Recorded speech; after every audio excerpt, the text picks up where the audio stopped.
22, Ron Wagner.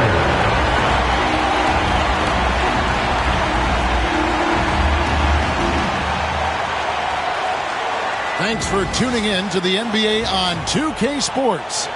It's Wednesday, hump day, and we're ready to bring you all the action.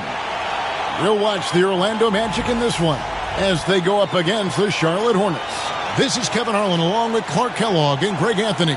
And, of course, David Aldridge is joining us tonight from the sideline. Let's see some of the numbers here for LaMelo Ball. And, guys, how about the surge of offense he's experiencing right now? These last 5 games, he's been a machine at the offensive end. A different score than he had been earlier in the season. We'll find out if he can keep it going here tonight. Here's the starting group for the Charlotte Hornets.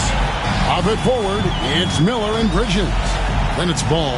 Then there's Jusuf Nurkic. And for Orlando, Wagner and Banchero are the forwards.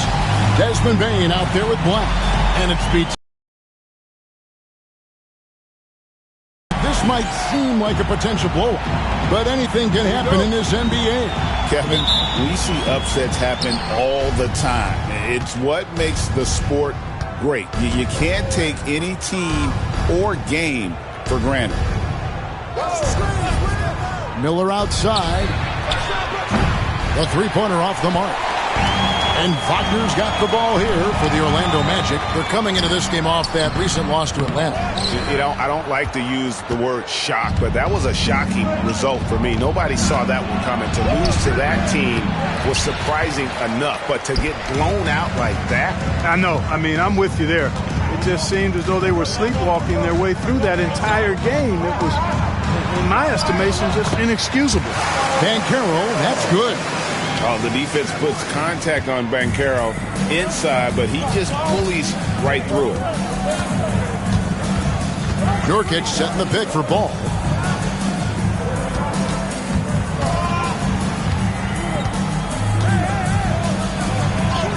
Played in with a nice touch off the glass. And I'll bet that's what they talked about before the game, getting the ball inside early. Outside, Bane. Back to Black. And he throws it down hard with one hand. Good find from Bane, proving that he's a total team player. So for the Hornets, their last game, a win against the Brooklyn Nets. Ball kicks to Miller. That falls. Nice feed that time from Ball. And he's not going to miss that sort of an opportunity from deep. Wagner outside.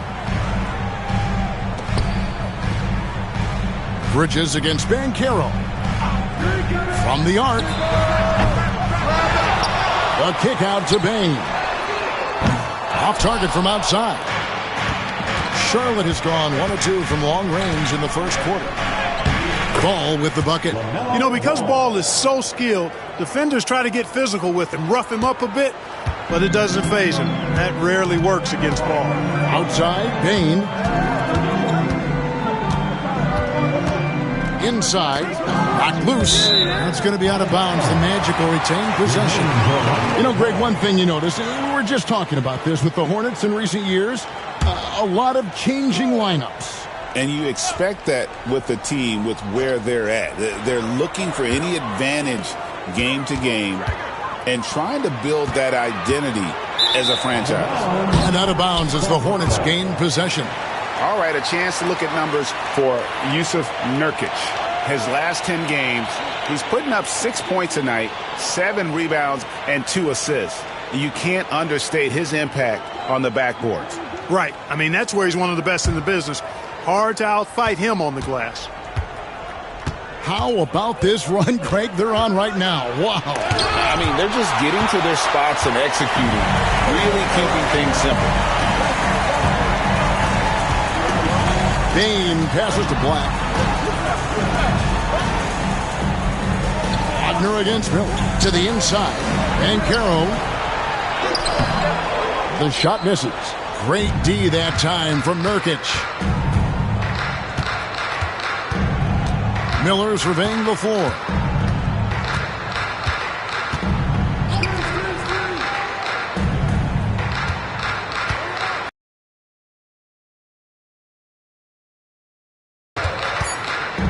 Outside, Ball. Gets the three-pointer to fall. Ball's got his second basket of the night. Defense must honor Ball's three-point shot. He's more than ready to snipe away if you give him the opportunity to do so. And Jamal Mosley has called timeout. Wants to talk some things over. Might be seeing some things to adjust. Second and three-point field goal percentage. And top 10 in fewest turnovers per game. That just tells you this is a group that values taking care of the ball. And Greg, one more thought about their three-point shooting percentage. It's not as high as it is because of a few hot stretches here and there. They've been lighting it up all season. The Magic trail by 6. A moment now to hear from our sideline reporter, Hall of Famer David Aldridge. David. I caught up with Coach Jamal Mosley.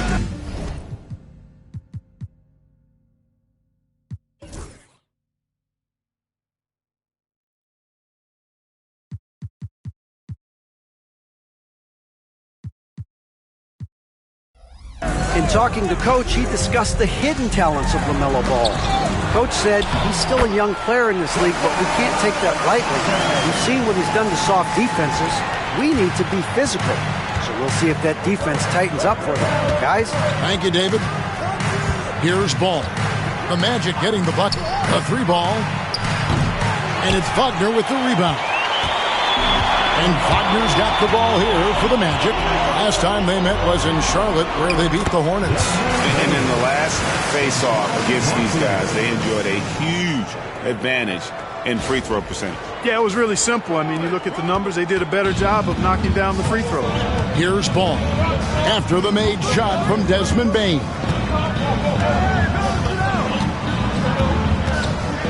Takes it inside. He can't get it to go. Orlando's gone 0 of 2 from deep here. Back to Banchero. The 11-footer. And he gets that one to go off the front iron. And this game is tied up now. Oh, good to see that Banchero has options if he can't penetrate. Your game has to be multifaceted in the league. Now, here's Bridges. He's coming off a 13-point game against Brooklyn. Ball up top. In the hoop for his third make from the field. He's 3 for 4 thus far in the contest.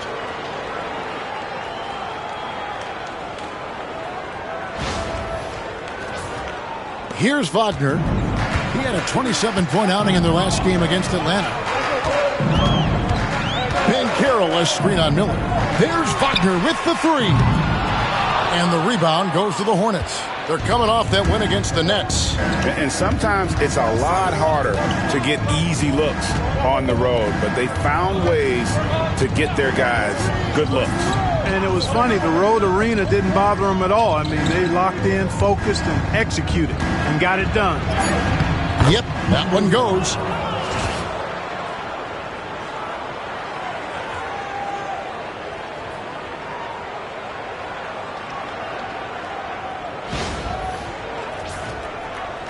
The Magic trail by 4. Outside, Bane.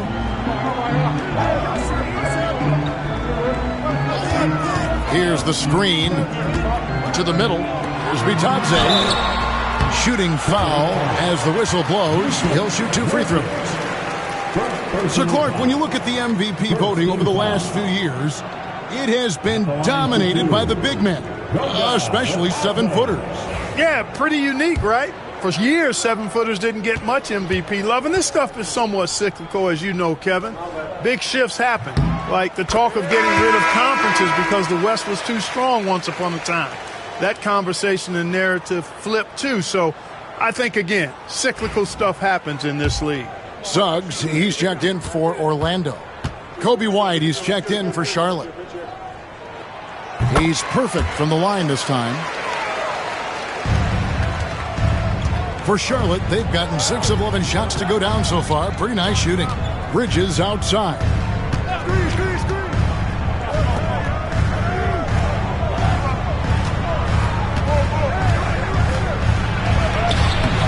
Got it. And he's now 3 for 5 from the field.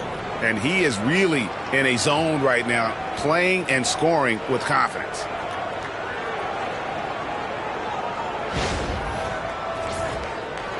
Here are the Magic now.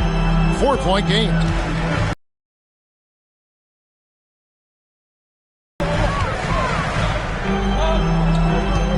Bane against White. Now, here's Bane. D right on him. Wagner outside. To the paint. Lock at 6. And finished off by Banchero. Oh, love that. Banchero moves so well with and without the ball. Charlotte's gone 2 of 4 from beyond the arc to start the game. Nice pass in here by Charlotte. Bridges kicks to White.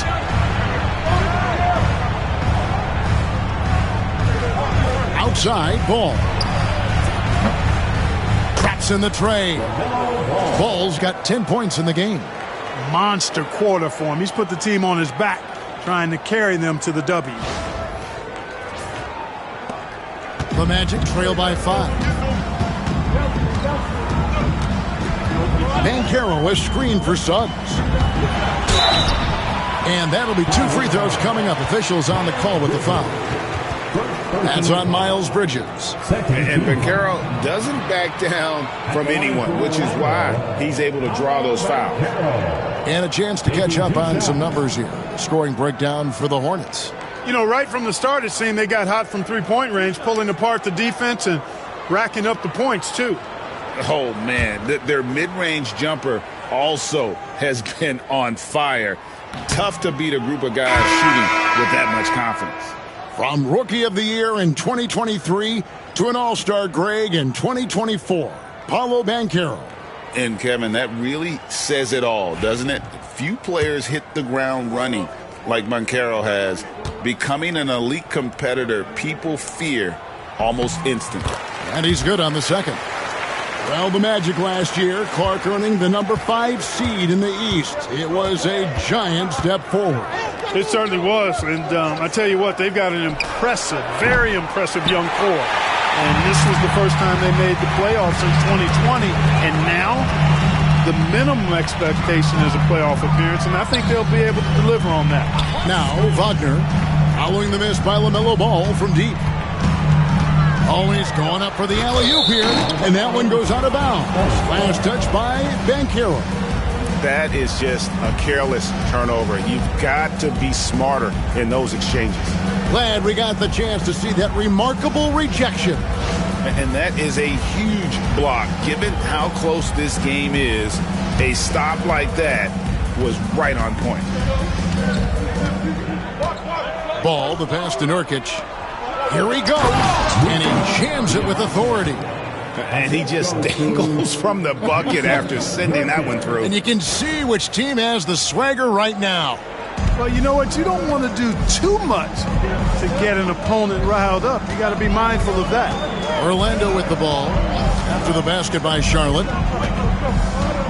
Kicks it out to Wagner. Batadze the pass to Carter. And here is Suggs. He's covered by Ball. 4 on the clock. Rebound by Nurkic. Nurkic has got 4 rebounds now tonight. And right from the start, Kevin, they've been pounding the glass. Most of those 50-50 balls also going their way. Well, I don't think there's any question about it. They came focused and ready to play. I mean, they're doing everything they can to put things in their favor. You earn that, and they're actually earning it well right now. Pass to White. Suggs against Ball. Rebound by Paolo Banchero. And here's Banchero. He'll bring it up for Orlando. They trail by 6. Boy, that's got to be terribly frustrating there. I mean, with the defense not hustling and he still misses, boy, he wishes he had that one back. And 2 shots coming up at the line as he gets fouled on the shot. And White is looking to make things happen out there. If he has to get physical in the process, that is not going to be a problem. Hey, Greg, Kobe White has proven he can run the show. Yeah, well, he's more than just a scorer. He's become a quality playmaker with better decision-making. But his biggest improvement has been his efficiency. Isaac's checked in for the Magic. Bane comes in for Wagner. Now, here's Suggs. Still yet to score. Isaac a screen on White. Tries it from the top of the key, and that one, good. Just reliable, guys. He's just always trying to make the right play. And timeout is called by Charles Lee. He's ready to talk things through with the team. And every year, and Greg, we agree, Bane seems to get better and better as a playmaker. Doesn't overdo anything with his passing. Looks more and more comfortable creating off the driving kick. He's become a large part of this offensive engine. Now that we have a second, let's take a quick peek at the rebounding numbers for the last handful of seasons for Wendell Carter. We've seen him regress as a rebounder these past few seasons. His numbers have come down in that department, and I'd like to see him concentrate on bringing them back up. I'm sure the team would as well. You can never have enough rebounding. Off the inbound pass, powered down with both hands. The D just kind of stepping aside and letting him get to the rim. There's a reason, GA, the lead is what it is right now. You know, you look at it, the communication is lacking, as is the trust. They can ill afford those types of breakdowns. It won't work. You can't win with those kind of breakdowns. Now, here's Suggs. Defended by man. Banchero outside. Knocks down the three ball. Banchero's got 10 points. I tell you what, guys, there's not much more he can do. I mean, he's been on fire, yet they still trail in this game.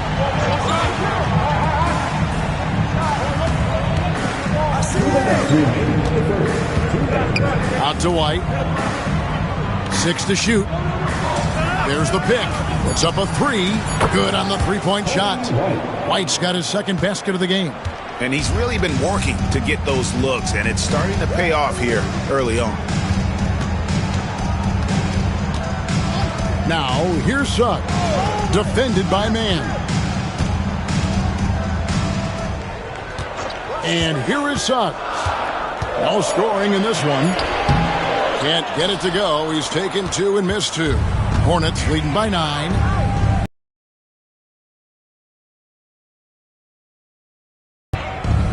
There's 1:17 left in the first. Down low. Here's Diabate. Really seizing the momentum of this game, but doing it with a methodical approach.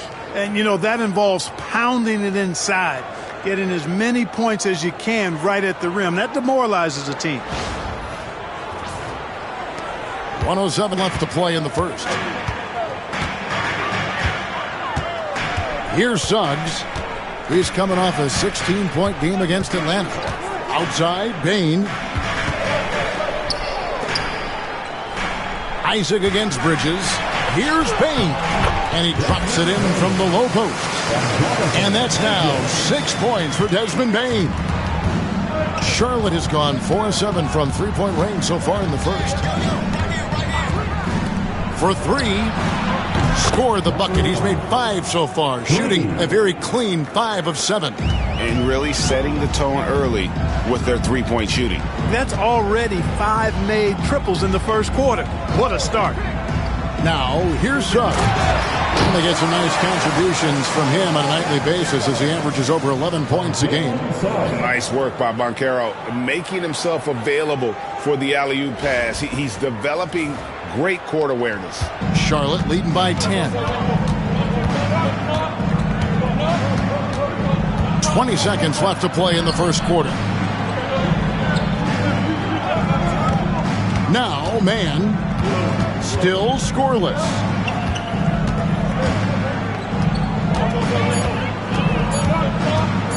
The Hornets need to get a shot off here. And so it's the Charlotte Hornets going into the break with a 10-point lead. And they've done a phenomenal job down low, so many of their points coming right at the rim. We'll get right back to the action when we return.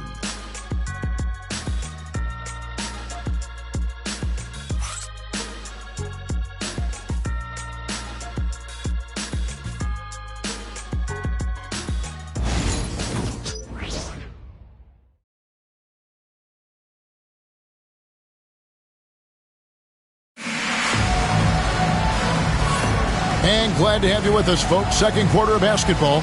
This game has not exactly been neck and neck, but plenty of time left in this one. Looking at what we've seen from the Hornets, what do you think? Just stretching out the floor at first. They had the defense scrambling. And you know what? That's what happens when you establish your three-point game early. Puts the defense right up against it. The Magic trail by 10. So on the floor for Charlotte to start this second quarter. Trey Mann is out there with Kobe White. Then there's Grant Williams. Then it's Bridges. And it's Diabate in at the pivot spot, manning the middle. Now, here's Bane. Shot clock at 6. Shoves over Bridges. Gets it to fall. The bucket from Bane. Bane's got it back down to single digits for the Magic. Suggs against White.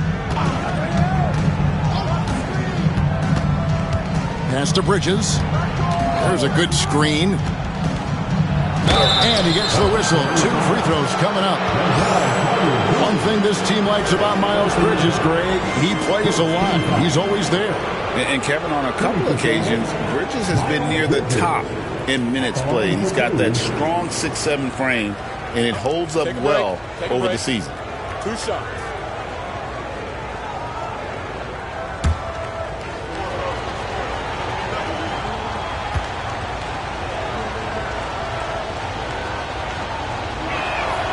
First free throw is good.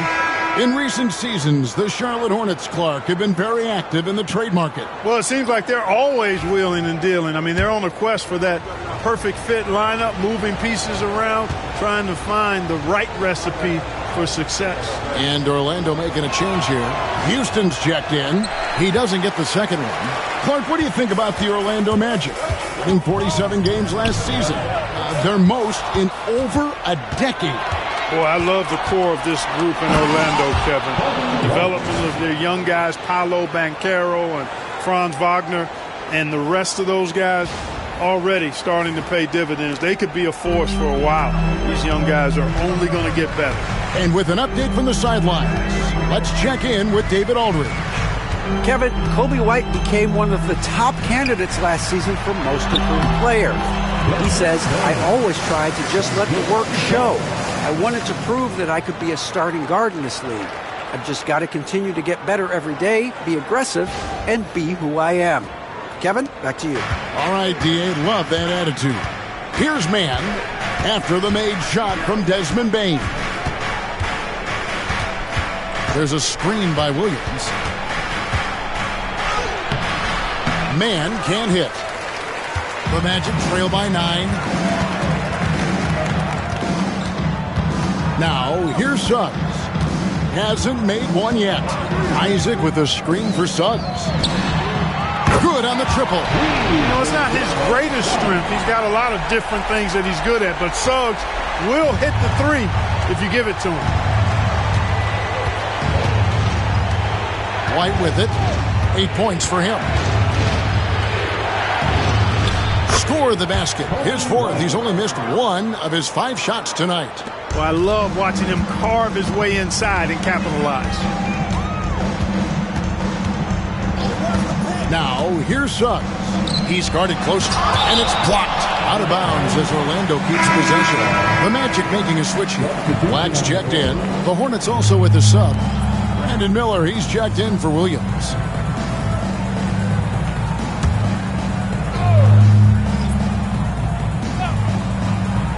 Quarter 2 and just under 2.5 minutes gone by. Payne for 3. That's no basket. His 3rd miss in 8 tries. Charlotte leading by 8. Inside. And the call on the shot that sends him to the line. It's going to be on Wendell Carter. Yeah, good job to take it right at the D. Yeah, really left him no choice there. He had to foul and keep him from converting the easy bucket. Take a break. Take a break. 2 shots.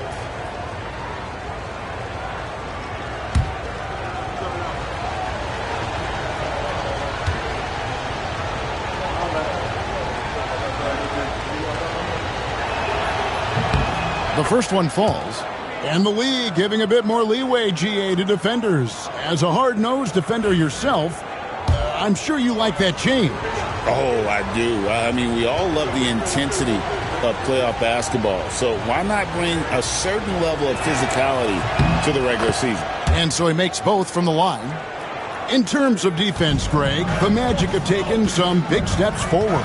Well, they really have. It was a focus for them last season, and it has paid off. They were the kind of team nobody wants to face, and it led to their first playoff berth since 2020. And so it's Charles Lee calling timeout, looking for a breather, and maybe just one or two things to talk about. Chance to check out numbers for Black over the last month, getting it done. He's putting up 13 points a game, 5 assists, and 3 rebounds. And his playmaking really stands out, making his teammates better offensively with his terrific passing. Yeah, he's outstanding at controlling the tempo. I mean, keeps the ball moving and, of course, finds the open man. White against Suggs. And White kicks to Bridges.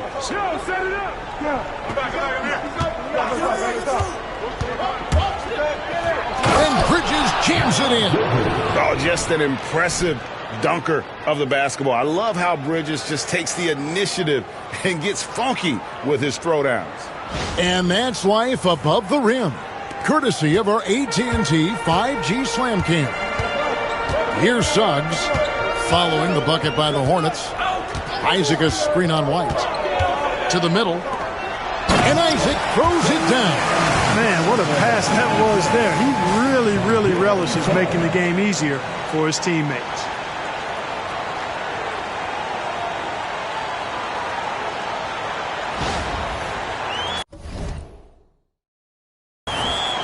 Just under 3.5 minutes played here in the second quarter. Pass to Mann. Picked by Bridges. 2 free throws coming up, and they call the shooting foul. And now we go to the 2K leaderboard. What a season it's been for these teams on the offensive glass. The Magic in third. And just having a terrific year on the offensive glass, it's because everybody buys in. Not just the big men, but even the guards are getting in on the act.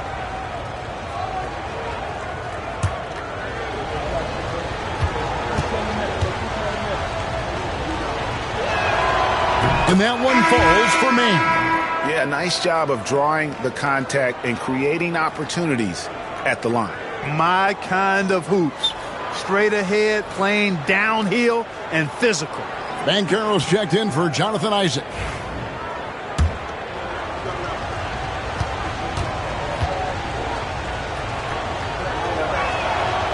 Both free throws good from Mann. And here in the second quarter of action as we approach 4 minutes played. Banchero outside. Here's Black, defended by Mann. Offensive rebound. Suggs dishes to Carter. Off on the layup. Man, I can't believe he blew that gimme, guys.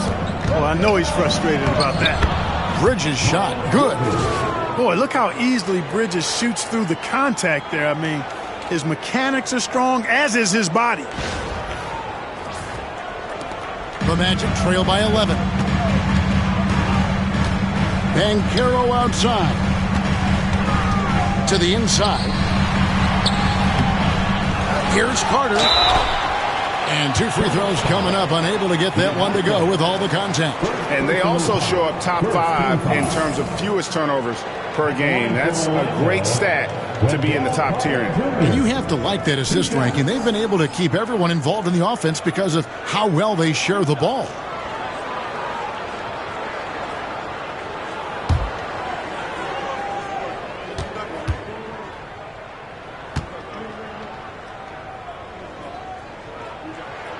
First one falls for him. And like a number of centers in today's NBA, Wendell Carter Jr. continues, Clark, to hone his three-point shooting. Boy, I tell you what, Kevin, it's almost mandatory necessary for big guys nowadays to be able to knock down not only the mid-range jumper, but the three-point shot. Give credit to Carter Jr. for seeing this growing trend and then working to put it into his toolkit.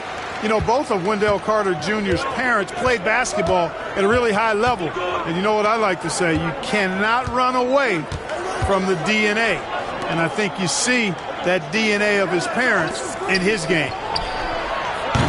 And it's off from three-point range. The Magic trail by 9. Black the pass to Banchero. Suggs in the corner. Misses the three. The Hornets have gone 4 of 6 from the field here in the second. Here's Diabate. He's covered by Banchero. Bridges against Bain. 5 on the clock. Bridges kicks to Miller. Over Carter. Miller, no up. The Magic have gone 5 of 11 from the field since the beginning of the second quarter. To the paint. And it's Carter missing. Putting up a goose egg bagel this period. At this point, you have to run the offense through somebody else. I mean, that's your only choice. One thing you know you're going to get from Bridges, he can really score. That has never been a problem for him. He's always been able to put it in the basket. He's got a really good feel and stays in attack mode when he's on the offensive end. This is his second trip to the line in this one. And he's been terrific, guys. I mean, the percentage right around 86%. So no doubt he's pleased with that. You know, one thing about getting going at the free throw line like he has this season, it can continue to carry over.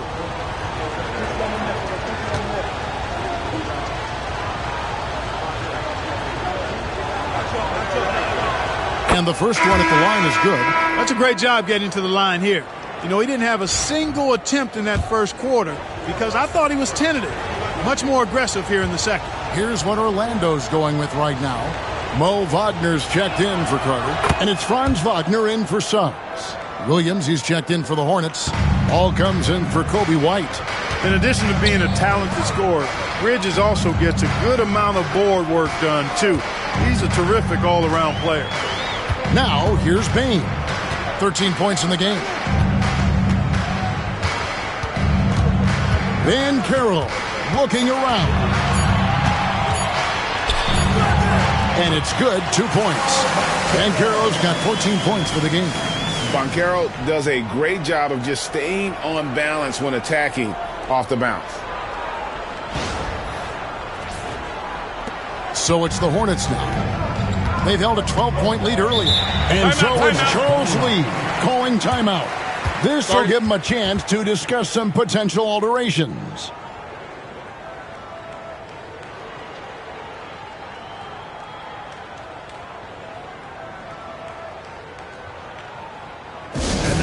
Please welcome, let's hear it for the 407.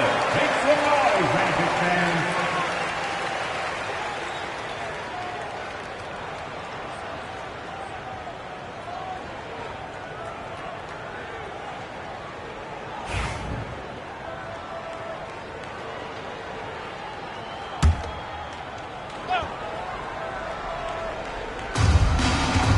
Miller finds Williams.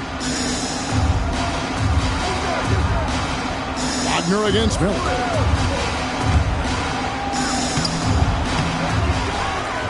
Another shot. And it's Wagner with the rebound. Frozen. Guys just ice cold, unable to contribute offensively. Wagner outside. Cranes it from beyond the arc. Wagner's got himself going with the triple, his first basket of the game. Coaching staff encouraging Wagner to take these quick hitting shots. They think it helps his confidence moving forward.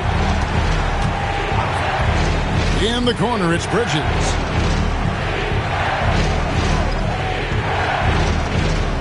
Clock at 6. In the hoop for his third make from the field. He's 3 for 4 thus far in the contest. Bridges, in some ways, to me, is a throwback player. He's a 6'6" forward and does a little bit of banging down low. Actually, a lot of banging down low. Here's Black. Last game he had 10 points. Banchero inside. He's against Bridges. Here's Wagner. A kick out to Bain. And a miss there on the triple. Hornets leading by 8. Pass to Bridges.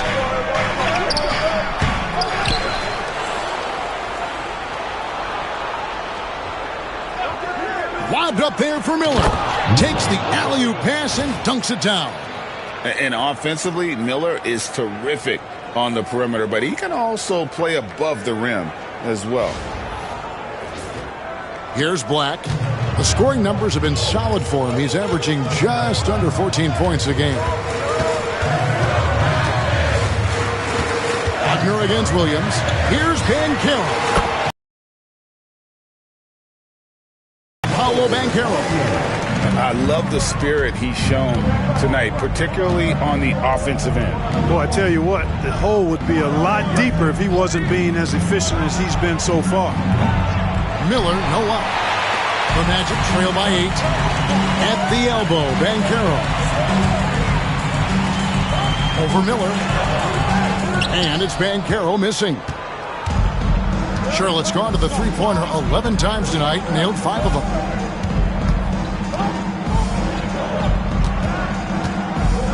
Back to Ball.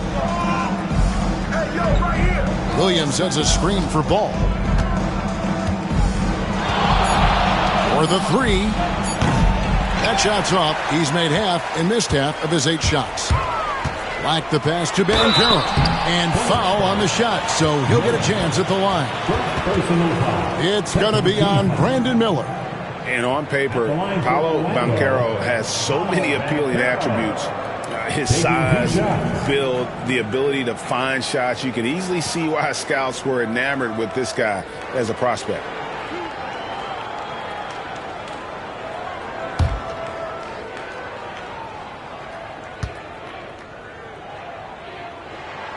That free throw, good from Banchero.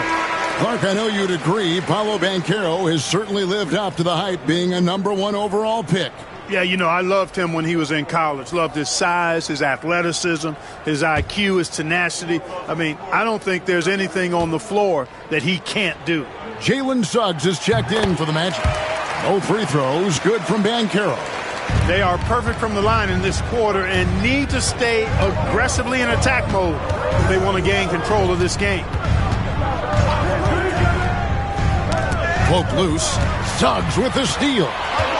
Fast break. Here come the Magic. There's the triple. It's rebounded by Charlotte. Diabate's got 6 rebounds now in the game. Ball, the pass to Williams. And he goes in for the dunk. You got to do more than that to keep the ball out of his hands down low. Exactly. I mean, deny him the ball in the first place. Don't let him get it.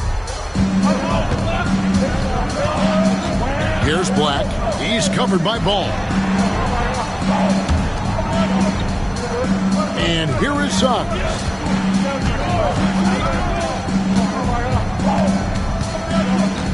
Down to 5 on the shot clock. Releases. Miller grabs the miss. Miller's got 4 rebounds in this game. Not much falling for him this quarter, guys, and you can sense his frustration.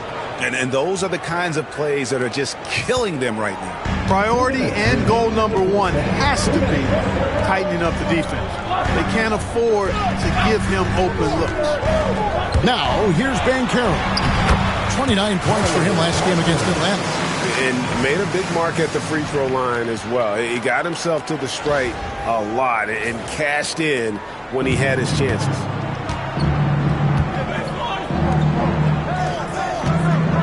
Pass to Miller. It's a nice pass in here by Charlotte. 1:32 left to play here in the half. And it's going to be out of bounds. The Magic will take it.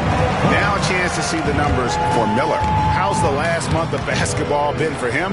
Averaging about 15 points, 3 assists, and 2 rebounds. And you talk about guys who just have a nose for putting up points. He is one of them. Yeah, he sure is, and he rarely has back-to-back bad games. If he has an off night, he usually follows that up with a big night. Here's what Orlando's going with right now. Goga Bitadze comes in for Mo Wagner. And it's Bane in for Suggs. Now, here's Wagner. Right now, he averages nearly 23 points a game, a relentless offensive force. And so Miller will bring it up for the Charlotte Hornets. Outside ball.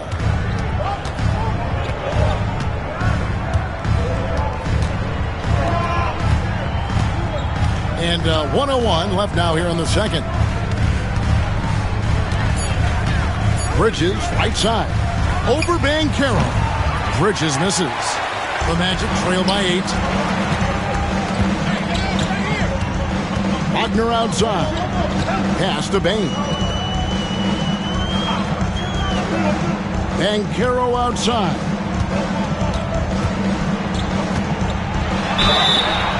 And foul on the shot. He'll shoot 2 at the free throw line. You're having a lot of success from the line here in the second quarter. The Magic have been coming through at the charity stripe. They've made 7 of their 8 attempts. And they've done some really nice work at the foul line, knocking down 80%. And they've made progress in that department from last season going into this one, guys. I mean, the numbers have improved.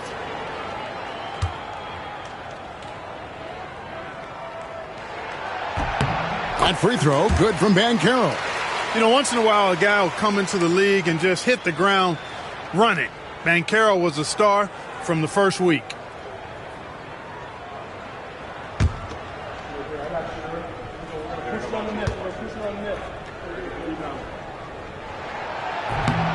Both free throws, good from Banchero. Banchero's versatility, impressive. He's a big that can do a little bit of everything. And Ball puts up a deep 3. And the 3 off target. Well, it looks like he's cooled down a bit after hitting those 2 in the first quarter. There's Bitadze, and it is flushed down with a nice jam. And those plays can make a difference in a game like this. Well, you know it's going to fire up, Greg, everybody on that bench. Making a statement for sure. I mean, we'll see if they can maintain that aggressive approach, guys. Shoots the 3. And no good on the last second attempt this time. And that's it for the first half of action. What's been a very close game here.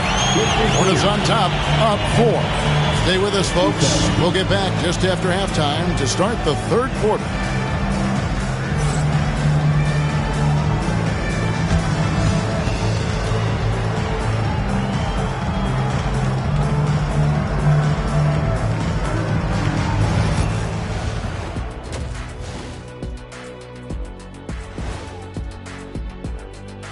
Hi, folks. It's shaping up to be a good second half as we've seen the Orlando Magic trying to take control of this game. You love to see this kind of chemistry. It's like our chemistry on the set. Everyone knows his rank. You know what, Ernie, for once, I can't disagree with Shaq. It feels good to be the king. I can't run away from this conversation fast enough. Taking a peek now at the upcoming schedule. And that game against the Hawks, this looks like a complete toss-up to me. Talent level is similar. These games often come down to a few key plays. And if that's the case, we'll see who has the better closers tonight. And that is a wrap. Now let's send you back to Kevin Harlan for the start of the third quarter.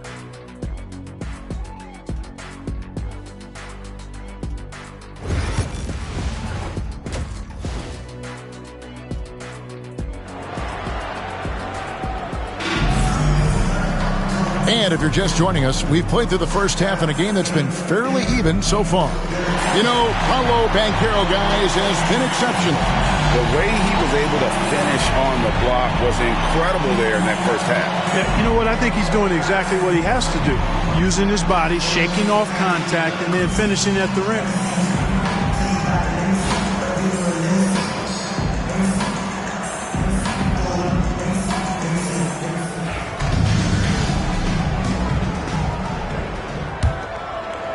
And so here's Orlando. 4-point game. Wagner and Banchero are the forwards. Black is out there with Desmond Bane. And it's Bitadze in at the 5. That's the group starting the second half for Jamal Mosley.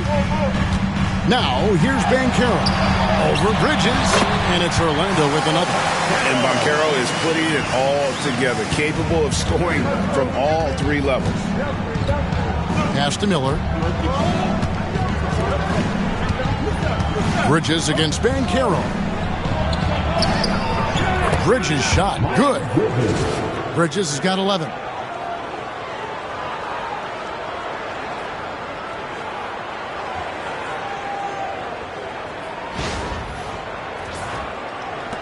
Here's Wagner. Here's Bitadze. Here's Black. He's covered by Ball. Here's Wagner. And he drops in the layup off the glass. Wagner's got his second basket of the night. Just punishing the defense from the interior. Wagner doesn't mind scoring against physical defense. Second half of basketball, just over a minute played so far. Ball from long range. That's in for his fifth make of the night. Now shooting at a 50% clip, 5 for 10. Oh, he had him spinning. He looks like he's dizzy after that crossover. Time now to turn to our sideline reporter, David Aldridge. David. Hey, Kevin, last season the Magic extended Coach Jamal Mosley's contract through 2028. He said, it's not about me. I just want each one of these guys to reach their full potential. This game has been good to all of us. I want to be part of maximizing how great they can be on and off the court. Kevin? All right, David, thank you. And the Hornets with possession here. After the Magic pick up 2. 6 on the shot clock. Back to Nurkic. Takes the 3. Black grabs the board. The Magic trail by 3. Pass to Banchero.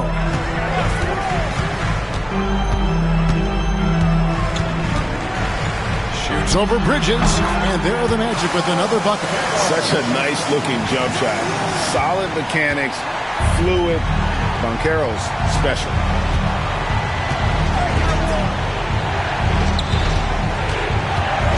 Back to Ball. Screen by Nurkic. Ball dishes to Bridges. Great defense that time from Banchero. Black in the post. Banchero outside. Wagner with a screen for Banchero. Over Miller. And Paolo Banchero. Flaming up, looking for an opportunity every time down the floor when he's that hot. And timeout is called by Charles Lee. He's going to have a discussion here on the sideline. 3, 2, 1, take it away. Now we have a chance to see the teams that have been the NBA's best three-point shooters this month. The Hornets 4th. And right now, their three-point shooters are in terrific rhythm. I mean, they've put on a display here from long range.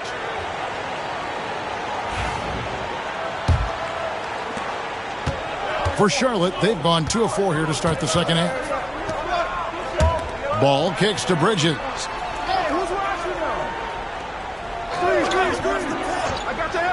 From deep.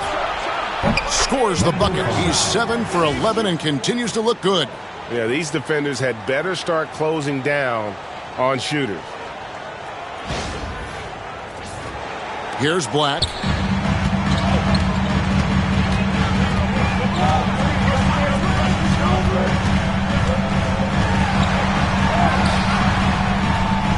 Little under 2.5 minutes off the clock now here in the third. Can't get it to fall. Bridges passes the ball. Orlando grabs the miss. Clearly foul. Yeah, he took a shot there. Earned those free throws. Personal foul. First team foul.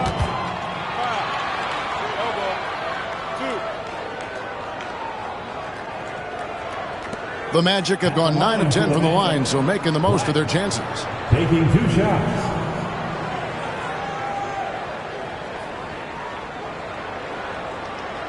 Shooting 2.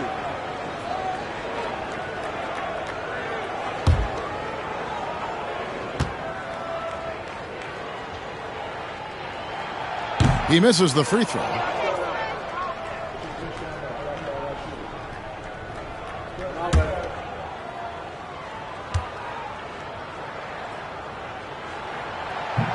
And he sinks the second.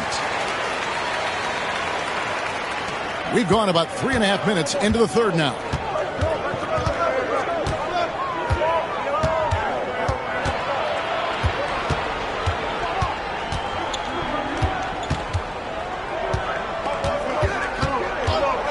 Fires the three.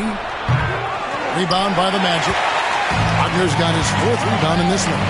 And Clark, we're looking at Franz Wagner here. What makes him so effective? Well, his size and mobility, a rare combination, and how good he is instinctively at the defensive end of the floor. I mean, he can get out and get in a stance and guard guards, and he also can bang inside with big physical guys, and he's very fluid in his motion. Great agility. Love watching that young fella play. And here's Banchero. He'll bring it up for the Magic. They lead by 1. Black kicks to Banchero. Here's the lob to the hoop. And stolen by Miller. Pass the ball. Now here's Nurkic. He's covered by Banchero. To the inside. Powered down after the assist. Let him into the lane. Third quarter here and 5 lead changes so far. And guys, neither team has been able to pull away.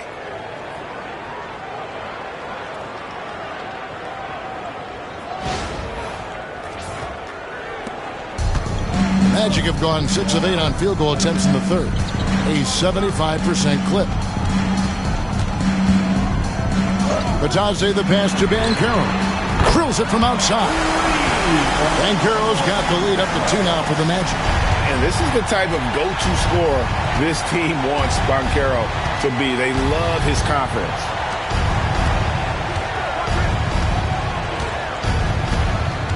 And he drives in.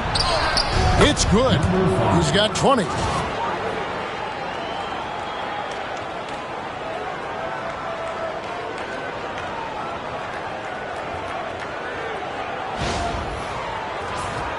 Here's Black. Pass to Bitadze. Back to Black. It's rebounded by Charlotte. Nurkic has got 5 rebounds tonight. Miller kicks to Bridges. Ball, a screen on Banchero. Now Nurkic. Just 5 on the clock. And contact on the shot, so he'll be shooting free throws here. It's going to be on Desmond Bane. The Hornets have shot the ball well from the free throw line, 8 of 9. And they've had really good numbers all season from the free throw line. Yeah, guys, they can feel very good about themselves when you bring up those statistics. Impressive numbers.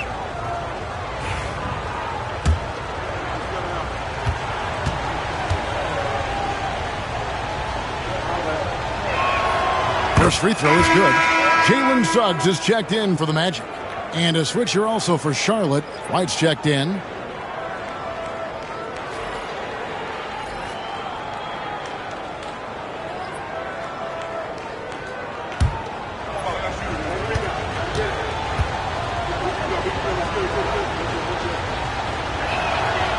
He makes 1 of 2 that time. Not an A-plus trip to the line, but he did get them the lead.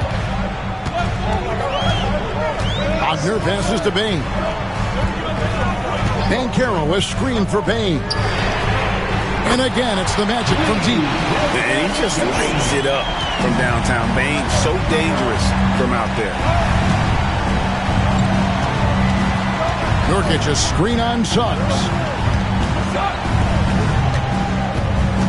Back to ball.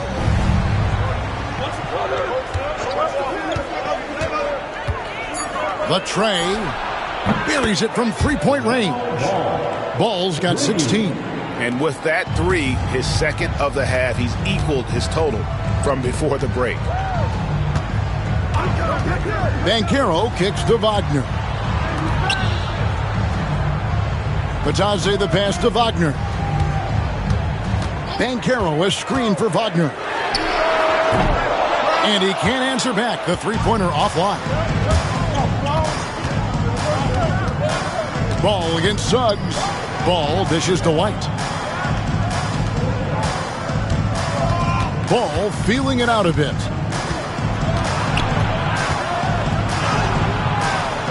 And Desmond Bane pulls it down. Orlando trailing here. Banchero, a screen for Bane. From outside, off the mark. I'm shocked that didn't turn into 3 points. I mean, he makes you pay on those nearly every time. And that's a foul called on Franz Wagner. That's his first foul.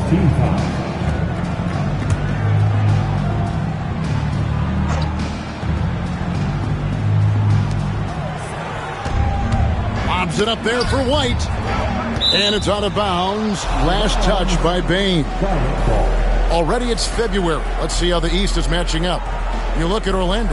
Right now at the playoffs started, they would have the 7th seed. And, of course, Charlotte. They have a lot of ground to make up.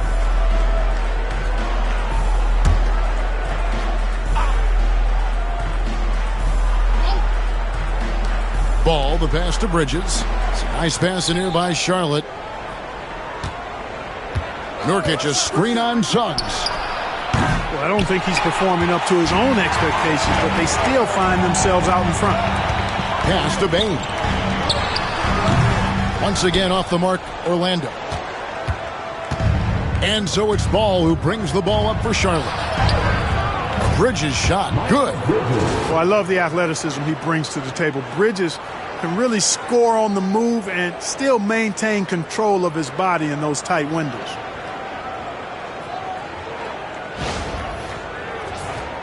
Here's Suggs. To the middle. And here is Bane. Banchero outside. There's Bitadze. And he floats in for the easy two. Credit the assist on that one. The ability to pass like that will be a must as Banchero's career goes on. It's White on the wing.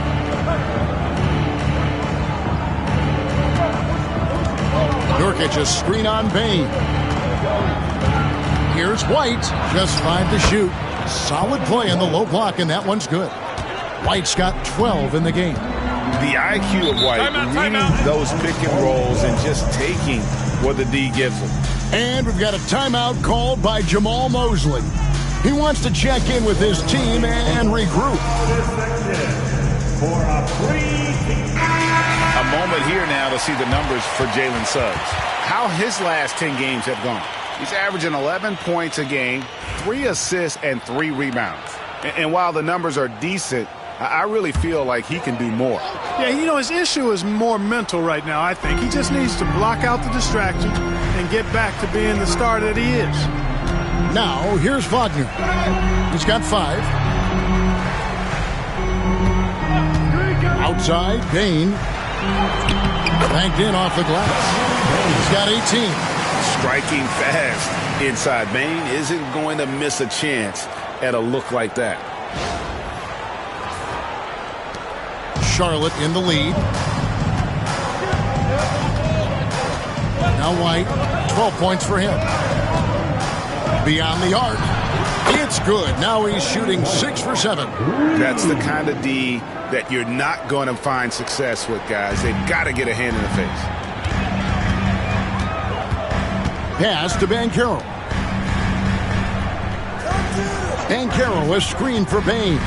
Back to Banchero. Fouled on the shot and picks up 2 points. So 1 free throw coming up. And guys, that strength will serve Banchero really well in the league, and we're starting to see signs of it already. What do you guys think so far about the offensive approach for the Hornets? They've shown no let-up. Penetration, knife it inside. The defense has to tighten it up if they want to slow this team down.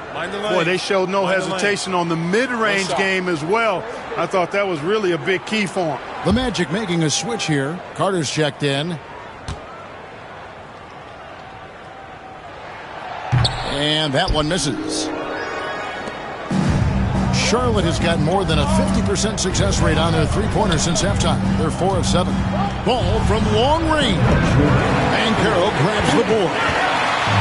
Banchero's got 5 rebounds tonight. Outside, Bane. We've got 1:48 left here in the third quarter. Another miss by Orlando. Outside, White. There's the lob to Bridges. It's stolen by Banchero.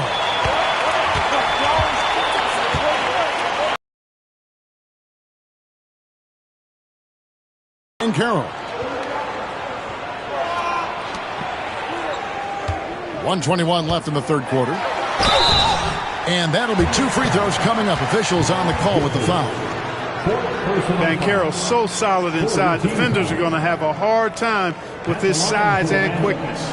This will be his 5th trip to the free throw line. Performed well thus far this season with a 78% clip.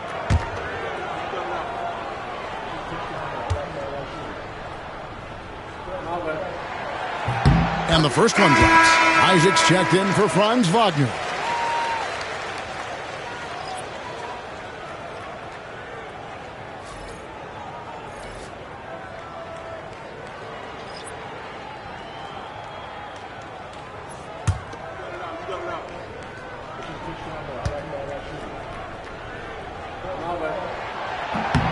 And it's tied up with that one. We've got 1:18 left to play here in the third. Mann with it. A look at his stats. He averages a bit over 8 points a game. Inside. Out to the right wing. 6 to shoot. Shot from 16. And that one comes up a bit short. The game has been very close in a lot of areas, but rebounding has been the one differentiator thus far. We've seen it time and time again in games. Effort and determination on the glass can make up for a lot of other weaknesses. To the right side. There's 31 seconds left in the third.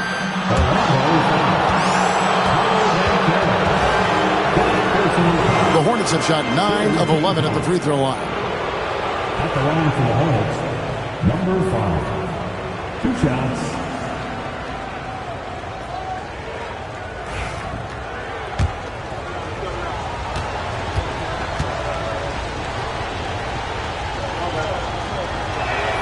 And he makes the first. The Magic making a switch here. Black's checked in. Miller's checked in for Charlotte. Both good from the line that time. He's done a much better job of getting to the line here. Aggressively taking it inside and not shying away from contact. I thought he was settling a bit in the first. Banchero on the money from 12 feet away. Banchero's got 39. They're consistently finding ways to get the ball inside and taking full advantage. Pretty clear it's smash mouth basketball. Pound that thing inside. And he gets it to go. Boy, has he put his foot on the pedal here this quarter. He's doing a terrific job in terms of leading their offense. Shooting for Charlotte, number 5. At the line for 1.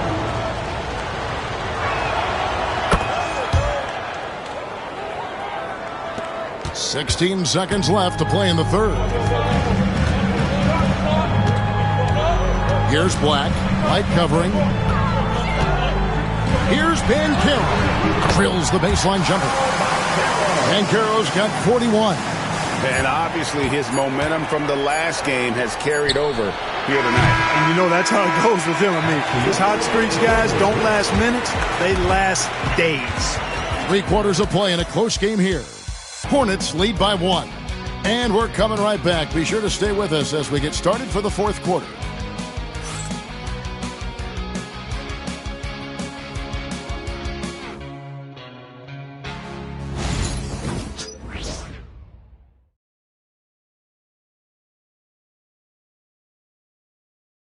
And now let's go back to a play from earlier as we show you our State Farm assist of the game. And he may not be known as a pass-first guy playing out of the 2-guard spot, but he shows here that he can dole out an assist or two when he needs to. That's right. I mean, that's not his primary duty, but when the situation calls for it, he can do it and does it well. And it's been a very competitive game so far as we get rolling here in quarter number 4. And on the court for Charlotte as we start the fourth. We've got White. Brandon Miller out there with Grant Williams. And it's Diabate in at center. Lets the three fly. Rebound by the Magic. Isaac kicks to Black. Back to Isaac to take the lead. Sinks the triple. Isaac's got the lead up to 2 now for the Magic. Hard to imagine them losing this game if they can keep shooting like that. Not many empty trips for this group. It seems everything's falling for them this half.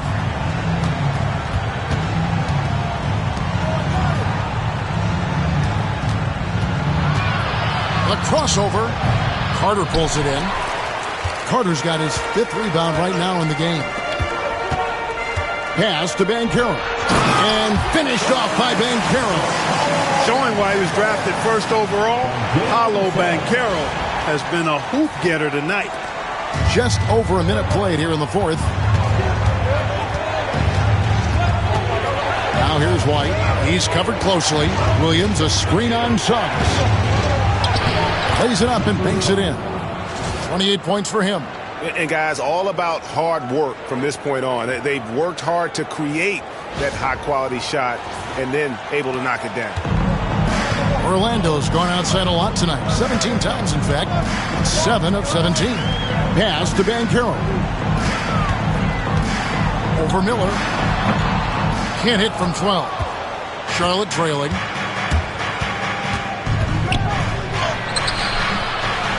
Orlando grabs the miss.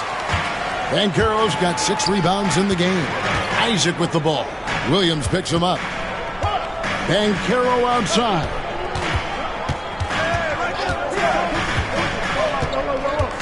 Over Miller. And it's Banchero missing. The Hornets have gone 1 of 4 since the end of the 3rd quarter.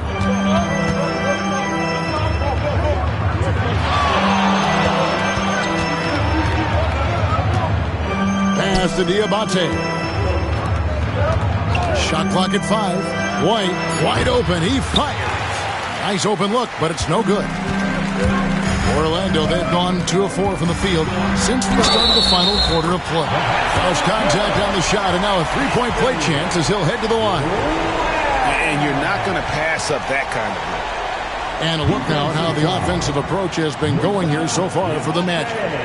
I'm in love with how they're moving the basketball all game long, and also their ability to move without the ball. That style just makes it so difficult to defend. And they've also been ferocious inside, really taking advantage in the painted area and making good on those chances. Hornets trail by 5. Williams has a screen for White. Miller outside.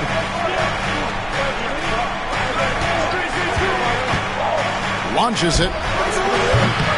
It's hauled in by the Magic. Black's got 4 rebounds now tonight. Here's Banchero. Lays it up off the glass.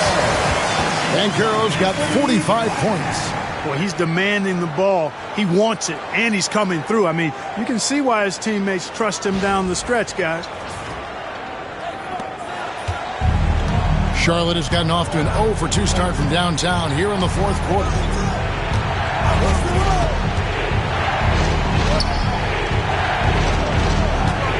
And the whistle blows. It's going to be on Jalen Suggs.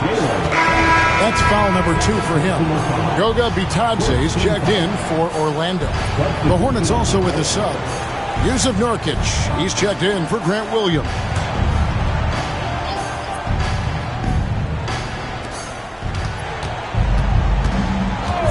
Pass to Miller. Trying to break that ice-cold streak. The rebound by Bitadze.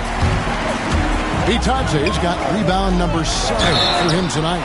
Shooting foul as the whistle blows. He'll shoot 2 free throws.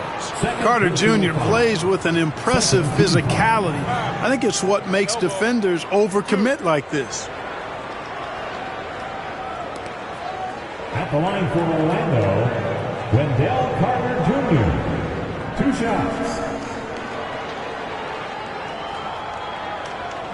Shooting 2.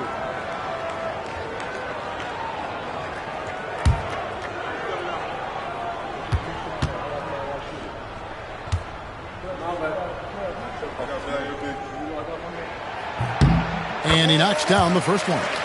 In the 7th pick of the 2018 draft, Carter Jr.'s potential is enticing. A bruising big man with a bright future ahead of him.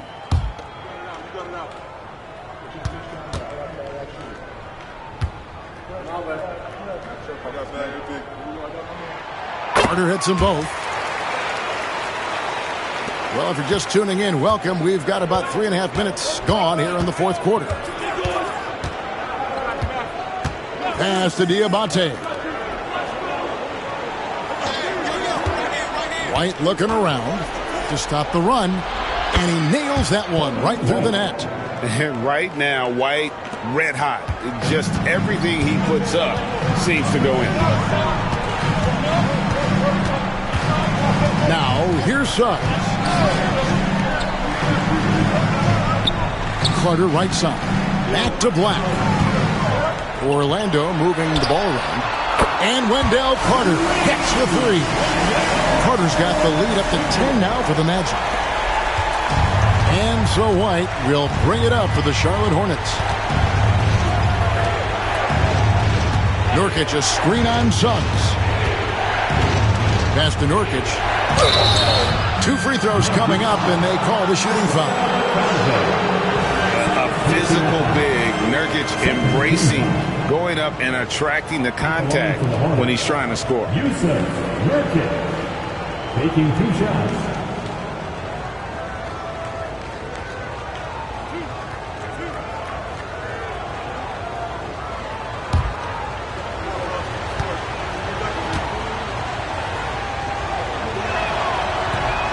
First free throw is good. You know, it took Nurkic a while to kind of establish himself as a starting center in the NBA, but it didn't take long to see it's a role he deserves. Franz Wagner's checked in for the Magic. Bane comes in for Suggs. And both free throws good for Nurkic. On offense here, the Magic. They're on a 15-6 run.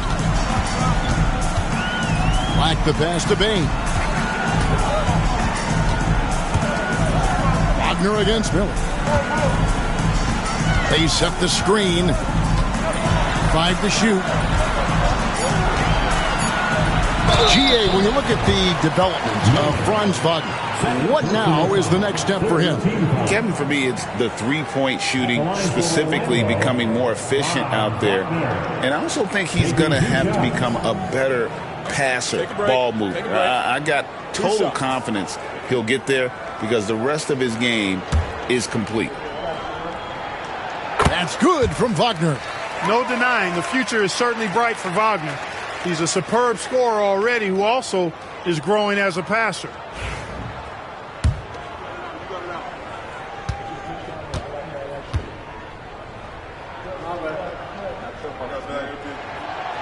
He's off on the second. And the NBA helping establish academies and even leagues, Greg, on foreign soil. Do you expect more to come? I do, Kevin. I think the league recognizes it has a big role to play in the expansion of the game globally. Investments being made with the long-term view in mind. Just a terrific effort on the offensive glass. That's how they're going to cut into this league. And, Greg, a dunk like that is sure to give them a spark. Which is a spark they desperately need. They've got to ramp up the intensity. Outside, Bane buries the long-range jumper. Bane's got 21. Assists like that have typified their effort today. Terrific ball movement. Really a prime example of the difference in how these teams have operated offensively. Much more individual play at the other end. +8 in the rebound differential. One more reason why they're in control. Yeah, double-digit advantage on the scoreboard. They've taken the initiative. They've played, I think, with more purpose so far. 3-pointers off the mark. Hornets trail by 10. White inside, guarded by Bane. And it's Ball in the corner. White setting the pick for Ball. And yes, it's good. And defensively, they are on their heels every time the ball comes inside. Yeah, I think they've got to ramp up the aggressiveness. If they don't, things are just going to get worse from here.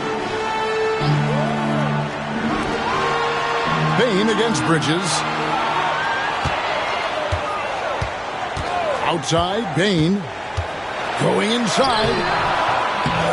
Out to Carter from outside the arc. And they get it back. And he could not get that one to go. Out of contact, and he'll go to the line for two. It's going to be on Yusuf Nurkic. And the guy knows how to score. Bain manipulating the D there to his advantage.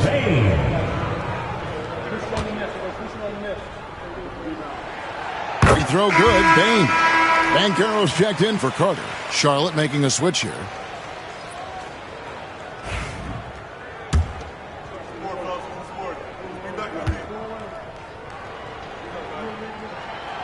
So he hits 1 of 2 from the stripe.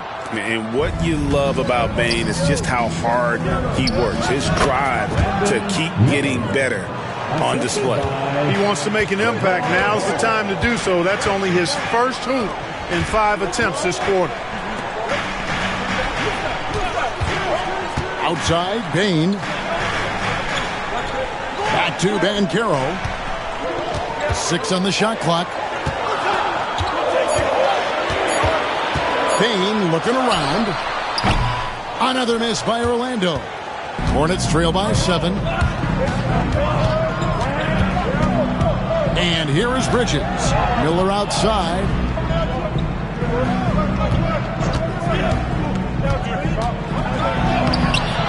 And it's Wagner with the rebound. Just not much success when it comes to shooting. Bain for 3. And the rebound goes to the Hornets. And, you know, it's almost as if he wore himself out with that performance in the last quarter. He hasn't had nearly the same kind of energy in this one. Bridges inside. Working on Black. Shoots from the elbow. The rebound by Bitadze. Bitadze's got 9 rebounds now tonight. Black in the post. He's covered by Ball. A nice shot by Black. Yeah, Bain has really good passing instincts. He can spot those gaps in the defense. And so it's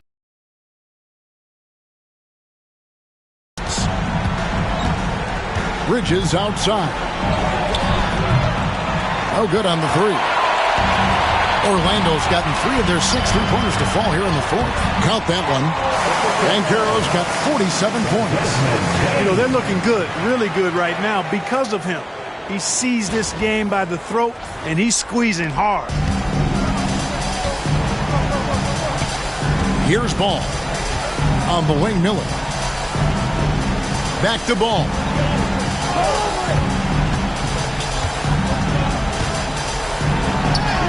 And the basket is good. He has 30. Yeah, LaMelo relishes every chance he gets to drop a dime like that.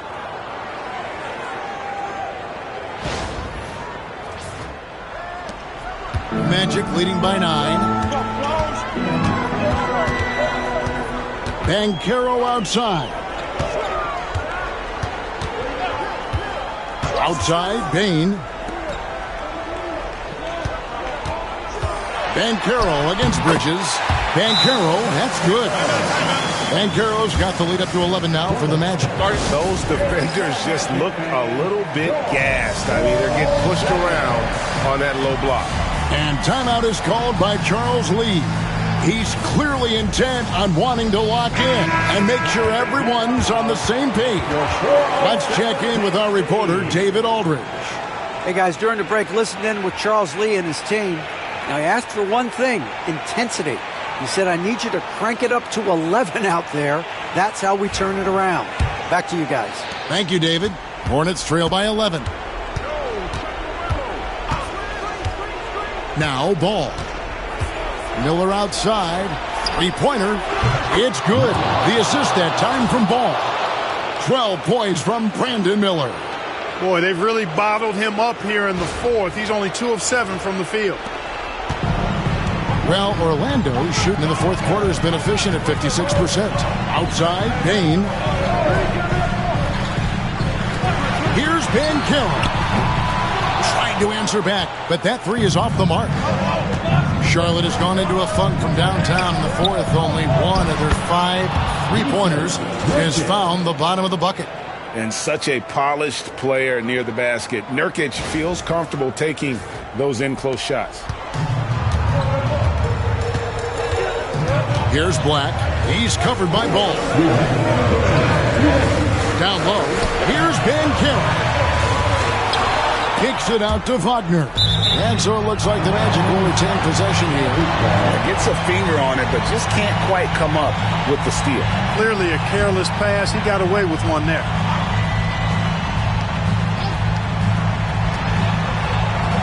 Banchero outside. 4 on the shot clock. You know, as a defender, Bridges is pretty intimidating. I mean, he does a good job of working it, keeping you smothered up. 4th personal foul. 5th team foul. At the line for the Magic, Goga Bitadze, taking 2 shots. Shooting 2.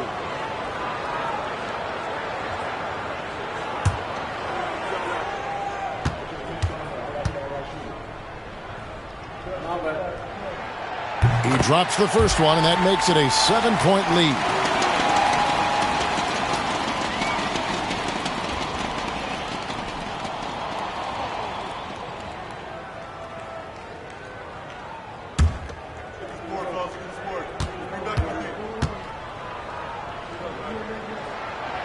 Second free throw, no good that time. He really wanted that one.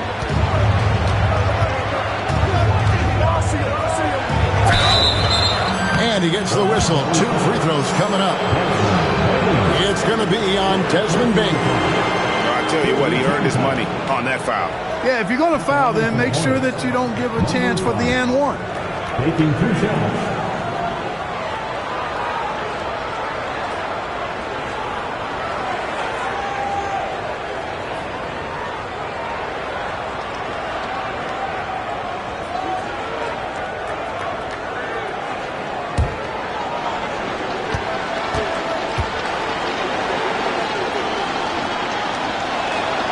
First free throw is good, and that trims the lead to 6.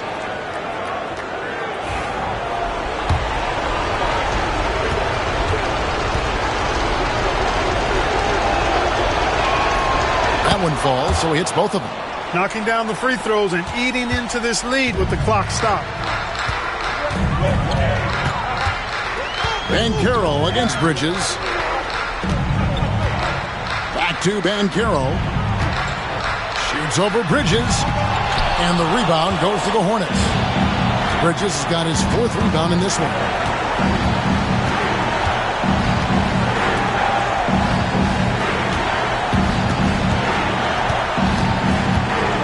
From 8. And Desmond Bain pulls it down. And for the Magic, they're shooting at 52% from the field. They're clicking. Here's Banchero. Misses, and he wants that one back. Well, they'll be happy with that look, even though it didn't fall. You know what? That's a confidence shaker for him, though. I mean, that's a shot he expects to make every time. Yeah, easy call. Yeah, you can hear the smack all the way over here where we are. Shooting for Charlotte, Miles Bridges. 2 shots.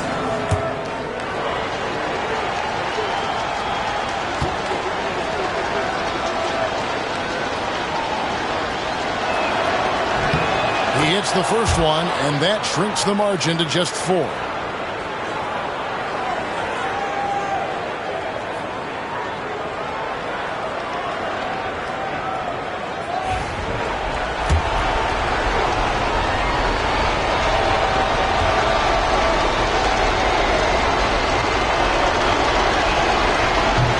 Second free throw, no good. A tough break there. Listen, they're still right in this thing. Missing that free throw, though, keeps this a 2-possession deficit. Great to see a young guy play that kind of cerebral game. Wagner sees a shooter and gets him set up nicely. Absolutely critical chance right here. They need this one to go their way. We've got 28 seconds left in the fourth. Fires for three. It falls! What a beautiful shot to bring him to within three. Great dish from Nurkic there. He really has a sixth sense for those reads. And an intentional foul there stops the clock. That's right. No other option but to foul and hope for some misses. Yeah, they have to extend the game. I mean, plain and simple. Use every second you can on the clock here.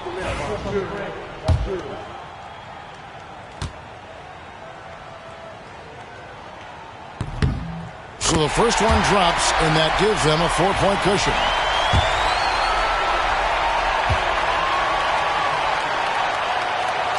And he cannot convert on the second. That misses. And the Hornets call time here. There's 21 seconds left in the fourth quarter of this one. Turning here to our analysts, what factors, guys, come to your mind? Yeah, trying to get back in this thing, they need a score. Yeah, and they need it hiccup fast. I mean, they'll be drawing up a quick hitter in the huddle here, no doubt. See yourself on the big screen, and you know what to do. Get yourself a round of applause.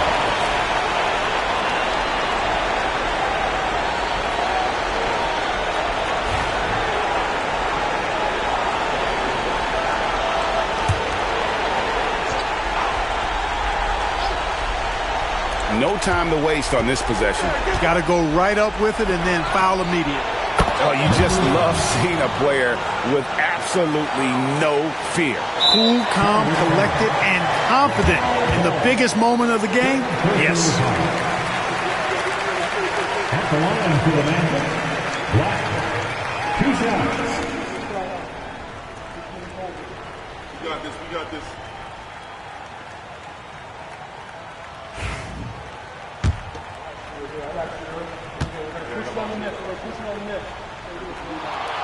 Gets the first, and that will put them up by 2.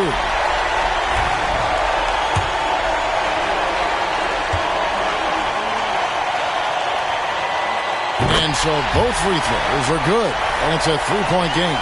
Yeah, how about the nerves there? Those free throws put them in a very good position. 3 points clear. Bridges outside. It's Miller on the wing. Shoots over Wagner. Miller, no up. And they stop the clock as soon as they can with the intentional foul.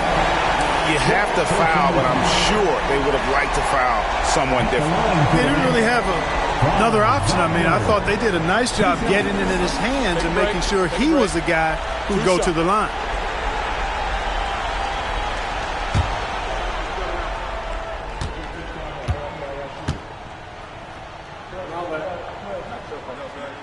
Good on the first, and that gives them a 4-point cushion.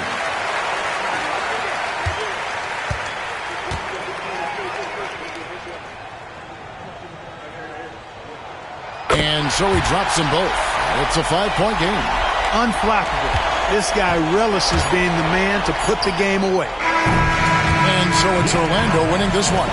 It was up for grabs right until the final seconds. Yeah, and for me, Kevin, what stood out is just the overall trust this group has in one another when it matters most. Doing what had to be done and to send these fans home happy. And that about wraps it up. For Clark Kellogg, Greg Anthony, and David Altman, this is Kevin Harlan thanking you for watching the NBA, presented by 2K Sports. But as we go, let's take a look at our player of the game, Paolo Banchero.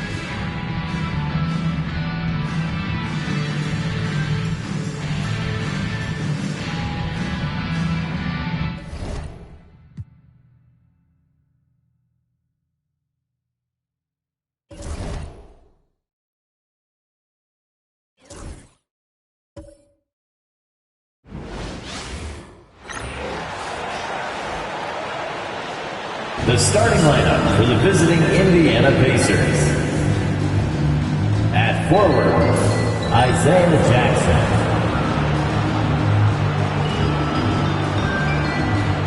At the other forward, Aaron Nesmith.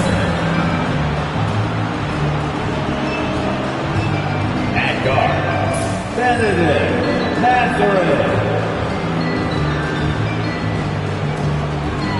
The center, Pascal Siakam.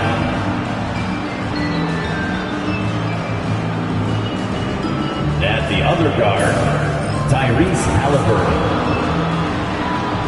The head coach of the visiting team is Rick Carlisle.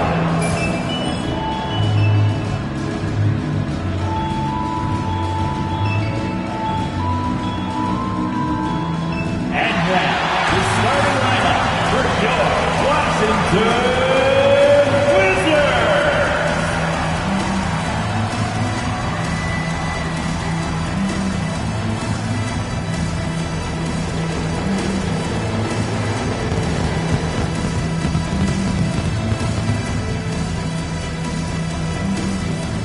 At shooting guard, 6'8", 0.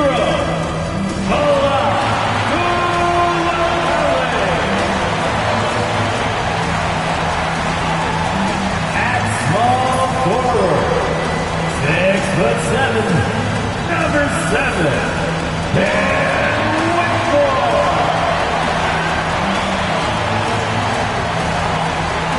The man in the middle, 7 foot even, number 20, Alex Sarr. The other guy,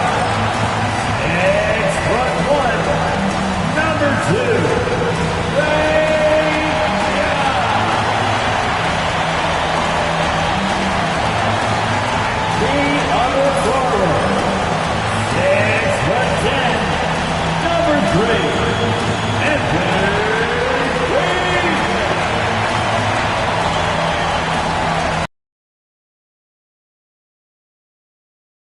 On 2K Sports as we get set to bring you exciting NBA action. Hi everyone, this is Brian Anderson at the table along with Grant Hill and Brent Barry. Allie LaForce joins us from the sidelines. Let's see some of the numbers here for Tyrese Halliburton. And over the last 5 games, his field goal percentage has increased. And you can make a case, his confidence as well, because of this. So a look at the starters for the Pacers. Mathurin at the 2 with Neesmith at the 3. Pascal Siakam out there with Isaiah Jackson. And it's Halliburton in at the 1. And for Washington, Trae Young out there with Bilal Coulibaly. Then there's Davis, then it's Cam Whitmore, and it's Sarr in at the center position. You know, on paper, this looks like a lopsided matchup, but anything can happen in the NBA, Grant. That is the truth. I mean, that's why they play the games. One guy gets hot, the team gets cold. That's all it takes to swing the entire outcome of a game. Jackson on the wing. Outside Mathurin. Jackson outside. Pass to Mathurin. Takes the 3. That won't go. Misses his first shot of the game.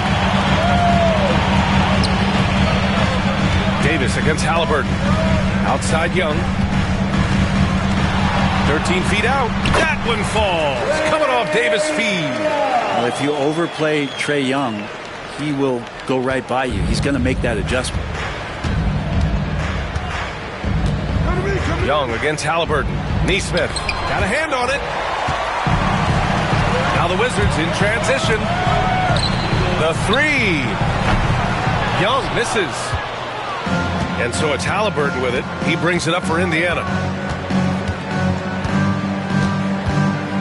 First quarter, just over a minute played. Kind of a ticky-tack foul there, but you have to be aware that's how the refs are going to blow the whistle tonight. Yeah, and I can't help but remember Tyrese Halliburton in the 2024 All-Star game. A spectacular performance from him in that one. And the icing on the cake, him dropping the shot that took the East point total to over 200 points. And Grant, when you play the Wizards, you better be ready to run. BA, they like to speed you up. They force you to play at their pace.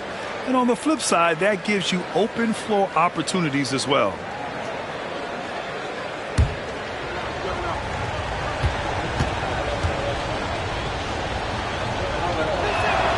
And both free throws good for Halliburton. At this point, you might as well go ahead and chalk up the points when he's at the free throw line. Pretty much automatic. to Young.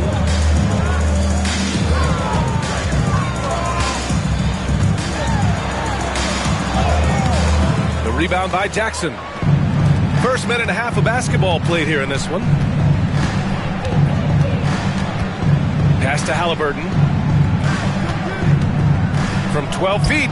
Jump shot is good that time. Halliburton comfortable from there. Defense has to watch where he gets to on the court, because right there he's dangerous.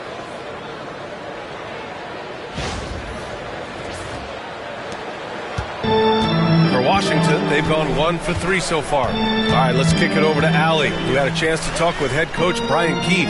I asked Coach what his plan was for trying to slow down Pascal Siakam, and he said to make him into a jump shooter. He does the most damage around the rim, so we want to force him out on the perimeter whenever possible.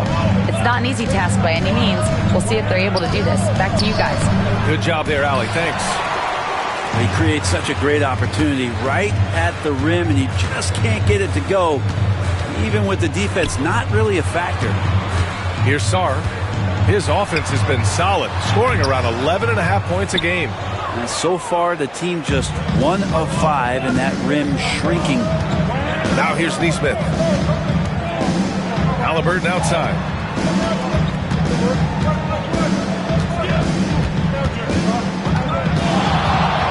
Takes it inside, and he makes it on the layup.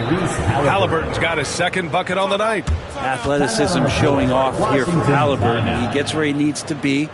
Nice job on that drive. And we've got a timeout from Brian Keefe. He wants to give him a breather and talk things over. And we got some point guards here who have been on fire over the past month. The 4th spot held by Tyrese Halliburton. They're just some fantastic shooters on that list. You love point guards who have great touch as well as the patience to wait for good looks. Well, it's about taking smart shots and playing with great control. And that smart shot selection coupled with tremendous pure shooting, that's got them on the top of the list. Here's Sarr. His last outing, he had 24 points. Here's the pick. 5 on the clock. Here's Davis. They grab their own miss. And it's good for 2. Nice persistence on the glass. Whitmore using his athleticism right there. Jackson outside. Halliburton, a screen on Davis. Jackson, the pass to Mathurin. Shot is up. It's rebounded by Washington. The Pacers beat them last time when these two met at Indianapolis. And in their last game against this club, turnovers really were a problem for them. Yeah, that had to have been #1 priority for the coaching staff coming into this one, limiting those turnovers and making sure they don't beat themselves this time. Now here's Davis. 11 points for him last game against San Antonio. Lest us not forget about the work on the glass. His effort level was a 10 that night out of 10. Halliburton on the wing. This one for 3. Rebound Washington. Davis has got 4 rebounds now. Young, the pass to Davis.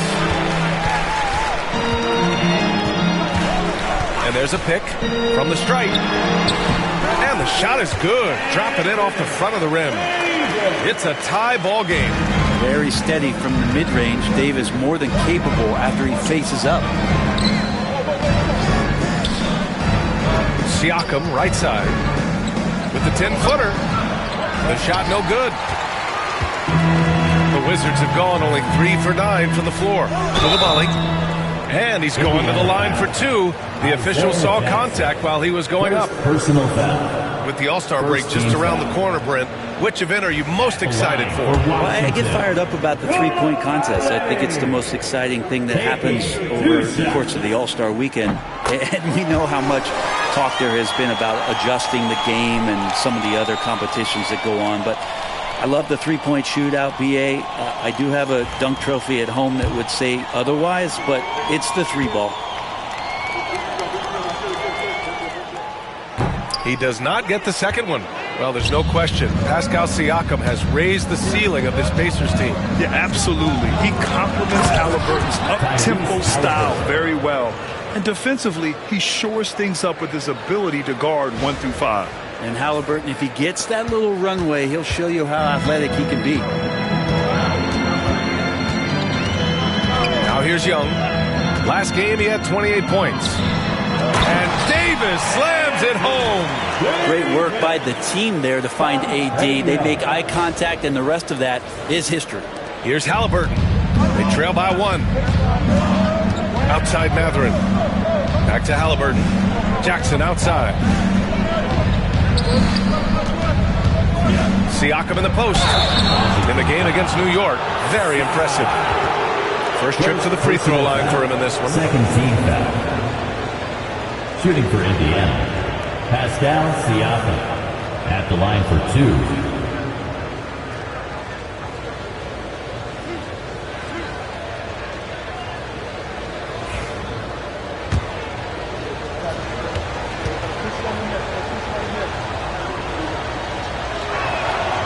That free throw misses. Such a head scratcher to think that Pascal Siakam started playing this game at the age of 17. Really speaks to his work ethic. Nembhard, he's checked in for Nesmith.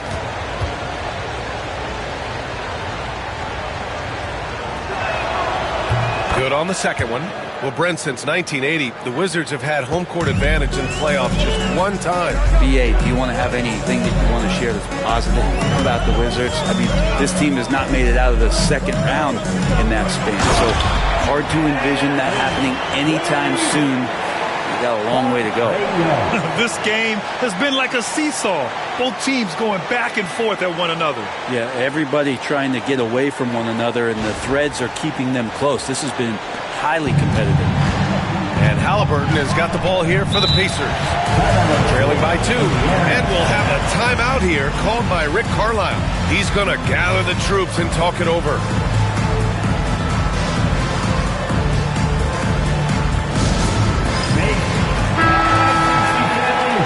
One more time for your Wizards High Squad.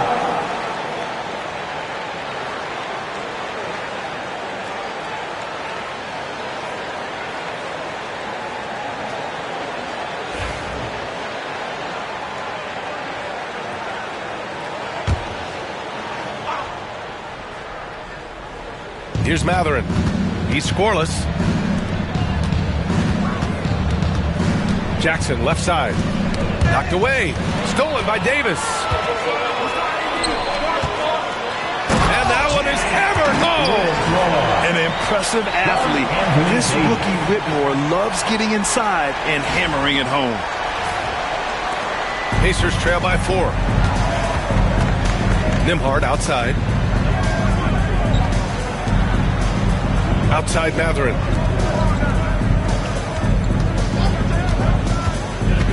Back to Nembhard. Lets the 3 fly. Drains the triple. And I'll tell you, Mathurin's passing game has a solid foundation. Now, hopefully, it continues to grow here. Young against Halliburton. Right side, Young. Indiana with a rebound. This game coming on the heels of their win versus the Knicks. In that game, they were the enforcers, and they were also efficient. That's the kind of balance coaches look for. Easy to be efficient on nights like that when everybody has things going. Let's see if they're still in the rhythm tonight. All right, guys, let's get your take on the scoring breakdown for the Wizards. They've been really going at the defense in the painted area, and so far, the opposition really hasn't had an answer for them. So much good energy and flow tonight, and that has really come out of great ball movement. Guys have been open, and as soon as they are, they get the ball.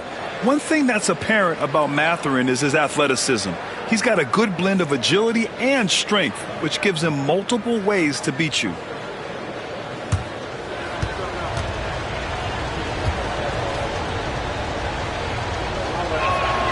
Both free throws good from Mathurin. And one thing Bennedict Mathurin has no shortage of is raw athleticism.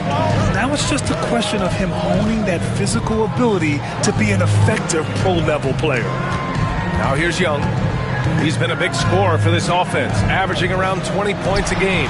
Perfection with the jumper from the elbow. And the Wizards lead by 1.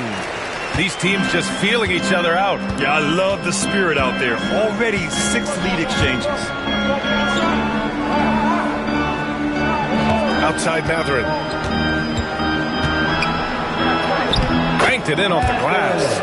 Great body control allows Mathurin to finish through contact.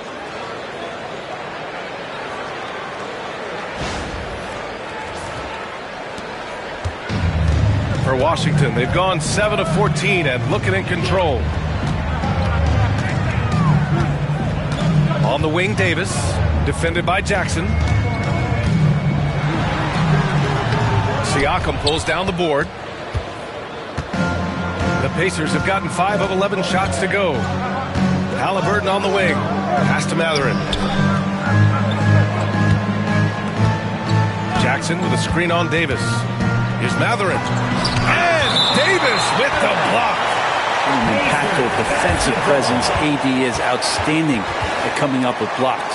And now it's time to take another view of that huge swat. You know, you can't ask for any better defense than that. He responded so fast to the shooter, and it stifled him. Russell's checked in for Washington. The Pacers also with a sub. Toppin's checked in.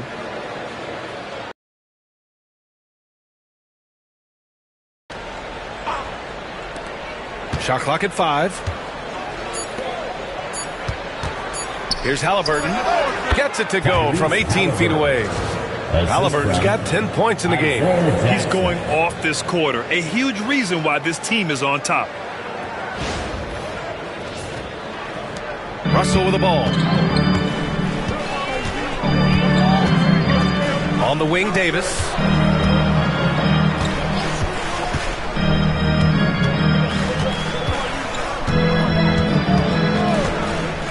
To the middle. Here's Sarr. Nice pass. Nice catch. And a resounding dunk. Well, you have to track Sarr in that action. He's so fluid for his size and does a great job coming off the pick.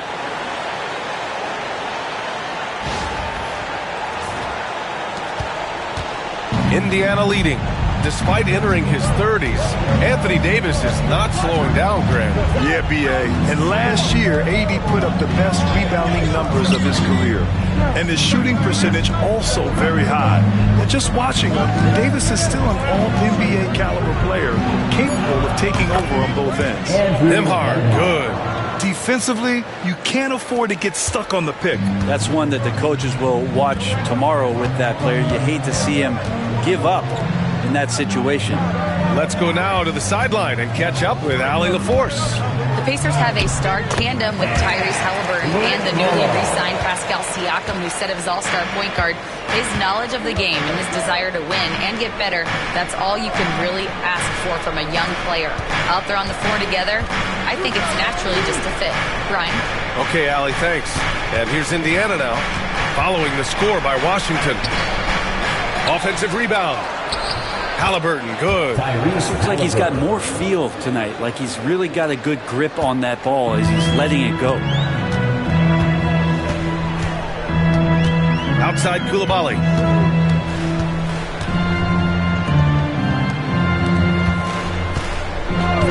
Outside Davis.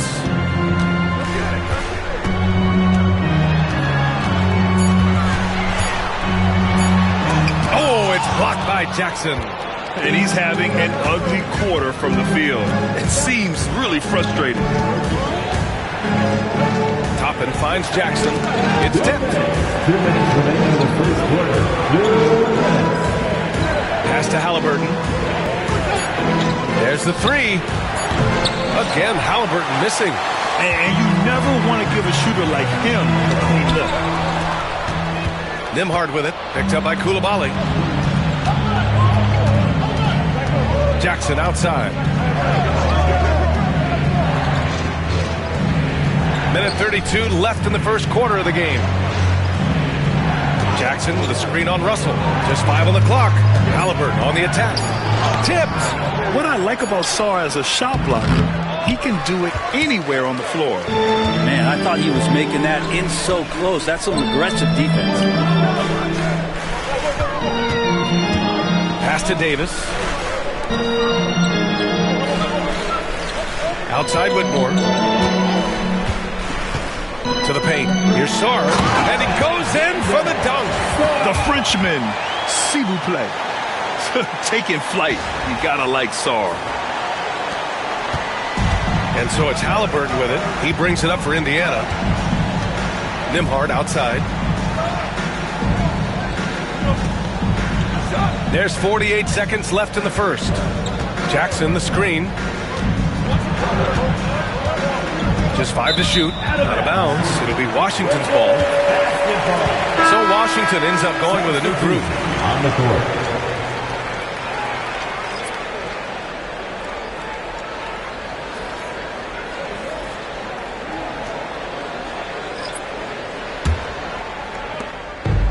Seconds left in the opening quarter.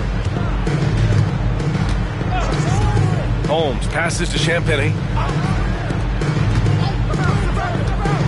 It's Exum on the wing. He's guarded by Nembhard. It's Exum on the wing. He's been productive, averaging just over 7 points a game. And so far, they've had the advantage on the boards. Mathurin against Young. Shot's good by Mathurin. Mathurin's got 6.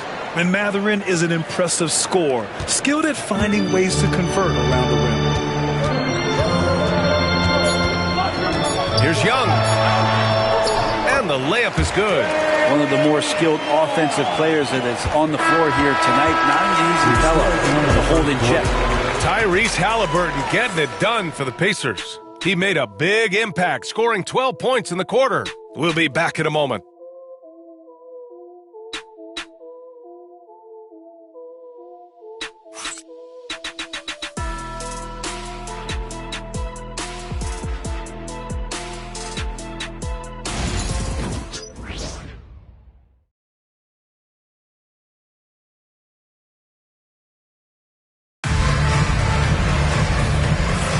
And we hope you're enjoying the game. Both teams tonight keeping things pretty even on the scoreboard so far. All right, let's quickly break down the game we've seen from the Pacers so far, guys. Well, a big differentiator was their ability to generate offense by pounding the glass.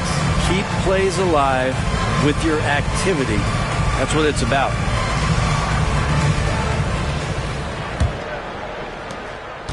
Washington trailing.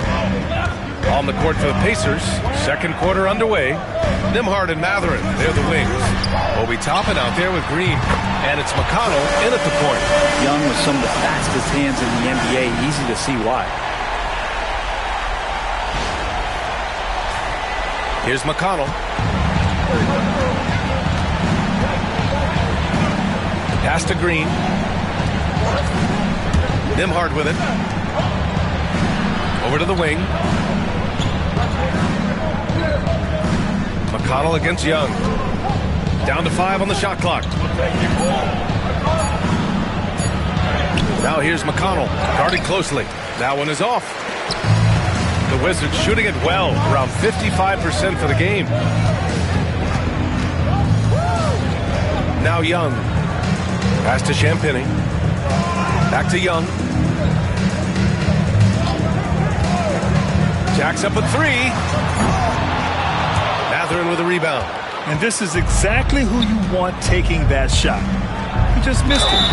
And there's the basket, and the whistle blows. Chance at a three-point play here. Going to the line for 1. Well, when you look at the forwards in this league, there are a lot more Grant Hill types out there these days. Well, thank you for the nice words, B.A. Of course, I took pride in my overall game. And over the last few decades or so, we've seen a bunch of guys playing the 3, 4, and 5 who can pass, dribble, and shoot. So it's fun to watch the game evolve.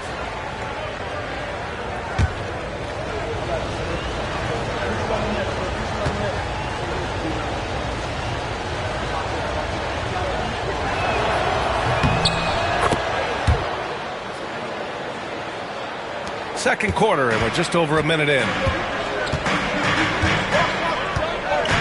McConnell against Young. Now George. No made baskets yet. It's George on the wing.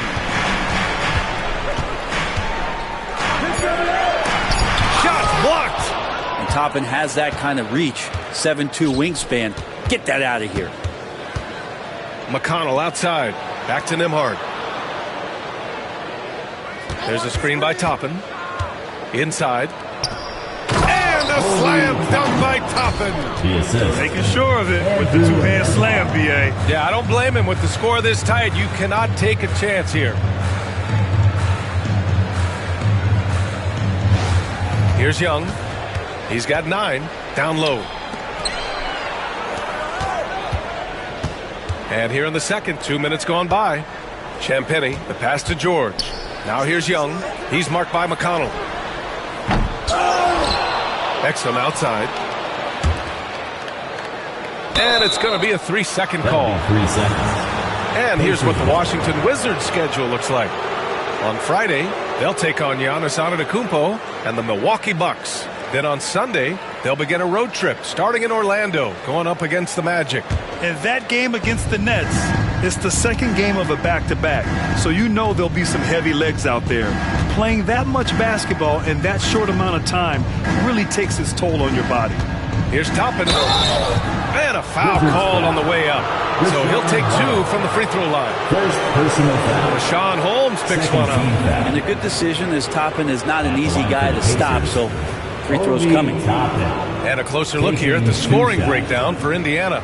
Well, I like how focused they've been on getting the opposition into foul trouble, as well as coming through at the free throw line. Well, I want to add also the damage that has been done on the inside. It's a lot of rubble in there, but they're continuing to go right at the defense. The first free throw is good.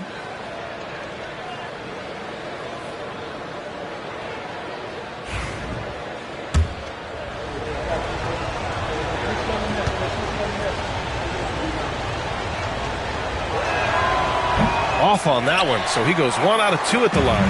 The Wizards trail by 5. Here's Champagnie. He got a piece of it. And here's McConnell, still without a bucket. Tries the spin move. Outside Mathurin.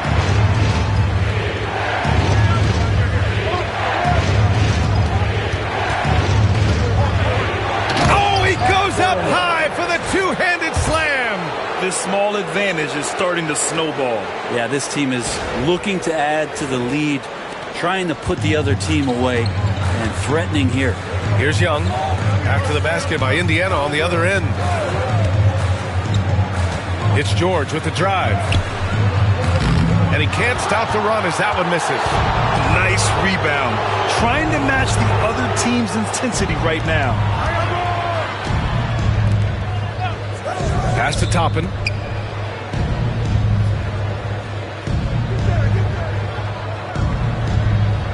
Back to Nembhard. Indiana needs to get a shot off. McConnell's shot is off. Wizards trail by 7. And looking at Trae Young, Brent, his teams always finish in the top 10 in offensive rating. Yeah, for Trae, those teams he's played on have normally been in the top 5, along with playing at a top 10 pace. So when he has the ball in his hands and he's coming at you, very difficult to stop. Young's so talented, you basically guaranteed to have a good offensive team. Sars checked in for Washington. Coulibaly comes in for Champagnie. And the Pacers also making a change. Siakam's checked in.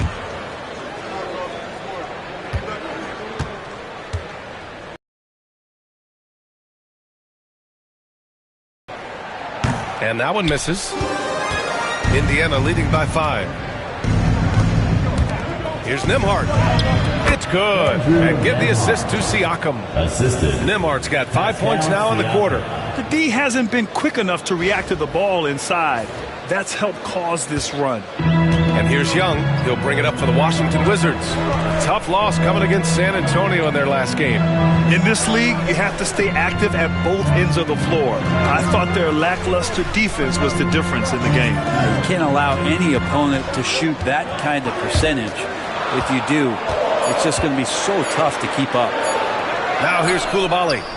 And right now he's currently putting up 6.5 points per game. Pass to Nesmith. Now here's Toppin. Count the bucket. Coming off a perfectly placed pass. And now a 9-point Pacer lead. And what's working here? Each guy is willing to make the next pass. The Wizards have gotten only 2 of 8 field goals to go in the second. Now here's Young.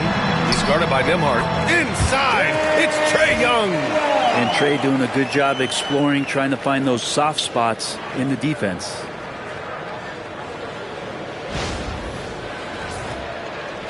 And here's Indiana now. Nembhard outside. Again gets it to go. He can't miss. 5 for 5. And their offensive execution has really picked up here in the second period. Now here's Exum. They lead by the biggest margin of the game at 9. Pass to Holmes.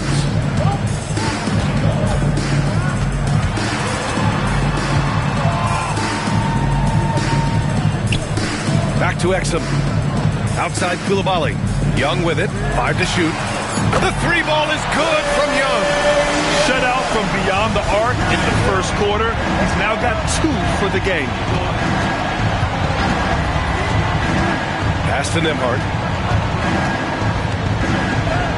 Hey, he's now 6 for 6. He is cooking right now. Well, this is a gravity game right now. Whatever he throws up must come down. He's having a great game. Wizards trail by 8. Exum outside. Back to Young. Oh, nice D from Nesmith. And they're doing strong work on the glass. A +5 advantage for them. And it's Mathurin missing. Washington has gone 2 of 4 from the perimeter in the second so far. The jump hook. Tried to bank it in, but it misses. Now the Pacers with it. They're on a 16-7 run. And it's flushed down. A nice jam. Yeah, this is how impactful Mathurin can be in close. He loves jamming it home. Here's Young. He's got 14. Exum outside. Outside Young. Outside Koulibaly. Pass to Sarr. Just 4 to shoot. Young with it. He's guarded by Nembhard. Puts up a deep 3. They get it back. Goes back up. Sarr misses. Pacers leading by 10. Nembhard outside. And here's Mathurin. He's guarded by Exum. Back to Nembhard. Nesmith passes to Siakam.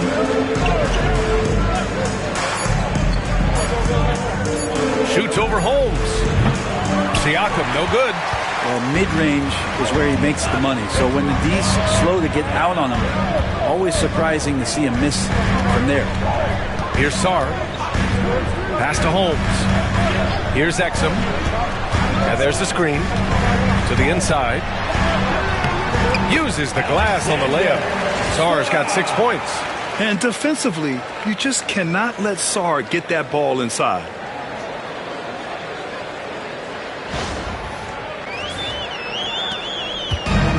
The Pacers have gotten 8 of 12 attempts to drop since the beginning of the second. And we'll have a timeout here called by Rick Carlisle. He wants a few moments to regroup with his players. Grant, you talk about NBA length. Alex Sarr has it in spades. So many young bigs we're seeing these days. He combines that length with some guard skills as well. And that's a very intriguing package. So for the Wizards, Davis, he's checked in for Holmes. Whitmore comes in for Exum. And D'Angelo Russell subbed in for Young. Halliburton's checked in for Indiana. McConnell comes in for Nembhard.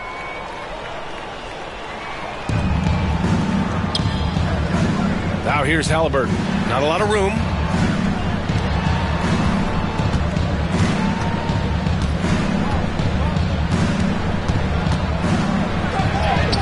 Look at Halliburton converting through contact. Defense doing their best to put Halliburton off balance, but he stays flexible, kind of warps around the defense and adjusts to the contact. Wizards trail by 10. Outside Russell.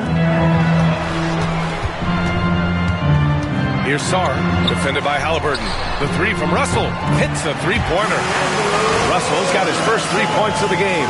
Good play call and good execution. The offense running on all cylinders. And here's Halliburton. He'll bring it up for Indiana. McConnell outside. Outside Nesmith.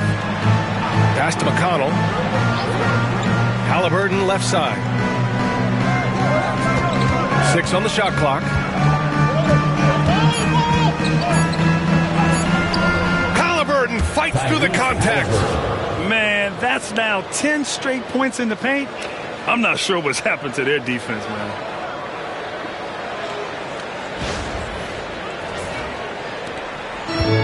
Washington has gone 3 of 6 from outside in the second quarter. On the wing, Whitmore. Davis against Toppin. Now here's Davis. Defense is right there. And Toppin pulls it down. I'll tell you what, they've been aggressive and they've been physical. Siakam the screen. There's Nesmith with the 3. It's rebounded by Washington. Davis has got 6 rebounds now in the game.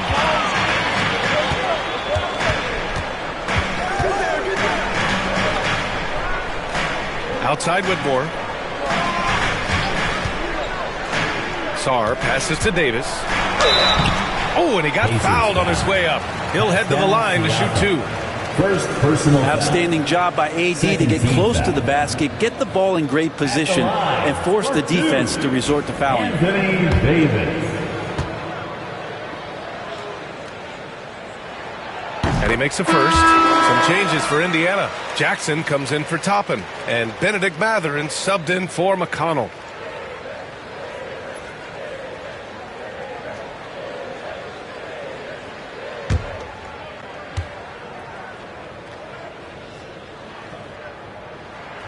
Both free throws good from Davis. I think as fans, you always want to see the best in the league healthy. Anthony Davis out there tonight. The NBA is just better when AD's playing. Now here's Haliburton. 29 points for him last game against New York. His passing, another high point in that game. He made sure it wasn't all about him. He wanted to get his teammates involved. Shot clock at 3. Tyrese playing big in the painted area. Haliburton piling up points. He can thank his impressive work ethic for that.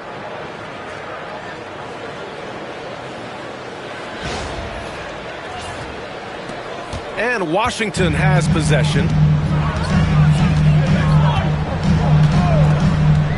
There's 1:54 left in the first half. Outside Whitmore. Oh, nice D from Nesmith. Indiana leading by 9. Mathurin passes to Haliburton. Siakam finds Mathurin. And he'll draw the foul. He'll head to the line for 2. And checking out the rookie leaders in steals over the last month. Second is Alex Sarr. And simply put, over the last month, he's been fantastic. Active hands leading to a lot of steals. First one falls for him.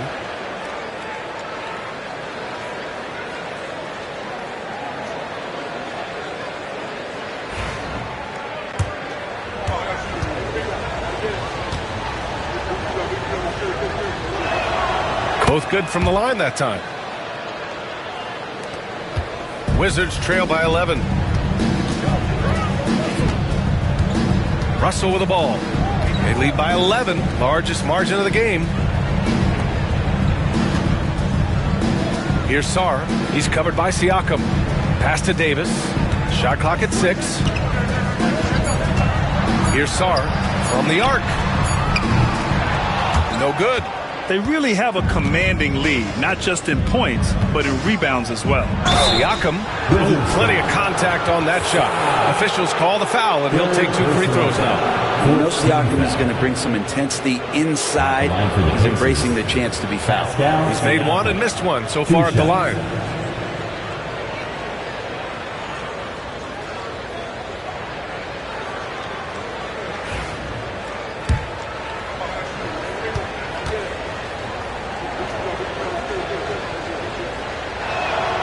And he drops the first. And Washington making a change here. George is checked in.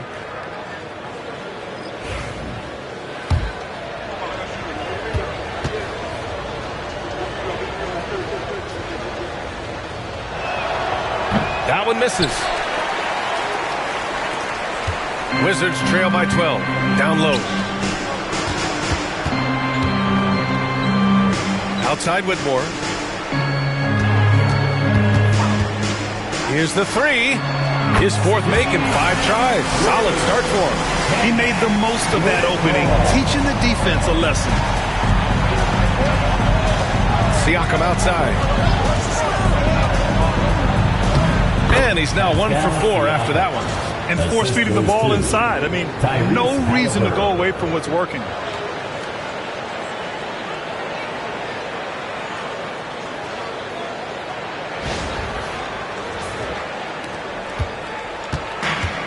Washington's gone 50% from the perimeter in this second, shooting 4 of 8. Davis, the pass to George. Outside Whitmore. Off target from 3-point range.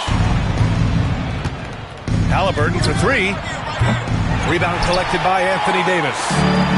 Davis has got rebound number 8 now. Here's Coulibaly. And that's not going to go. Misses at the buzzer. And so that 11. All right, now let's check in with Allie LaForce. Allie, what do you have? I'm alongside Coach Rick Carlisle. Defensively, you are slowing them down. What can you say about the effort you're seeing so far? You know, this team is a deceptive team despite their record. They got a lot of weapons, and they've been a tough matchup for us, so we've got to keep grinding away. The grind continues. Thanks, Coach. All right, good stuff, Allie. And we'll get back to the action at the start of the third quarter.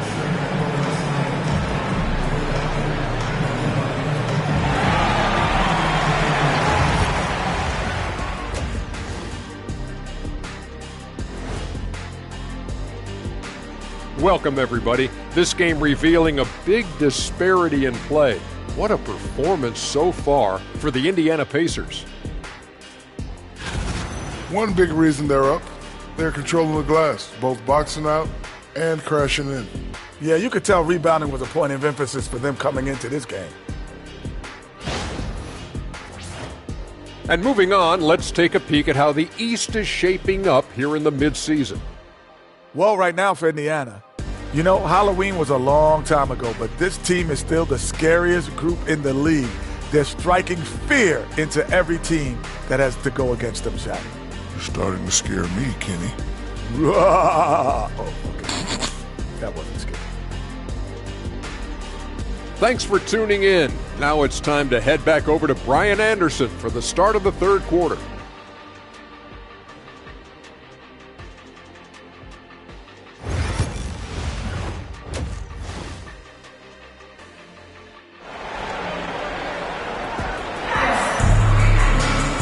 As we dive into the second half, we'll find out if the next 2 quarters are any different from the first 2. So far, it's been a runaway. Tyrese Halliburton has been sensational. He's been excellent at cutting through the defense and giving them fits around the basket. And you want these kind of nights where you can start to see those openings before they happen.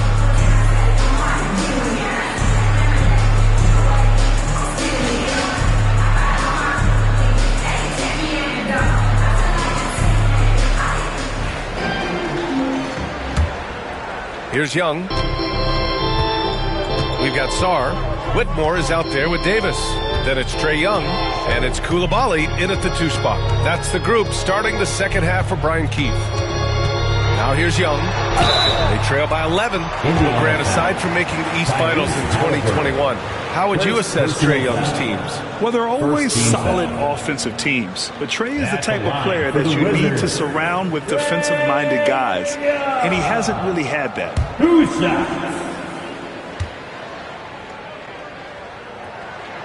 First free throw is good. You have to love Trae Young's relentlessness on the floor, his focus, just giving the game 100% of himself and not messing around in any regard.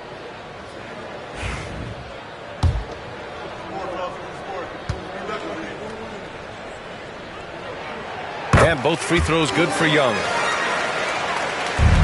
Pacers leading by 9. Outside Mathurin.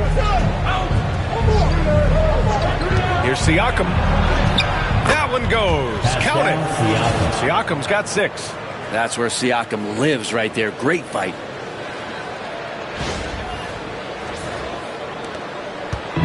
And here's Young. He'll bring it up for the Wizards. Davis, a screen. Young, the pass to Davis. Here's Sarr.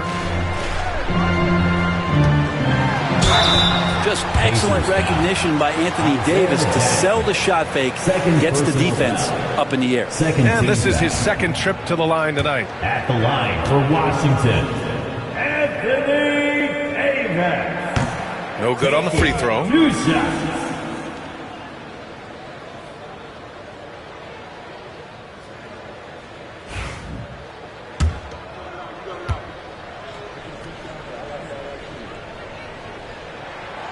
And the second free throw is good. Here's Halliburton. And keeping us updated from the sideline, Allie LaForce. With the game on the line, Ice Trae is dangerous, man. Young said, I've been owning the moment my whole life. That's what I do. I work too hard to be afraid of the moment. Brian? Well, Allie, it definitely shows in his play. It's great stuff there. Thank you. Standing 6'5", Halliburton, one of those longer, lanky guards that can get out there and use his size to disrupt. Wizards trail by 12. Now Young. Here's Whitmore. Back to Young. Shoots over Halliburton. The rebound by Jackson. Jackson's got 5 rebounds in the game. Halliburton looking over the floor. Pass to Siakam. Outside Nesmith. There's the triple. Buries it from 3. Nesmith's gotten himself going here. His first points of the game on the deep ball. And the Wizards shooting 41% in this game. Davis finds Young. Davis with a screen on Halliburton. Here's Young. Back to Davis. Easy money for Davis inside. You can see there just the threat of Young pulling up. It's going to open up the 2-man game. The defender forced to come out and respect the deep shot. And Trae able to make the play. Outside Mathurin.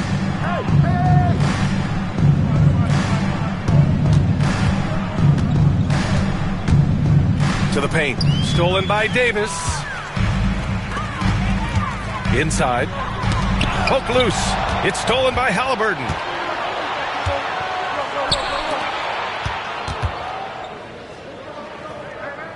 Siakam, the pass to Halliburton.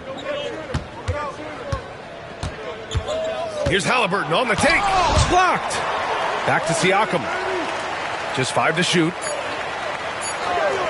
Another shot. Davis with a rebound. I saw a green light there. The D's not going to get away with that kind of lapse all that often here tonight.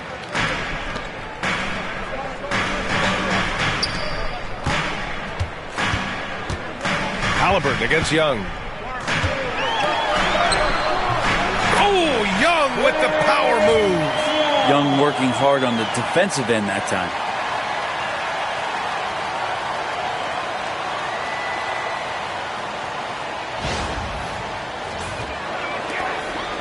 Pacers leading by 11. Halliburton outside. Outside Mathurin. Oh, and there's the whistle on the shot. So 2 free throws for him coming up. First personal foul. It's on Bilal Coulibaly. At the line for the Pacers, Mathurin. 2 shots. Shoot 2.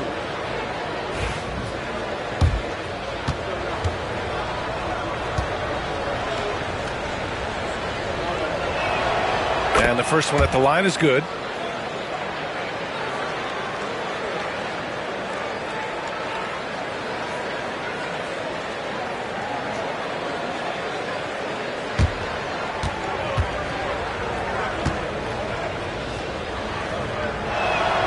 Both free throws good from Mathurin. Third quarter action. Just under 3.5 minutes have passed. Young against Halliburton. Now here's Young. He's closely guarded. Outside Whitmore. Clock at 6. They set the pick. 4-3. Indiana with a rebound. He really suffocated him there, guys. Just excellent work. Neesmith passes to Matherin. That one's good for 2. And just a tremendous ability to finish. No backing down at all from Matherin. He's gone 6 of 6 from the line tonight. Second team foul. At the line for the Pacers, Matherin. At the line for 1. Mind the lanes. Mind the lanes. One shot.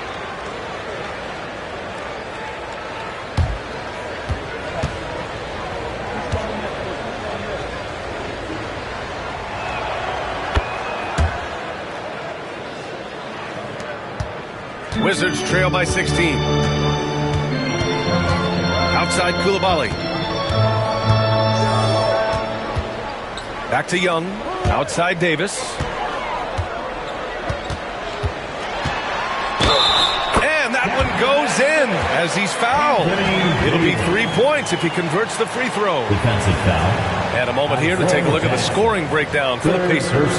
Well, not content to take what the defense gives them. I mean, they're attacking the gaps and getting the ball inside. We probably have to touch on as well that tonight their penetration has been awesome. I mean, they put force on this game, attacking off the bounce, and a willingness to do that has paid off. That free throw good from Davis. They're finding a rhythm from the line as they try to cut into this deficit. To the middle. Lays out, and he stays with it. Second chance shot. And he was fouled in the act of shooting. Opportunity for a three-point play here. Tenacious play by Halliburton, crashing into a foul and still sinking that shot. On the night, he's 2 for 2 at the stripe. Tyrese Halliburton, shooting 1.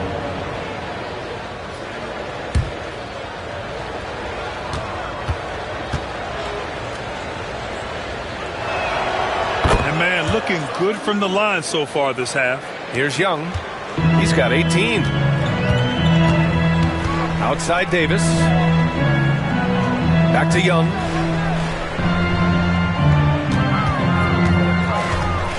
Outside Whitmore. That one's good, and it's Young with the assist. Young's got his 4th assist in this one. He's been terrific tonight, and with a little help from the other guys on the floor, they might be able to turn this game around. Now here's Neesmith, a dependable player on offense, giving them over 13 a game. Siakam in the post. Oh, he missed the layup. He had it with the pump fake. It's not his best night from the field, but looking for other ways and finding them so he can chip in. So it'll be 2 free throws. He was fouled in the act of shooting. The 2K leaderboard shining a light on the league's best three-point shooting teams of late. The 4th spot held by the Pacers. Number 1, you have to have good shooters. Number 2, you have to take good shots. This team is both talented and disciplined. Free throws good. Young. One of the truly elite offensive players in the NBA. Trae Young can carry a team and more with that shooting and playmaking. Champagnie, he's checked in for Washington. Toppin, he's checked in for Indiana.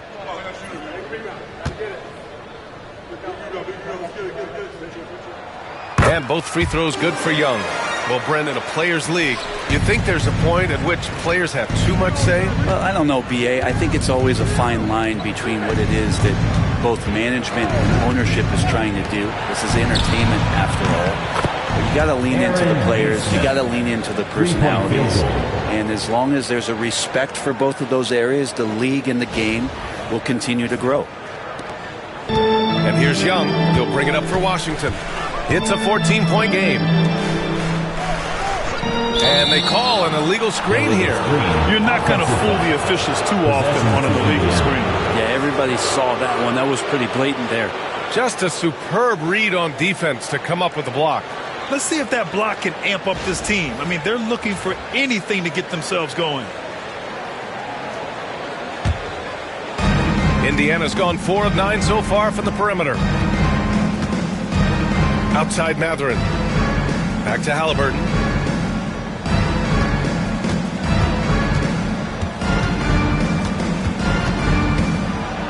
Driving in.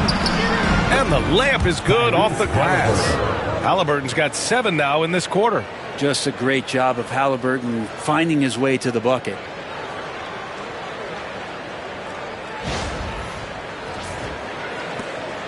Wizards trail by 16. Pass to Sarr. And here's Coulibaly. Here's Champagnie. Now here's Davis.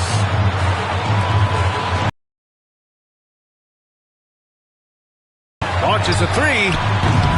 Mathurin with a rebound. And right now they're +8 in the rebounding category. That's helping them run away with this. Here's Halliburton. Some solid defense from Coulibaly. The Wizards have gotten 4 of 7 shots to drop in the third. Halliburton against Young. They set a pick. The 3-ball. Halliburton with some nice D. Well, he got off to a terrific start from the perimeter, but in the second half, he can't seem to build on that early success. There's Nesmith with the 3. It's rebounded by Washington. Well, the D really getting away with one there. No one on him. And that's going to be good 9 out of 10 times. Young against Halliburton. Young, the pass to Sarr. Outside Young. The 3 is up. And it's Young again missing. He's fallen into a bit of a slump this quarter. How quickly things can turn. And the slam dunk by Toppin. And for a big guy, Obi is quick off the floor. And here's Young. 20 points for him. And we've got a timeout from Brian Keefe. We might see him looking to make some tweaks to the strategy here. They're giving up a lot of points in the paint.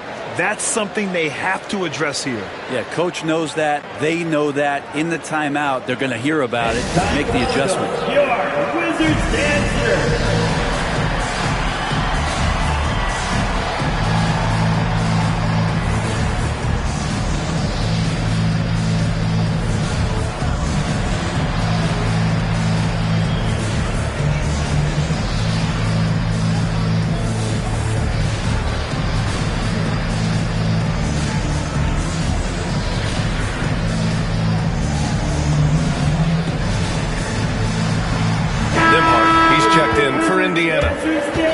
All right, a chance now to take a look at the steals over the last few months for Andrew Nembhard. I get the feeling he hasn't been paying as much attention defensively as he should be. His steal numbers have dipped in the past few months. He needs to get back some of that intensity on defense.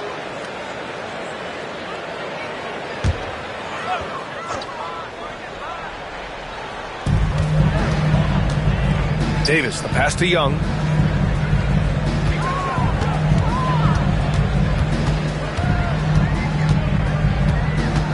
Win the drought. And he got the whistle on the way up. So he'll be headed to the line for a pair. Second personal foul. Yeah, they're playing catch-up at this point, but they've done a nice job at the free throw line here in the second half. He's had 4 chances at the line. He's made them all.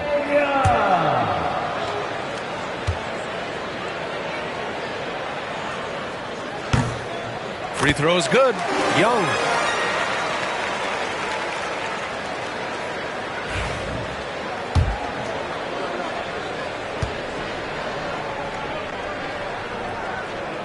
That's also good, so he hits both free throws. Pacers leading by 16. Now here's Halliburton. He's got 25. There's a screen by Toppin. Three-pointer Mathurin. And it's Coulibaly with a rebound. And he probably thought he was going to bury that one. Outside Davis. It's good. He's 6 for 12 from the floor. You can forget the jumpers right now, AD. Keep going inside, big fella.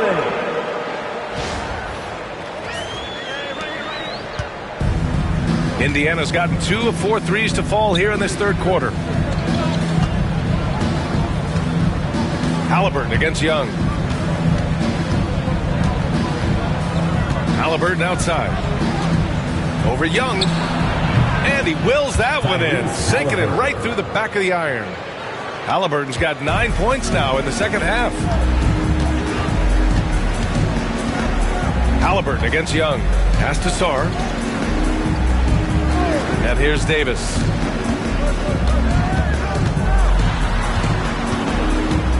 Clock at 6.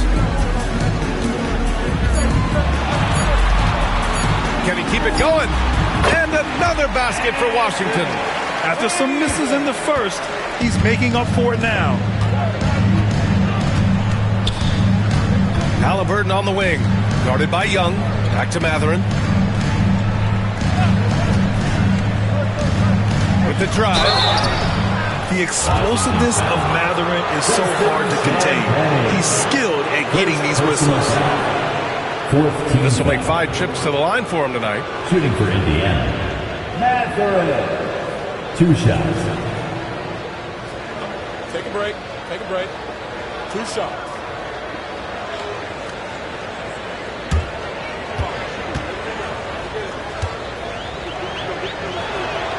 That free throw good for Mathurin. So for Washington, Holmes, he's checked in for Sarr. Exum comes in for Coulibaly. And Russell is subbed in for Trae Young.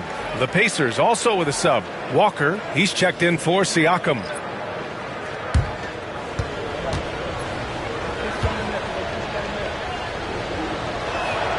Both free throws good from Mathurin. Here's Exum. Trying to make up ground here. And with plenty of time left, you want to play with urgency, but not desperation. And he banks in the layup. That's how you draw it up right there. A screen to shed the defense, a quick move to the bucket, and you get the lay-in. And Halliburton has got the ball here for the Indiana Pacers. They led by as many as 18. And Holmes pulls it down. Holmes has got 6 rebounds here tonight. Right side, Russell. And the layup falls. Russell's got 5. Oh, defenses try to get physical with Russell, but he has great body control and composure. Tough to throw him off his game. Indiana leading by 12. 2 minutes. 2 minutes remaining in the third quarter. Mathurin with the ball. 19 points in the game. Halliburton outside. And he gets it to go. Halliburton's got 11 in the second half. Defense shaking their heads. No idea how to stop him in this quarter. He's got him on the ropes. Washington has gone just 1 of 5 from 3-point range here in the third quarter. Holmes against Toppin. And there's the call. It's going to be an illegal screen. You can get away with one once in a while, but it looked like he wasn't completely set on that pick. A quick little lean like that is going to get the ref's attention. Foul call. McConnell, he's checked in for Indiana. Outside Walker.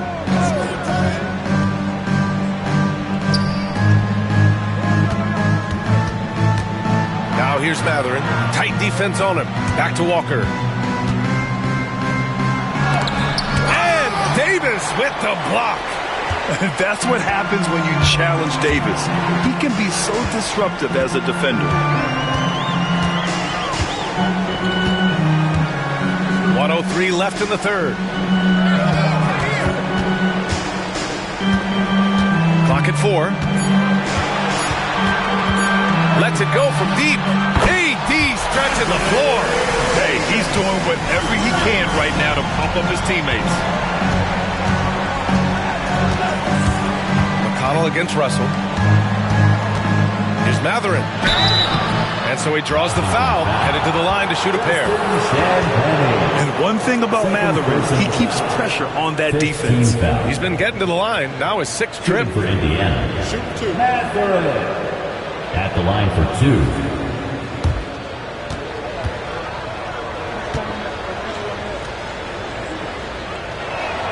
The first one falls. And the Pacers making a change here. Neesmith's checked in.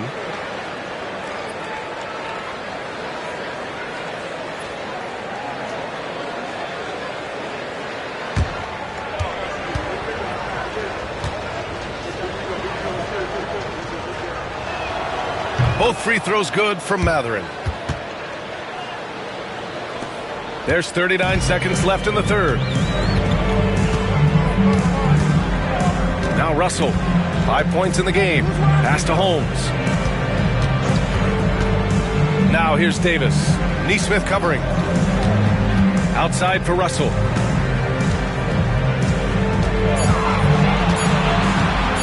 Shoots over McConnell. Takes a big high bounce and goes in. Russell's got 4 points in the quarter.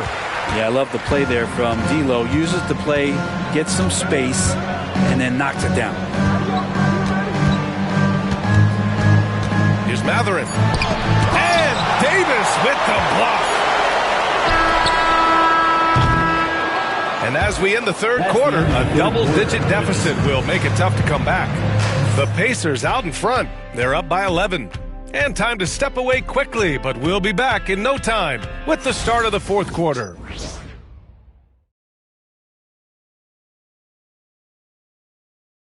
And a moment now as we take a look at our State Farm assist of the game. Talk about painting a magnificent picture with that dive. Just a great decision and a perfect delivery. Yeah, those are the kind of plays that you want to put on a canvas. Just beautiful basketball.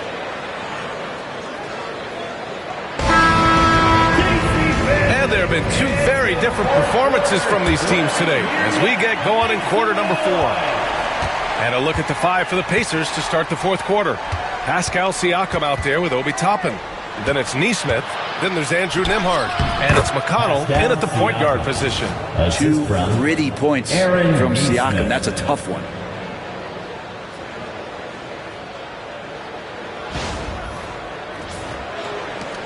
Here's Young.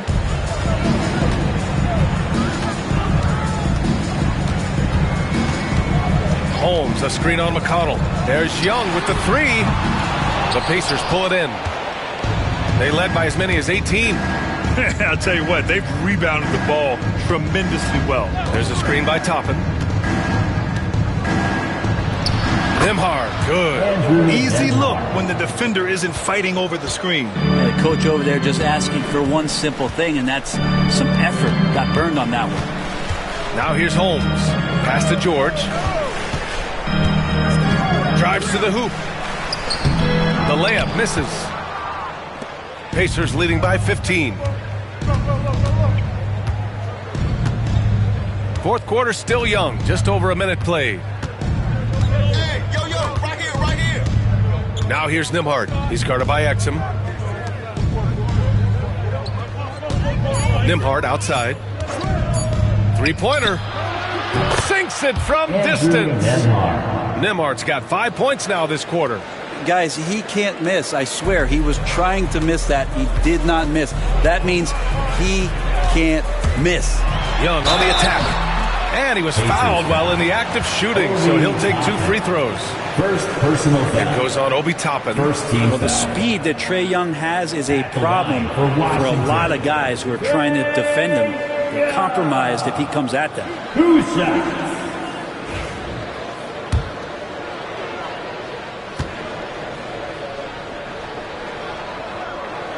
Free throws good. Young. Gills checked in for Holmes. The Pacers also with a sub. Walker, he's checked in for Toppin.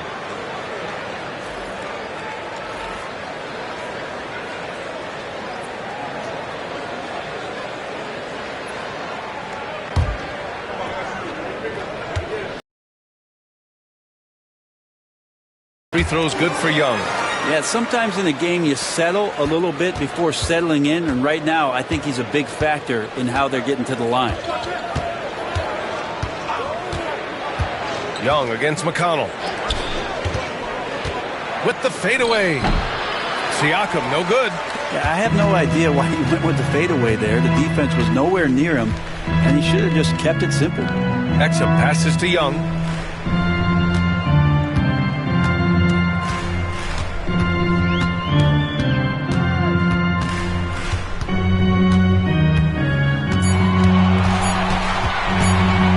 Unloads. Washington again can't hit. I know he's on a cold streak, but he can't let that get in his head. Especially if you're a player that doesn't get a lot of shot attempts, but otherwise the mindset is, I just got to get the next one to go, and you don't want to put that much pressure on yourself. Now here's Nembhard, pass to Neesmith. And here's McConnell. Kicks it out to Siakam. No good on the triple. Not great numbers, but great effort in this one. Sounds funny, but I think he's been a positive for them. Exum gets the bucket. And Trey knows he's going to get all the attention, does a good job of finding the open man.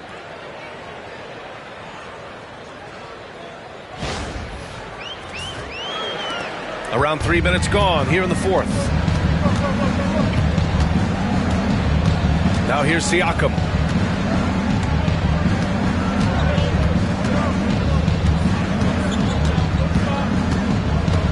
On the take. The baseline J. And Indiana misses again. Wizards trail by 14. Pass to Exum. Outside Young.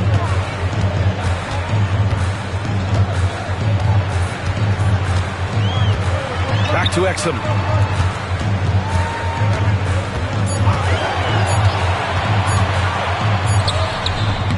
It's hauled in by McConnell. Pacers leading by 14. To snap the cold streak. And he takes it up and lays it in. Nembhard's got 7 points for the quarter. And just totally relentless, only increasing the intensity level. Yeah, he's the guy that you want to go to right now, trying to put this one away. The Wizards have gotten only 1 of 5 to fall here in the fourth. Young with it.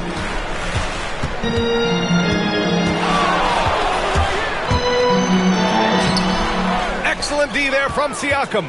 He's not sure if he ran out of energy at halftime or what, but so far just not himself in the second half. That one falls. And the Pacers lead by 18. Oh, an aggressive move there by Siakam, using the length to finish inside. And here's Young. He'll bring it up for Washington.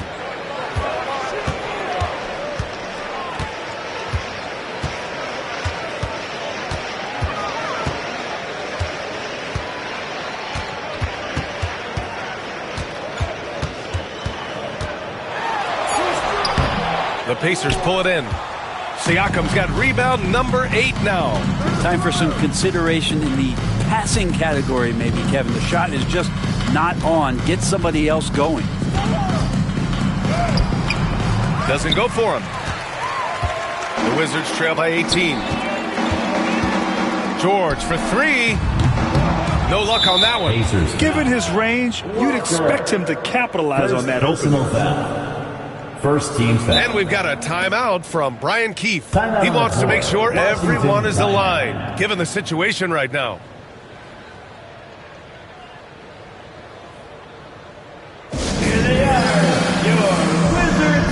Washington making some changes. Sars checked in for Gill. Anthony Davis comes in for George. And it's Coulibaly in for Exum.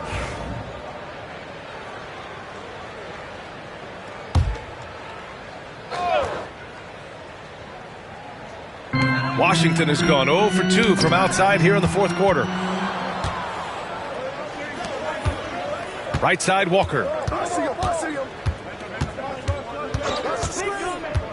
Outside, Mathurin for 3.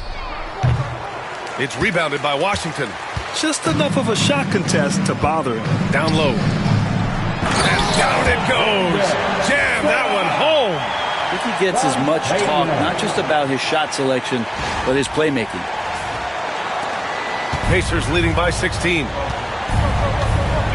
Nembhard outside. Outside Mathurin. Sarr pulls it in. Sarr's got 7 rebounds in the game. Left side, Davis. That one's off. 8 for 15 now in this one. Indiana's gone 1 for 3 in the fourth quarter from range. A nice shot by Halliburton. Well, the defense very attentive to him in the first quarter, but he's finally gotten loose in the second and making them pay.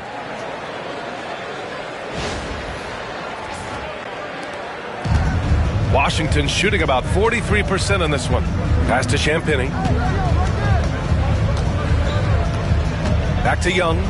Fires for three. Knocks down the long J. Young's got 13 in the second half.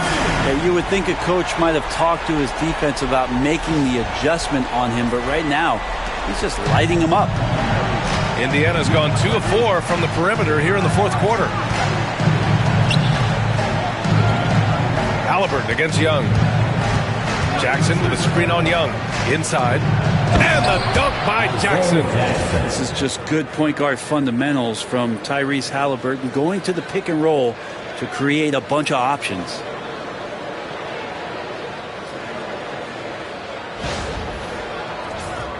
Here's Young. Outside Coulibaly. Back to Young.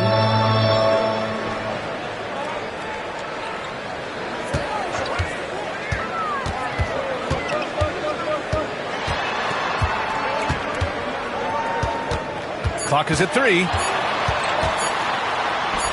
And the jumper is good at the free throw line. Young's got 7 points for the quarter. Well, looking into the gaps of the defense there, he's not going to miss many of those when he gets to that range. Now Nembhard. Here's Haliburton. And he drops in the layup off the glass. Haliburton's got 34. Down the stretch, he's been flat out awesome. He helped them get the lead, and now he's making sure they keep it. Here's Young. Davis with a screen on Haliburton. There's Young with the 3. And again, Washington with a triple. This is not a player who likes to be trailing in any game. That lights a fire. And we'll have a timeout here called by Rick Carlisle. No doubt he's going to utilize the opportunity to make sure they're all on the same page here. That's right. Whitmore's checked in for Washington. Pascal Siakam, he's checked in for Indiana. Nesmith comes in for Nembhard. All right, let's get a report from Allie. Hey guys, during that last break, I heard Rick Carlisle as he talked with the team. He said to his guys, this one is not over yet. You have worked hard for this lead, and we are not about to give it up now. Stay focused and keep hustling. Back to you guys. Thanks for that, Allie. Pacers leading by 15. Outside Mathurin. Back to Haliburton. Deflected! And here's Young. To the paint. Fires the 3. And again, Washington with a triple. He's done everything he can to give them a lift tonight, but it hasn't been enough. Haliburton, the pass to Nesmith. Now here's Jackson. Pass to Haliburton. Puts up a 3.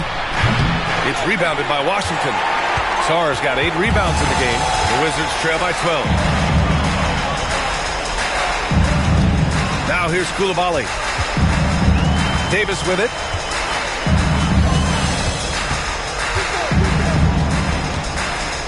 Shoots over Jackson. Pascal Siakam with a rebound. Indiana's got 2 of 5 threes to go here in the fourth. Haliburton with the ball. And Davis picks him up defensively. Mathurin passes to Haliburton. Siakam with a screen on Davis. Out left to the wing. Launches it. Siakam, no good. He's not the guy that you want to give a wide open look from three-point range. They're lucky that that one doesn't cost them. And the ball out of play. The Pacers will have it.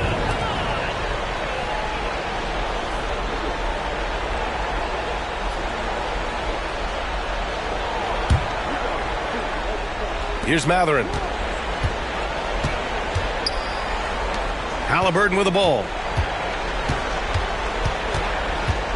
Siakam left side.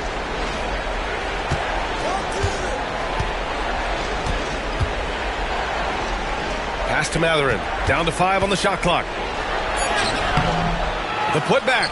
Controls the rebound and the putback. And the Pacers lead by 14. And right now, Mathurin is on a roll. This young guy continues to do whatever he wants. There's Young with the 3. The Pacers pull it in. Earlier in the game, they led by 19. Outside Nesmith. I see him. Siakam outside. 2 minutes. 2 minutes remaining in the fourth. Pass to Jackson. Beyond the arc.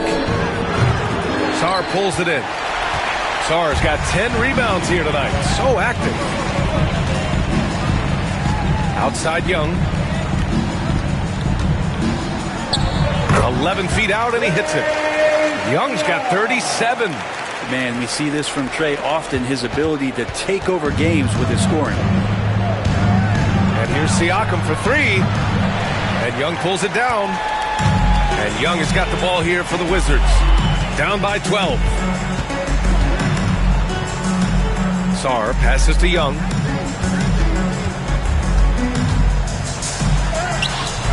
The rebound by Jackson. Jackson's got his 7th rebound of the game with that last one. Back to Haliburton. Ooh, and he took a hard foul on the shot. So he'll head to the line to shoot a pair.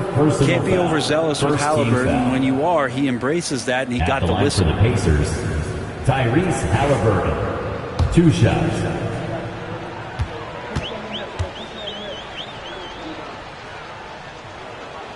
And he knocks down the first one.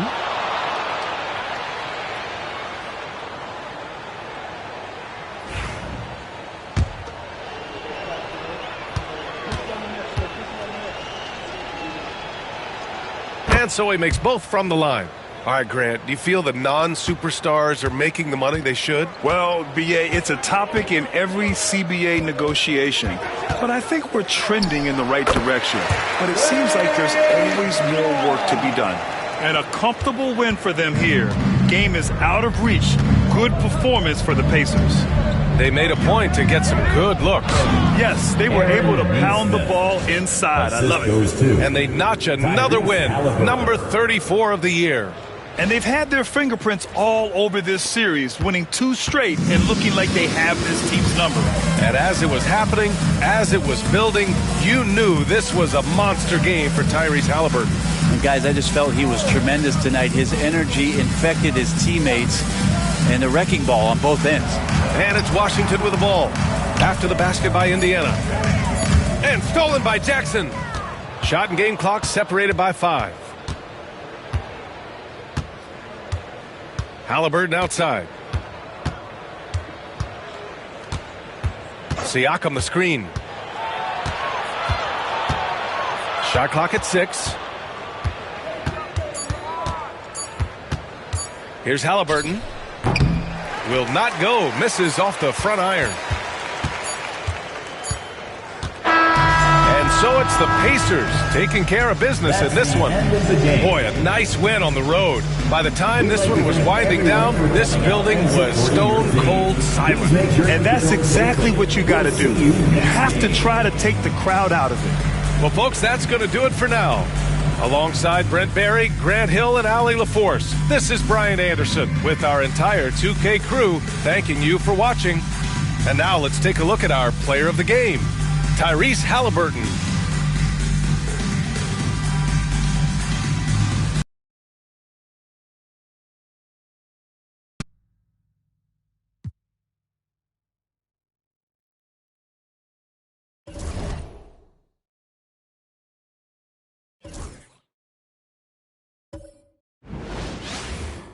Hello, basketball fans. You've got it on 2K Sports as we get set to bring you an exciting NBA basketball game. In this one, you'll see the Philadelphia 76ers against the Brooklyn Nets at Barclays Center. I'm Kevin Harlan with Greg Anthony, Hall of Famer Doris Burke, and another Hall of Famer, David Aldridge, from the sidelines. And the power rankings now.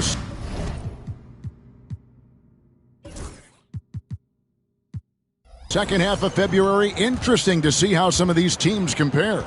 They're in a bit of a holding pattern, hoping to take that next leap.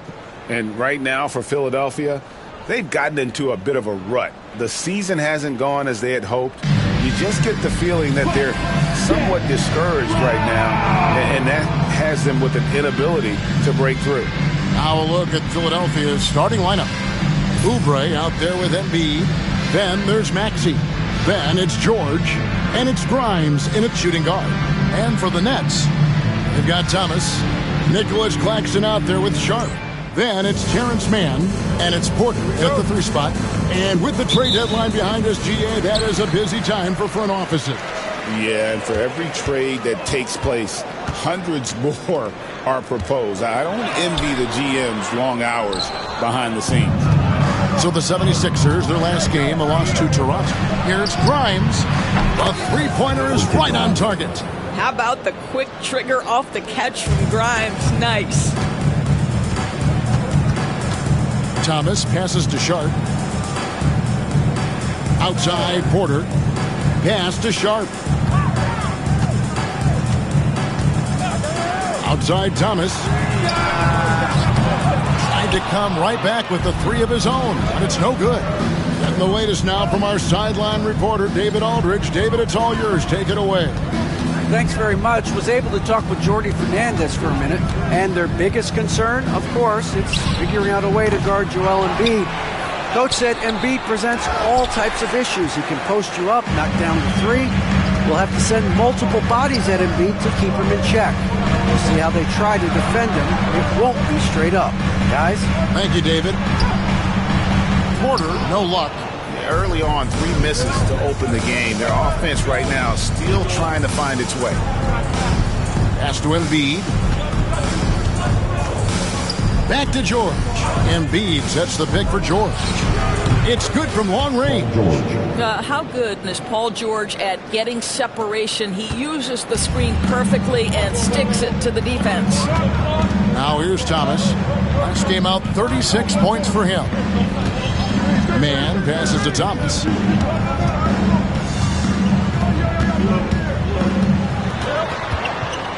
Just 5 to shoot. Lets it go from deep. They grab their own miss. Back to Mann. Outside Thomas. And stolen by Maxey. Well, he's 6'5" with a strong frame. Mr. Grimes is not afraid of little contact, folks. This is his first chance at the line tonight. And his average at the line stands at about 79% right now. So solid numbers in that department.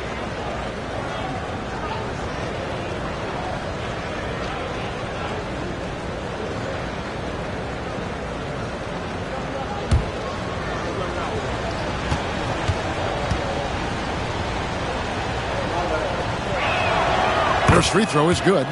Since moving back to Brooklyn in 2012, the Nets, Greg, have won just 2 playoff series. Just think about the all-stars they've had. KG, Pierce, Durant, Kyrie, Harden. I could name more. The Nets just haven't been able to put it together. So he gets them both. An efficient night from the line. This is a guy who puts in the work and it pays dividends. Maxey against Thomas. Outside Porter. Claxton the pass to Porter. They set the pick. Just 4 to shoot. Here's Sharp. And foul on the shot. He'll shoot 2 at the free throw line. First personal foul. First team foul. The Nets shooting their first free throws here tonight. And their success rate on the season, right around 77%. Shoot 2.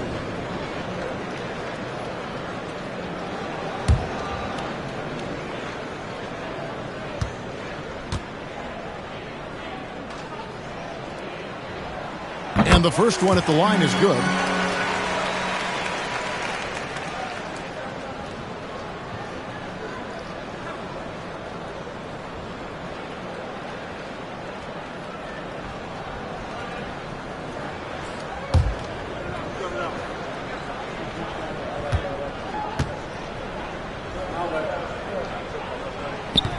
And Sharp drops them both.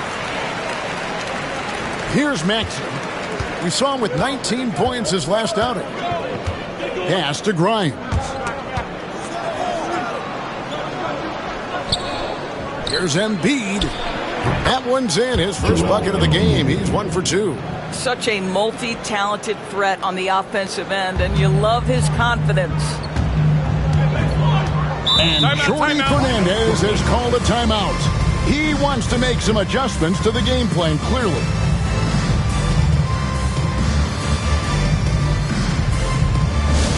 Time to make some noise, Mets fans. Because here they come back on the floor. You're from the Nets, Team Hype. Attention fans. Now on the court is your home squad. Get loud and let them hear you. T-shirt. Come on, everybody. We got T-shirts for everybody.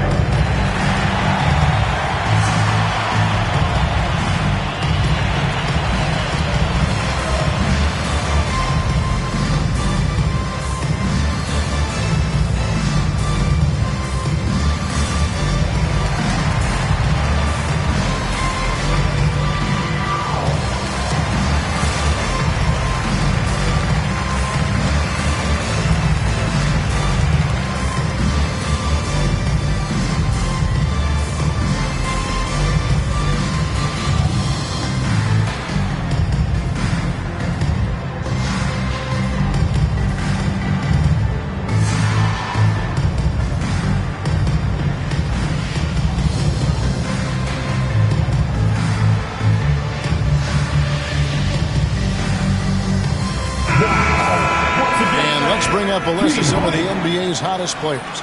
Among shooting guards, these are the leading scorers over the course of the last month. Fourth, Cam Thomas. And this is the cream of the crop at the two-guard spot. I mean, strictly in terms of their scoring ability and the ease with which they can overwhelm would-be defenders. You know, and that's why it often requires more than one man to defend against any of them. These players draw more double teams than any group in the league, and they still are able to put up points at a devastating rate. Here's Mann, 11 points last game. Sharp on the wing. Thomas with the ball. Now defended by Oubre. Pulls up on the wing. Oubre pulls it in. And that's where you want to make the next pass. This guy is a good scorer, but the defense was right on him. No one near Maxey as he lets it fly. Bangs home the trifecta. Oh, great ball movement there. First quarter of action, just under 3.5 minutes played. Mann passes to Claxton. Sharp again, Oubre. And a wide open look for Porter. And they come right back with their own three-pointer. That was an emphatic answer by Porter Jr., looking to dominate him from beyond. Thomas against Maxey. The shot by George, wide open. Another three for Philadelphia. And you can't help but pick their defense apart. They're completely in disarray. You've seen, Doris, Paul George's journey from role player to MVP candidate. There's a reason, Kevin, Paul George is one of the most emulated players in the league with young people. His game is so well-rounded, and maybe his best attribute is his adaptability. Paul George is equally comfortable either being the lead man, or if need be, he can play with 2 or 3 other stars and still be effective. Really incredible. So, Greg, you played the point.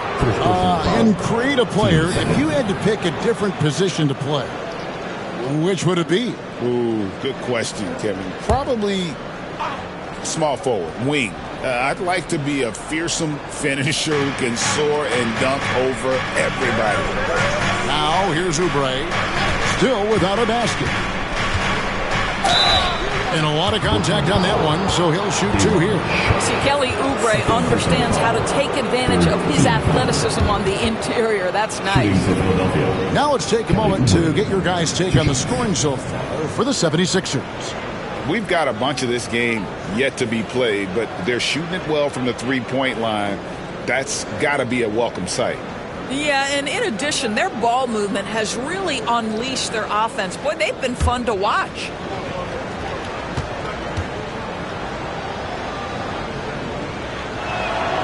Free throw, good, Oubre. Kelly Oubre Jr. entered this league as a dynamic athlete, excellent in the open floor, but give this young man credit. He's worked hard to develop the perimeter game that's absolutely critical to success. Trendon Watford's checked in for Sharp.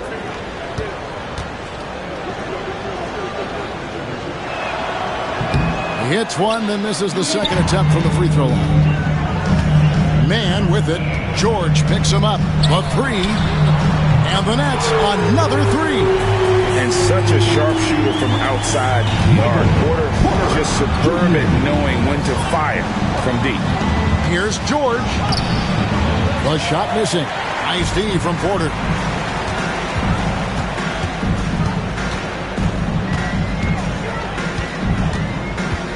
Pass to Thomas. Here's Watford. Spins. Thomas gets the bucket. I'm not sure how we define a difficult finish for Cam Thomas. This guy finds a way through contact. Here's George. And he converts the layup. George has got his third bucket of the night. They've wasted no time settling into their offense. And Jordy Fernandez has called a timeout. He's made the decision. He wants to huddle up with his guy.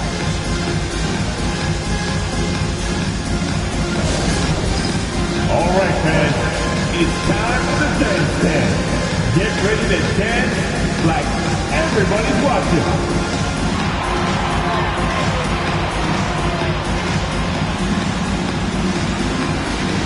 Let's see those moves. Come on.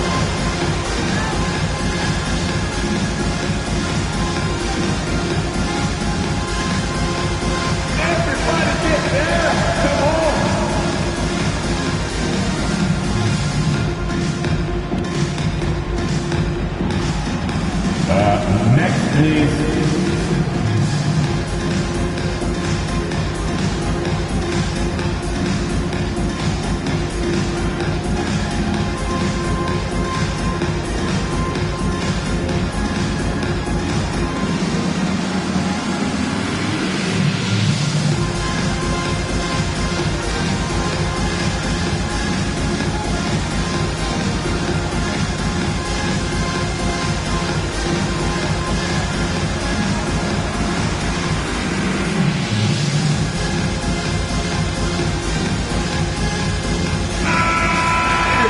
Checking out some numbers for Tyrese Maxey. And guys, his effective field goal percentage is trending in the wrong direction over the past 5 games. Shot discipline hasn't been the best. He'll be looking to play a smarter game tonight.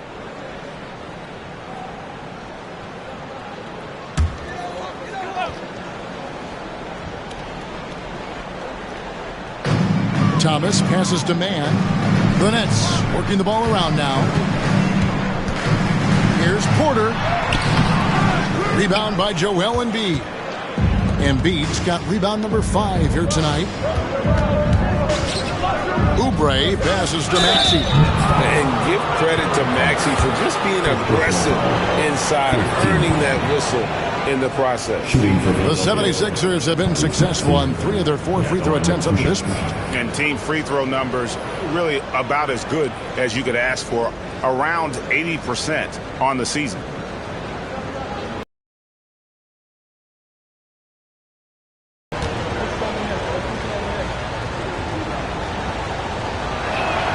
The first one falls.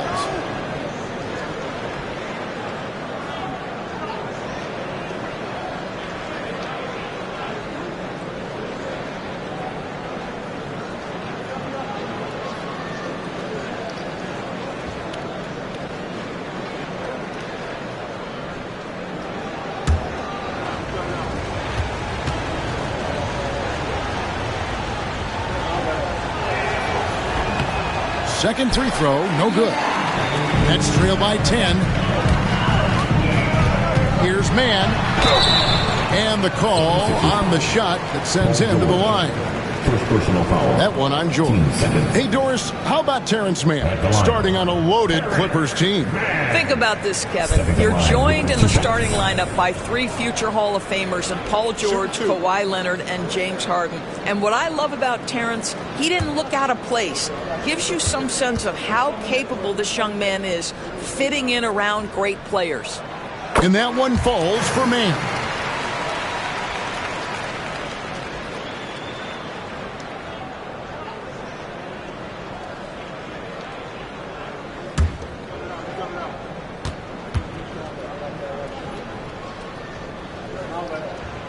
Both free throws good from Mann. The 76ers leading by 8. And let's head over to the sideline and catch up with David Aldridge. Hey, Kevin, the Brooklyn Nets wasted no time hiring their next coach, Jordi Fernandez, shortly after the conclusion of last season. Despite his youth, Fernandez has been on the rise after stops as an assistant with the Kings, Nuggets, and Cavs, as well as coaching the Canadian national team. Kevin? D.A., we've been talking about Jordi Fernandez for a long time. Now his big break, and I'm happy, I know we all are, for Coach Fernandez. Hey, David, thank you. And that's exactly what he's looking for, draining the triple. Pass to Embiid. Here's Grimes. And here's Embiid.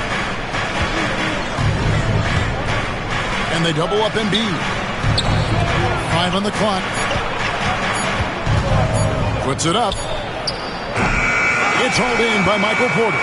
Nets trail by 5. Here's Mann, and he makes no mistake on the slam dunk. And not just a scorer, but a distributor as well. Porter's court awareness is really impressive. Outside, Maxey. Embiid with the screen on Thomas. Here's Maxey. No good again that time. The defense ready for him on that possession. They had to be because he is so strong in the paint. And the basket by Thomas. That's agility and touch. Cam Thomas gets that to fall inside. And it's the 76ers with the ball. Outside, George. Oubre, a screen on Porter. From deep, George. A rebound by the Nets. Claxton's got his 4th rebound in this one. And man, is this team on a roll right now offensively, Greg. So fun to watch. They're playing with so much confidence, which is why they're tearing it up on this end. And it's Nick Nurse calling timeout here. He wants to talk to his guys. They just couldn't come out on top last time they took on the Nets. That one was played in Brooklyn. Well, if they want to avoid the outcome of that first meeting, they'll need to be stronger on the glass. They were completely outmatched in the last one. Well, you have to believe the coaching staff made that a point of emphasis. Better aggressiveness, better intensity on the backboards.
Brooklyn making some changes.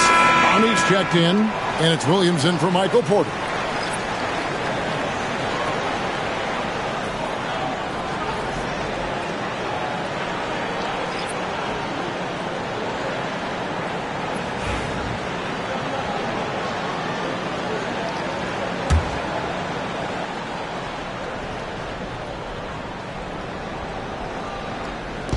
And here are the 76ers now.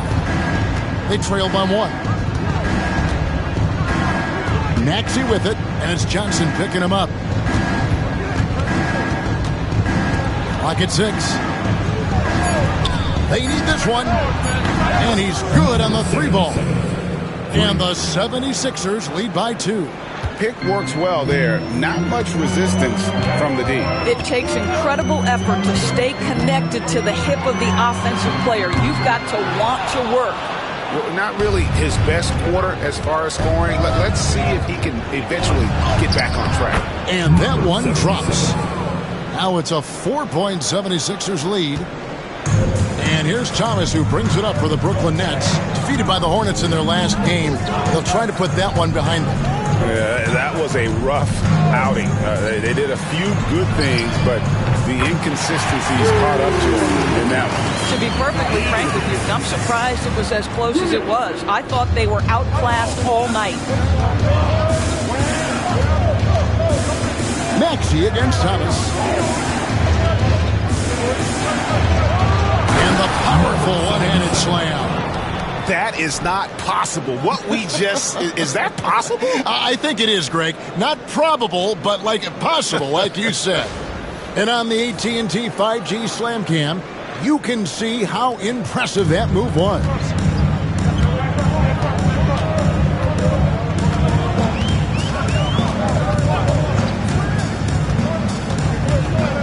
Pass to Williams.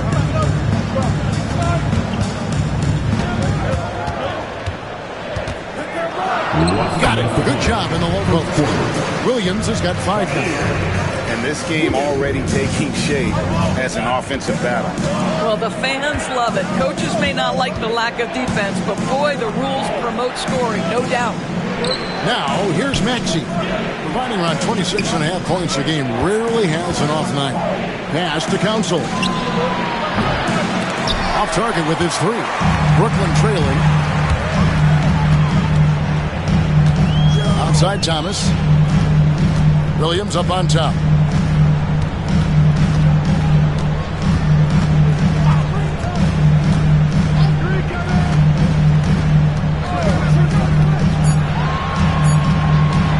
From deep three-point land, the rebound by Yabusele.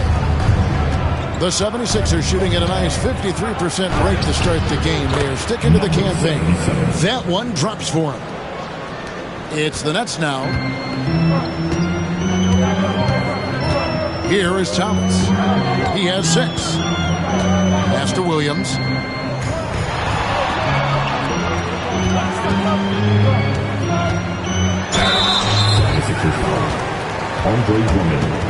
First personal for Brooklyn, they have been solid at the line so far. 4 for 4. At the line, shooting for Brooklyn, Zaire Williams. At the line, 2 times.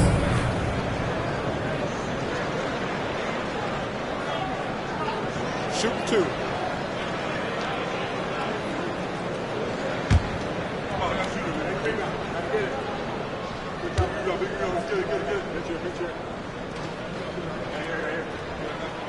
And he makes the first. Michael Porter, he's checked in for the Nets.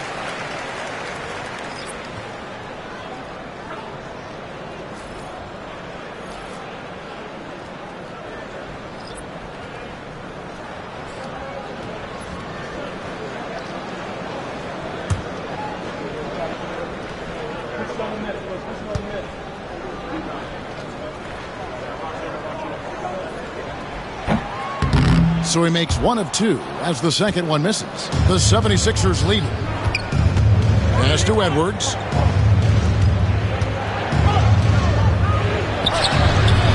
The rebound by the Nets. Up top, Porter. 17 points for him last game against Charlotte. Kicks it out to Johnson. They set the pick. Tries again. And it's Lowry with the rebound. Philadelphia with the ball. Here's Embiid. Clowney pulls it in. Watford with it. Puts up a deep 3. And he was able to put it up in time, but doesn't fall. A good close contest so far as we finish the first quarter. 76ers lead by 2. And we'll be back with you right after this.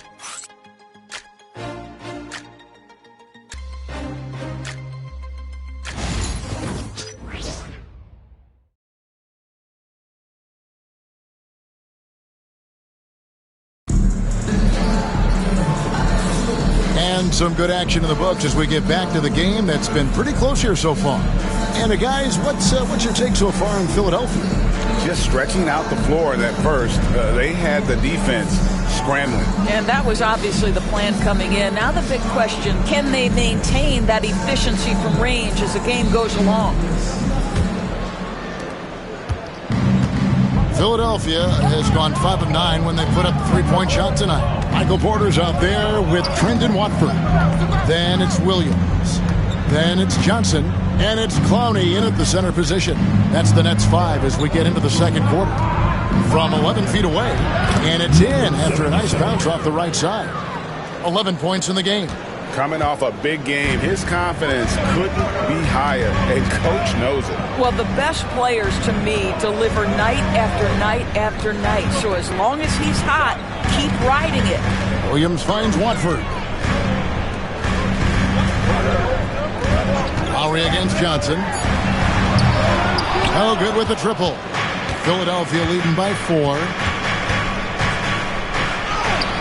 6 for 6. He's yet to miss from the field. Boy, he's been unconscious this quarter. I love the confidence he's playing with. Here in the second quarter with a little over a minute gone. Outside Williams takes a 3. That's in there. Johnson with the assist. Williams has got 9. And he found the perfect spot behind the arc there. Big gap in the deep. Now here's Embiid. 29 points for him last game against Toronto. And you know, guys, the other thing I really appreciated about his effort in that game was the effort and work on the glass. What a well-rounded performance. Outside Porter. On the wing, Williams. There's the pick. Pass to Watford. A 3. It's hauled in by the 76ers. They've held a 12-point lead early. Outplayed in the previous game on their schedule, losing to the Raptors. And really, I thought what was the difference in that game? Offensive rebounding, or the lack thereof. A lot of one-and-dones in that game. You know, if you're going to create more points, you need to create extra possessions. And getting wiped out on the boards kept that from happening. Here's Johnson after the made shot from Joel Embiid. To the inside. That's good, and the 76ers lead is cut down to 5 on the bucket from Porter. Just using his size well close to the rim. Porter is outstanding at cashing in from those spots. Gordon deciding where to go with it. Embiid sets the pick for Gordon. Nailed from three-point land.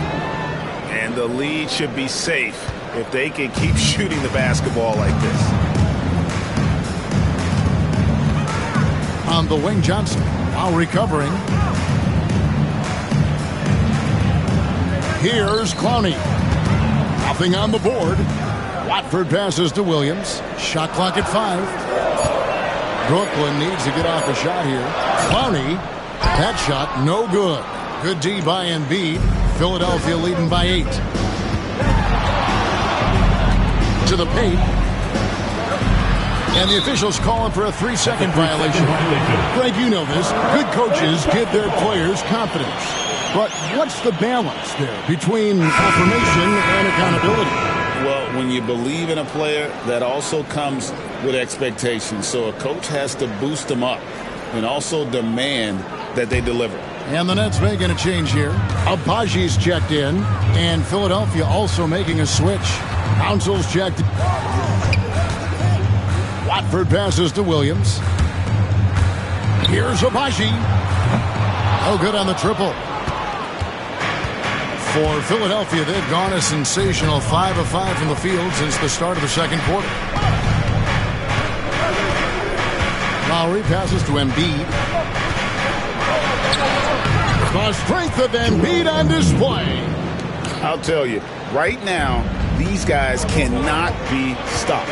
Boy, it looks like their confidence is at an all-time high, just feeding off each other right now.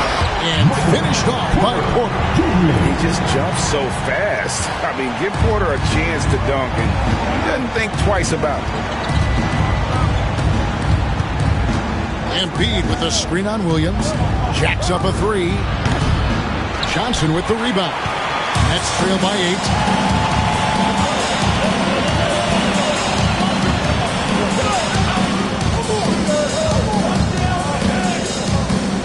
Pass to Porter. On the wing, Williams. Porter inside. And the rejection by Embiid. so agile at 7 feet. Embiid covers a lot of territory. Outside Lowry. Now here's Embiid, covered by Watford. Well, that possession to me highlights the importance of creating for your teammates. Brooklyn's gone 1 of 4 from three-point range in the second. Not a whole lot dropping out there for them. Johnson against Lowry. Near the three-point line, it's Porter. Porter can't get that one to fall. The 76ers leading by 10. To the wing right side. Pass to Lowry. Up top, Embiid.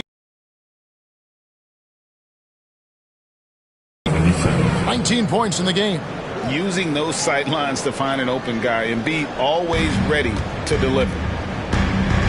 They need a bucket in a big way here to regain some confidence. Inside, here's Williams. And Philadelphia grabs the miss. A good board there, Kevin, but overall they're getting slightly out-rebounded. Wasted no time on that shot, but it's off the mark. Nets trail by 12. And here is Johnson. Scoreless thus far. Watford finds Williams. Back to Watford. And again, no good by Brooklyn. Philadelphia's gone 6 of 11 when they've taken the three-point shot tonight. Very respectable. They get it back. Lets it go with the 3. 9 for 12 with that miss. Still shooting 75% for the game. The net shooting in the second quarter has been pretty embarrassing, just 27%. And now we've got some time to check in from the sidelines. You got for us, DA? Kevin, Michael Porter Jr. was the #1 ranked player in high school, but a back injury changed things. He said, my potential may look different now, but as long as I can truly say with what I had, I gave it my all, that's all that success should be defined by. Kevin, he grounds himself in gratitude and the work he's put in. Thanks, DA. He is a worker and living the dream. And Jordi Fernandez has called a timeout. He wants a minute here to get things straightened out with his team.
So both teams making some changes here.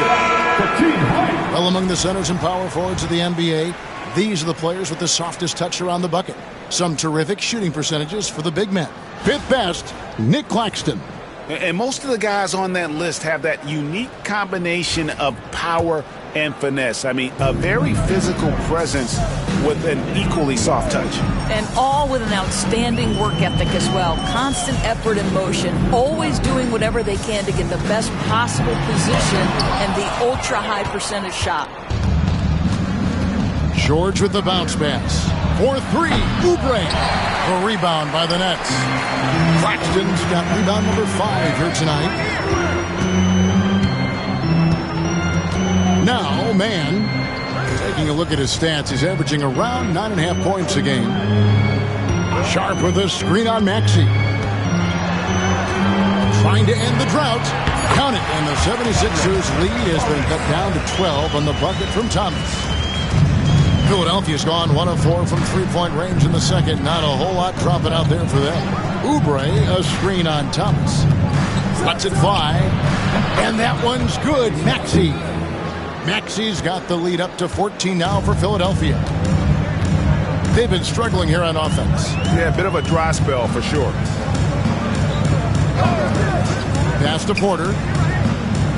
Here's Mann.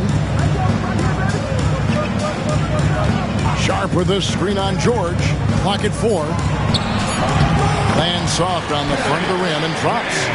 Mann's got 6 points. He is too good a mid-range shooter to leave him that open. Oubre outside. And the 3 ball is good. And the 76ers lead by 15. But he's got NBA range. There's no doubt about that. Oubre with 3-and-D ability on the wing. Thomas. And Embiid pulls it down. Embiid's got 9 rebounds in the game. Getting it done. And you know, guys, with Embiid on the floor, it's not just about his individual play. He changes everything for everyone on that team. That's how dominant he is. It's not just statistics. His presence alone propels them. And the Nets making a change here. Abaji's checked in. Mann with it. He has 6. Here's Abaji. A floater. Here's Sharp. And foul on the shot. So he'll get a chance at the line. And taking a look here at the numbers for Tyrese Maxey. Unbelievable play for him over the last month. Right around 25 points per, 5 assists and 4 rebounds. And what is crazy is that these numbers might not even do his game justice. He's been phenomenal. Feels like every night this guy does something that just blows your mind. So fun to watch. Someone the other players look up to.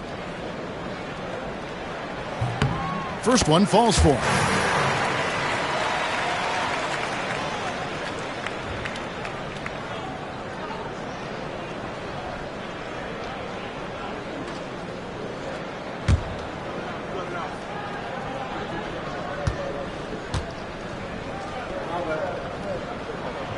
And Sharp drops them both. And so it's Maxey with it. He brings it up for Philadelphia. Pass to Embiid. And here's George for 3. That's good, and it's Embiid with the assist. Embiid's got 5 assists tonight. Nets trail by 16. Thomas passes to Sharp. Now, Mann. Screen by Claxton. Whistle blows. Bucket is good. And he'll have a chance at the line to make it a 3-point play. And the lack of effort to fight over the screen there makes that an easy shot. You know, we see this all the time. You're basically, as a defender, hoping the man misses rather than putting in the work to get over screens. One shot.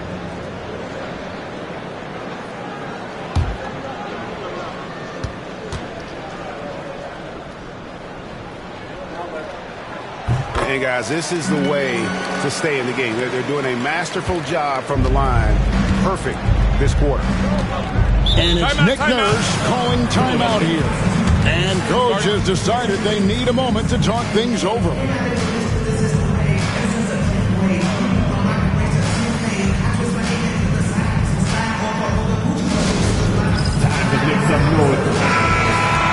Already it's February. Let's see how the East is matching up.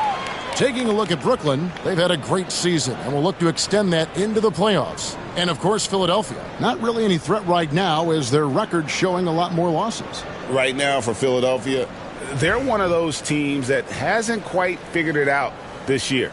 A lot of talent, a lot of heart, but nothing to put them up on that next level. You know, it's got to be frustrating for them. You can't dwell on the past. You've got to think forward, work together, and play for one another. Now, here is George. 11 points in the game. Oubre for 3. The rebound by Sharp. Nets trail by 13. Abaji, the pass to Mann. 2 minutes to play. Second quarter. Thomas. Sharp with a screen on Maxey. Thomas outside. And it's Philadelphia with the rebound. definitely a situation you want to make sure you don't give him too good of a look. George looking around. Misses from short range. Those are chances almost always you can rely on him to get you 2 points, but the D, just enough to keep him out of rhythm. Claxton on the follow. What a nice response by Claxton. Knew exactly where it was coming off and sends it in.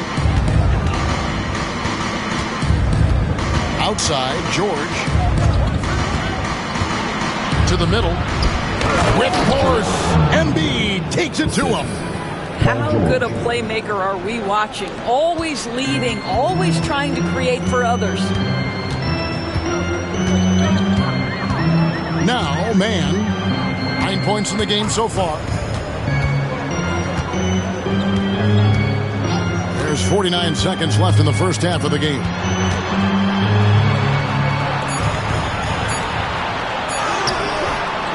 And it's Grimes with the rebound.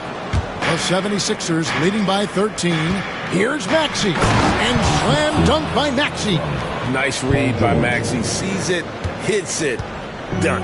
Maxey's gone 3 for 4 here from the field. Thomas passes to Claxton. Man in the corner. Screen by Claxton. And with the bounce pass. And he gets the whistle. 2 free throws coming up. Now, the first thing that strikes you as a player with Nick Claxton is how easily this guy gets off the floor. Vertical threat on the offensive end and an excellent rim protector on the defensive end. Take a break. Take a break. 2 shots.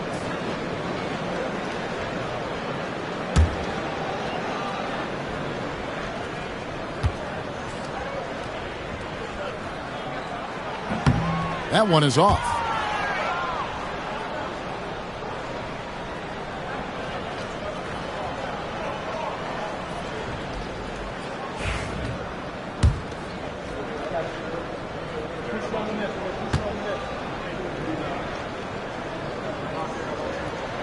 And the second free throw, good.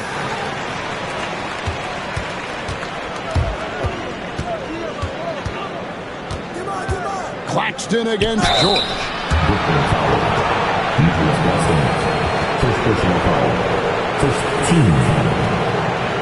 Philadelphia shoot their 7th and 8th free throw attempts for the game right here. 2 shots.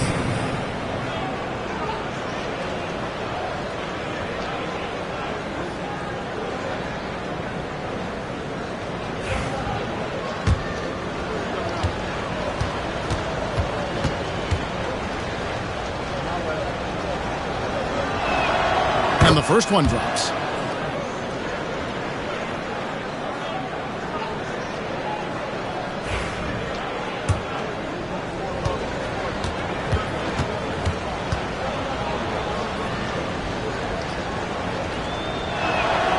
And both free throws good for Paul George.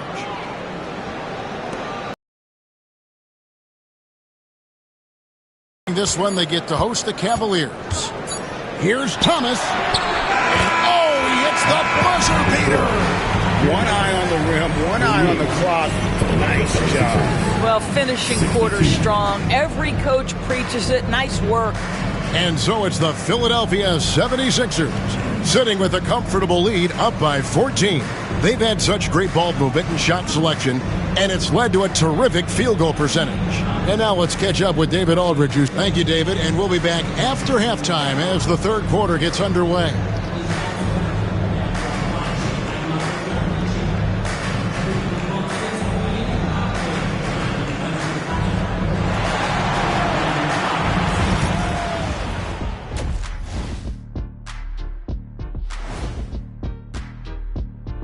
Greetings, Shaq, Kenny, and EJ here as we tip off the show with a look at our midseason Eastern Conference standings. Taking a look here now at the 76ers, they haven't played up to their standards. Last year, they were an elite team. They need to find that mojo. And looking now at that first half, anything that could have gone wrong did go wrong for the Brooklyn Nets. They couldn't shut down the lane. Only thing that would stuff that is prime Shaq. Maybe 2 of me. Now that is a scary sight. Two of you. Well, we're going to need a bigger fridge, Ernie.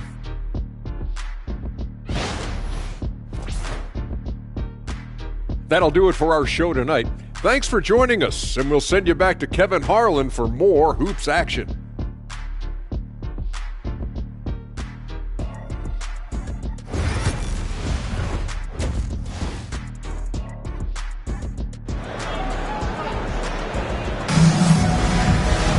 And there wasn't too much drama in the first half, but maybe things will tighten up here in the second.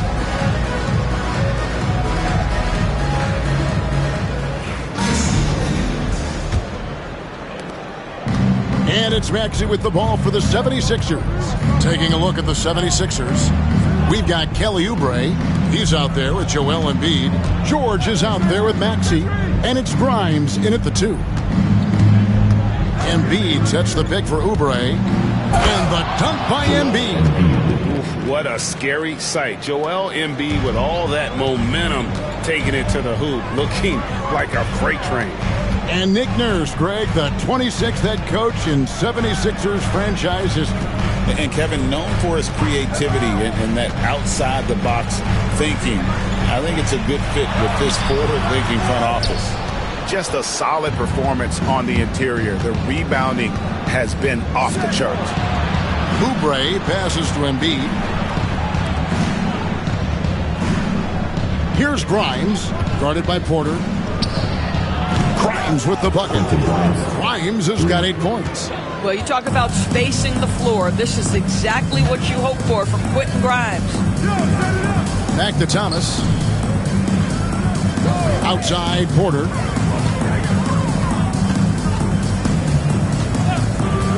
Shot clock at 6. Pass to Thomas. From downtown. It's hauled in by the 76ers. Embiid's got double-digit rebounds now in the game. Nets trail by 19. Just over a minute and a half have passed here in the third quarter. Here's Mann. Maxey grabs the miss.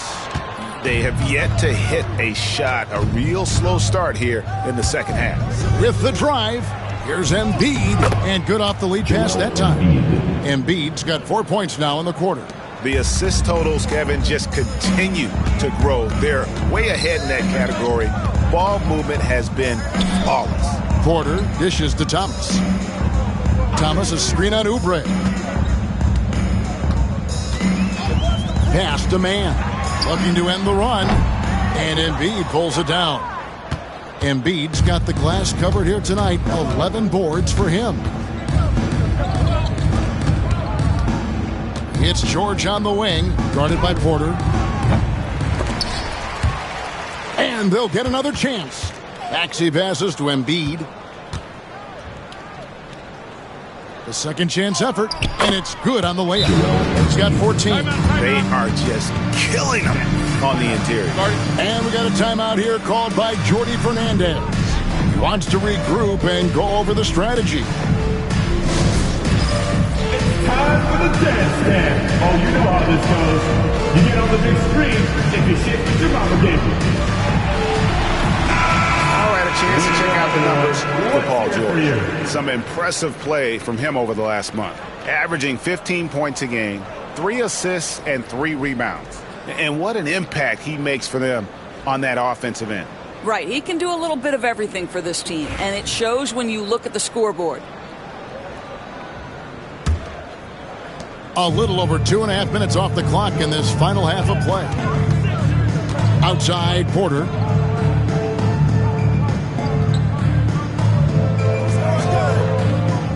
Back to Thomas. Good, and a nice assist from Porter. Thomas got 12.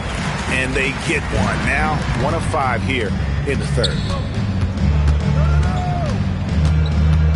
Maxey against Thomas. Down low, here's Embiid, and the dunk by Embiid. Well, no question, Joel Embiid is page 1 on the scouting report. Maybe page 2 and 3 as well. He is a handful. Claxton the pass to Porter. Off target from three-point range. And they've got a big lead, not just on the scoreboard, but really in the rebounding numbers as well. Very dangerous to leave a guy like that open. Lucky break there for the D. They need a good offensive possession. Yeah, they've gone a long time without a bucket. It doesn't go for him. Excellent D there from George. Pass to Maxey. Back to Oubre. Maxey sets a screen for Oubre. Off the mark there with the three-point shot. And you could tell he thought that triple was going to fall. Now Sharp. Here's Thomas. He's covered by Maxey. Porter with it.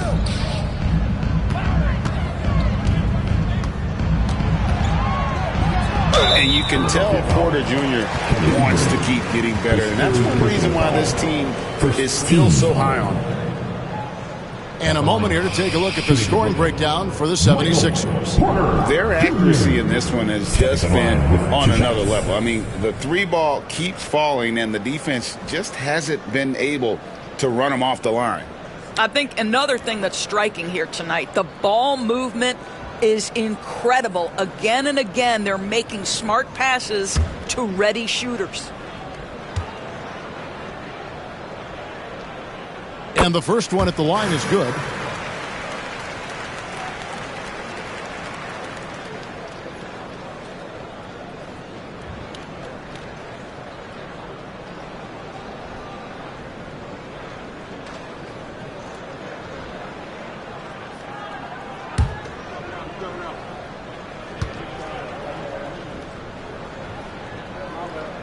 And Porter drops them both. Now, here's Maxey. 8 points for him. Pass to Embiid. Rebound, Brooklyn. Sharp's got rebound number 5 here tonight. Porter outside. And again for 3. And now, for this franchise, he's hit the most threes in a single season. His incredible range stretches out the defense on a nightly basis. It's an invaluable element to this offense. Embiid the screen. Here's Grimes. And right away they match it with a three-pointer of their own. Grimes has got 2 now from beyond the arc in the third for the 76ers. Maxey against Thomas. Here's Mann. And there's a nice one-handed slam. And guys, he's not an easy man to stop when he's got the rim in his sights. Never has been, never will be. He is a determined finisher. The 3 from George. Another 3 for Philadelphia. Well, Paul George able to keep that shot high in the air. This is a dangerous long-range bomber. The specter of injury seems to always loom over Paul George's career, Doris. Well, Kevin, I think it's very hard for Paul George fans to take out of their mind completely that gruesome injury he suffered. But we've got to give this young man a ton of credit. He has managed his play and his health to a very high level and still one of the most gifted players this game has seen. I'll tell you, he has looked just a step slow all game, but his teammates, boy, have they come through. Porter, no luck. And he's been way off the mark this quarter. It's been ugly. Oubre kicks to Maxey. And that one clearly a foul. Gets the whistle and 2 shots coming up. It's on Nick Claxton. Probably the last guy you want to foul out there. Maxey almost automatic at the strike. And this is his second trip to the line tonight. Take a break. Take a break. 2 shots.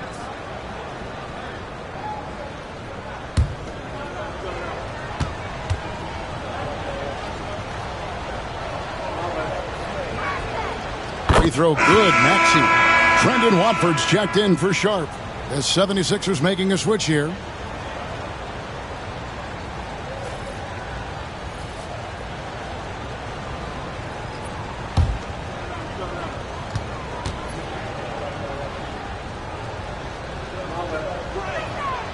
That one misses. Brooklyn's gone 1 of 4 in three-point shots here in the third. Pass to Watford. There's Porter with the three. Trains the three-pointer. Porter's got 8 points in the quarter. He's hit 4 now from behind the arc, 2 in each half, making an impact. Maxey passes to Embiid.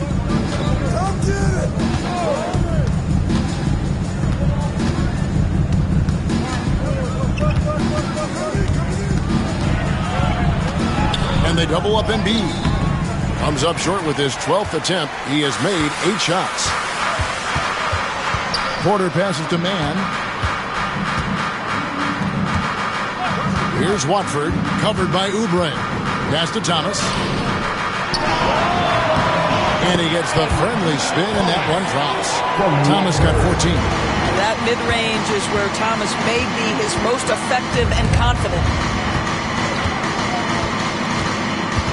Embiid with it from past the arc. Rebound, Brooklyn. Claxton's got rebound number 7 for him tonight. Uses both hands to slam it down. And easy to understand why many believe Porter is the complete package. Skilled at making the correct pass. 76ers moving the ball around. There's Embiid, and Nicholas Claxton gets the whistle that time. And that'll be his 3rd foul so far. 15 seconds.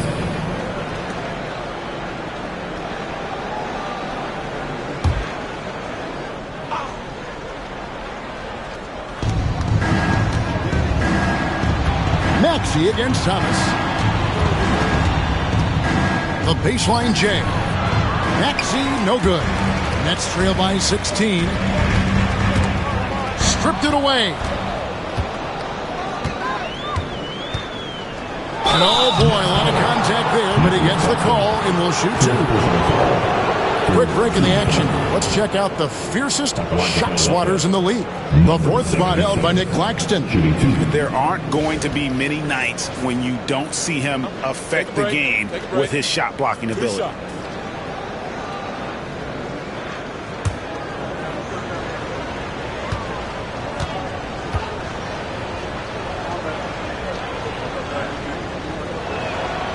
And he makes the first. So for the Nets, Brownie's checked in, and it's Williams in for Michael Porter. Andre Drummond's checked in for Philadelphia. Yabusele comes in for Kelly Oubre.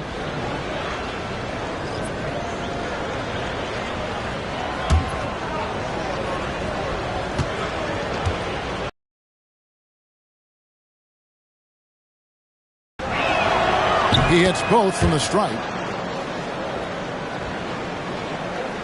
Nets trail by 18. And here is Thomas. 14 points for him. Pass to Mann.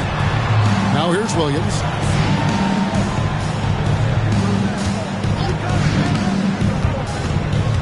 Just 5 on the clock. Here's Clowney. And it's in there. Clowney's got his first basket. And they're passing the ball very crisply here. Maxey against Thomas. Pass to Yabusele.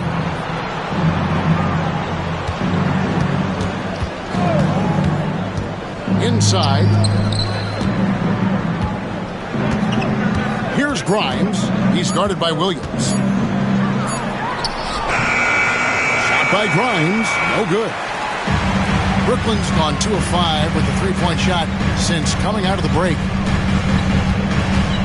Williams finds Thomas. Pass to Watford. Back to Thomas. Fires the 3. And that one is off. The 76ers leading by 16. Maxey on the wing. Now here's Drummond. Not a lot of room. And Maxey gets it to go on the assist by Drummond. Maxey's got 11. Well, this guy flat out carrying the load for them offensively. He is taking and making good shots. What a terrific job. Pass to Thomas. There's the screen to the paint. Here's Clowney. Over Drummond. And it's sent back by Drummond. Well, there are certain guys you probably don't want to challenge. Andre Drummond sends it back. Kicks it out to Maxey. Gets it to go from beyond the arc. He's got 14. And with the lead, I like the strategy here. Continue to get the ball to guys who can do something with it. One thing we've learned in the NBA, the game is never over. So you've got to continue to score, continue to build your lead. Outside Williams.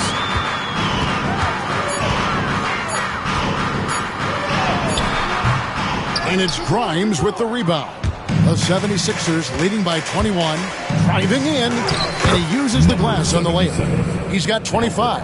And not quite as aggressive from outside as they were in the first half, sticking to the high percentage shots, playing smart with the lead. Man passes to Watford. Pass to Thomas. They need this. He takes it up and lays it in. Thomas got 6 points in the quarter. Boy, it seems like every shot he puts up, it's going in. This guy is hot.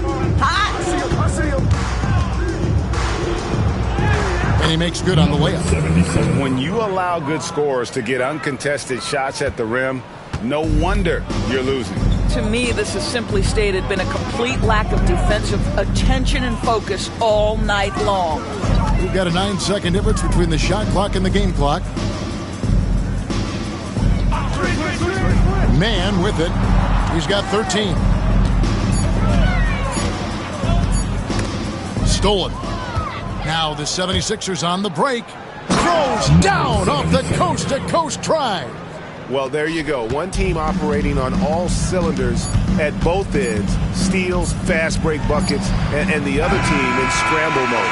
The 3 quarters of play all in the books. And this one all but over already. 76ers ahead as they end the third quarter with a 13-4 run.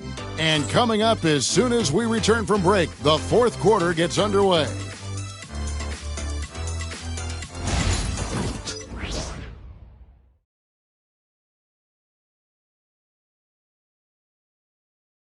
And let's take this opportunity now to show you our State Farm assist of the game. And how about the floor generalship right here? I mean, showing us why they're always in good hands when he's the man in charge. Well, this is exactly what you're looking for from your point guard. Survey the floor, serve it up on time and on target. And with the fourth quarter upon us, time is running out for this game to become competitive. And so it's Johnson who brings the ball up for the Brooklyn Nets. They've got Porter. Williams is out there with Johnson. Then there's Trendon Watford. And it's Clowney in at the pivot spot, manning the middle. So that's the lineup for Brooklyn. Clock at 6. Porter against Edwards. Watford. And it's Philadelphia with the rebound. Edwards passes to Lowry. And the league limiting players from making public trade demands, which I guess makes sense. That's a big change from the past, isn't it? Yeah, I think it saves franchises from being put in a tough spot. Keeps a player's trade value high, which helps the team they're leaving. Johnson against Lowry. Outside Williams. Johnson sets the screen for Williams. The shot's good. Well, use the pick and going right to the cup. I love the aggressiveness. The 76ers shooting has been just great so far, up at 56%. Can he keep it going? Clowney pulls it in. And for Brooklyn, they're shooting 41% for the game. Johnson, a wide open look, kept alive. Williams for 3. Kicks it out to Johnson. This one for 3. Hands it from downtown. Johnson's got himself going there. His first points of the game in the deep ball. The 76ers leading by 22. Lowry looking around. Pass to Covington. Back to Lowry. Down to 5 on the shot clock. Embiid with the screen on Williams. Shot on the wing. And a kind roll that time off the rim as that one falls. He has 31. Well, this is what you're trying to do. Put the game away. And he hasn't forced much tonight. I love the efficiency he's giving to them. Three-pointer. Hits the three-point bomb. He's just stretching him out. The defense has got to do a better job of staying attached to him. Well, you know this. This is a guy who's looking for his shot the whole time. You have to know who you're guarding. KYP, know your personnel. Watford passes to Williams. A baseline J. Count it.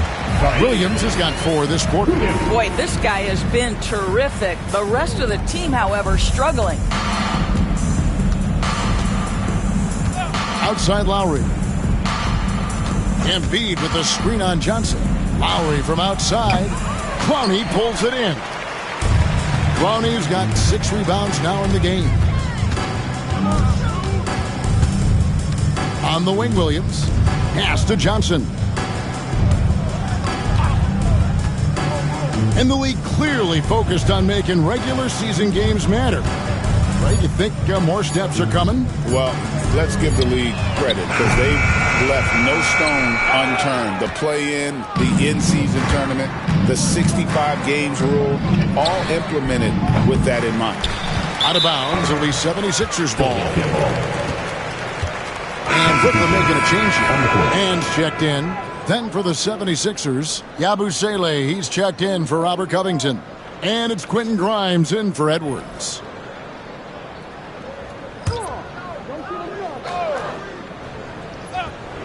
The 76ers have gone 3 of 6 from the field so far in the fourth quarter. Lowry against Johnson.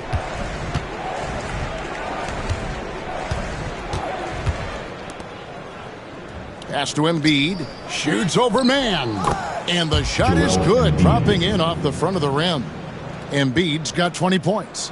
And showcasing that overwhelming strength, Embiid is so skilled at finishing over the aggressive defense. Watford finds man. Now Williams. Johnson sets the screen for Williams. It's hauled in by the 76ers. Outside Lowry. Pass to Embiid. Back to Lowry. Embiid with the screen on Johnson. Three-pointer, Lowry. No good that time. And here's Williams now. He'll bring it up for the Brooklyn Nets. And finished off by Porter. He's just a natural scorer who can heat up fast. Porter's offensive game very impressive, and he's still adding to it. Pass to Embiid. You know, Doris, we know how physical the NBA is, but can you talk to the importance of mental toughness as well, and what it means for a player? Kevin, I don't think a player can be successful in the NBA, and certainly a team cannot, without some level of grit and mental toughness. And what does that mean? How does that manifest itself? It means handling adversity. It means overcoming a key injury. There's a toughness required to be amongst the smartest, most resilient players or teams in the NBA. Brooklyn's gone 1 of 3 from outside the arc since we've reached the fourth quarter. There's a screen. Thomas kicks to Porter. Nice ball movement by Brooklyn. Here's man. That's no good. He's 5 of 10 from the field. And he's a good shooter from outside, but not sure from that deep. Boy, we're seeing it more and more. Guys looking to create additional space by stepping back further from the line. Pass to Yabusele. The 76ers again can't hit it. And even with good coverage defensively that time, he has confidence to drill the three. Thomas passes to Porter. Porter. It's good on the putback. We are seeing the makings of a masterpiece here, guys, from Porter. A threat to score from anywhere within the half court. And it seems each season more things can be subject to video review. Are you a fan of that, Greg? You know, I'm a fan of keeping the game moving. I'm not sure I'd get rid of review, but I sure would like the league to find a way to speed them up. 77. Yeah, the line with 2 shots.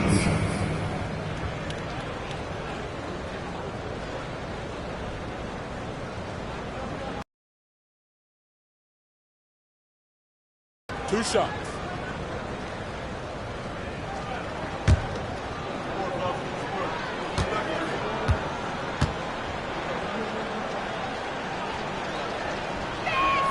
The first one falls for him. Aaron Sharp, he's checked in for Brooklyn.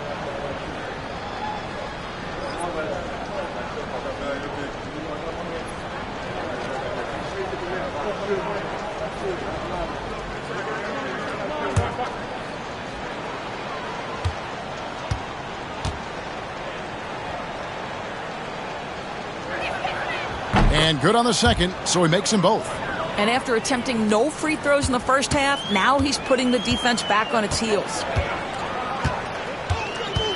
Pass to man. And the call on the shot that sends him to the line. First personal foul. First team foul. At the line, shooting for Brooklyn. Terrence Mann. At the line, 2 times.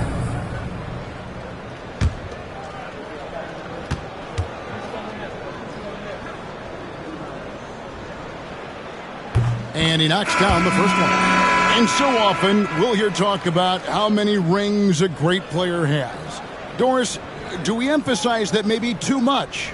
I think, Kevin, first and foremost, a great player is great no matter what. This is a team sport, and a player doesn't have control necessarily of the parts and pieces behind him or the organization within which he's trying to succeed. Titles matter, certainly, there's no question, and it's great fodder for fans, but it's not how I define a great player. To the inside. And the pass there floated it up to the precise spot it needed to be. And no messing around on the finish. He powers it through. Now Thomas. Pass to man. That's good. And it's Thomas picking up the assist. Thomas got 3 assists tonight. And I'll bet his percentage is pretty high from that range.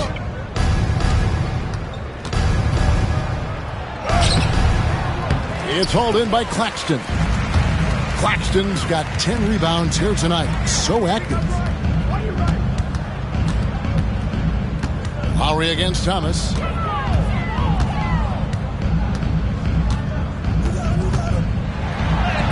Goes up and lays it nice and easy.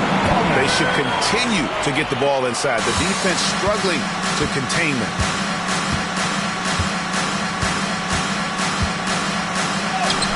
Good on the shot. He has 40. Boy, the consistency he's had tonight has been impressive. Really steady from the field. Pass to man. Thomas gets the bucket. When Cam Thomas gets going, folks, he can get as hot as anyone in this league. The 76ers leading by 22. Now here is Lowry.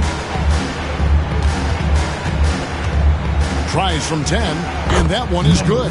Well, they're calling his number time and time again, and he is delivering. Pass to Sharp. Claxton with it. Thomas surveying the D. Outside Porter. Thomas a screen on Gordon. Porter outside. That's good. That's Thomas picking up the assist. Thomas got his 4th assist in this one.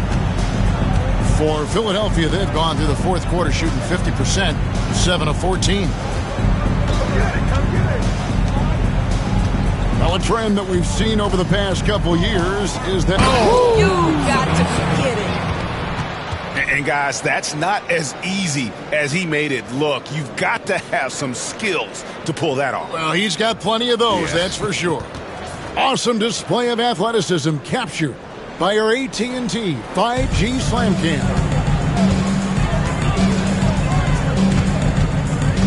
It's Thomas on the wing. Pass to Claxton. Back to Thomas. And the basket is good, and he's got a chance here for one more at the line. Don't you feel like Cam Thomas loves making tough twos? In that instance, he makes the two and gets the end one. The 76ers making a switch here. Council's checked in. Thomas.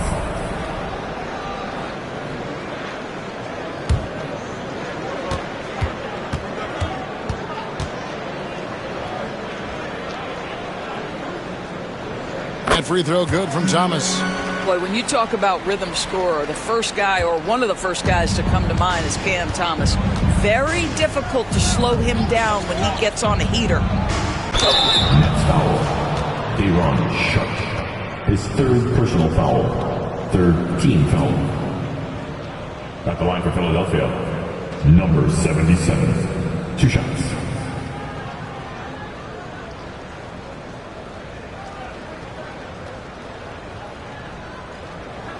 Take a break. Take a break. 2 shots.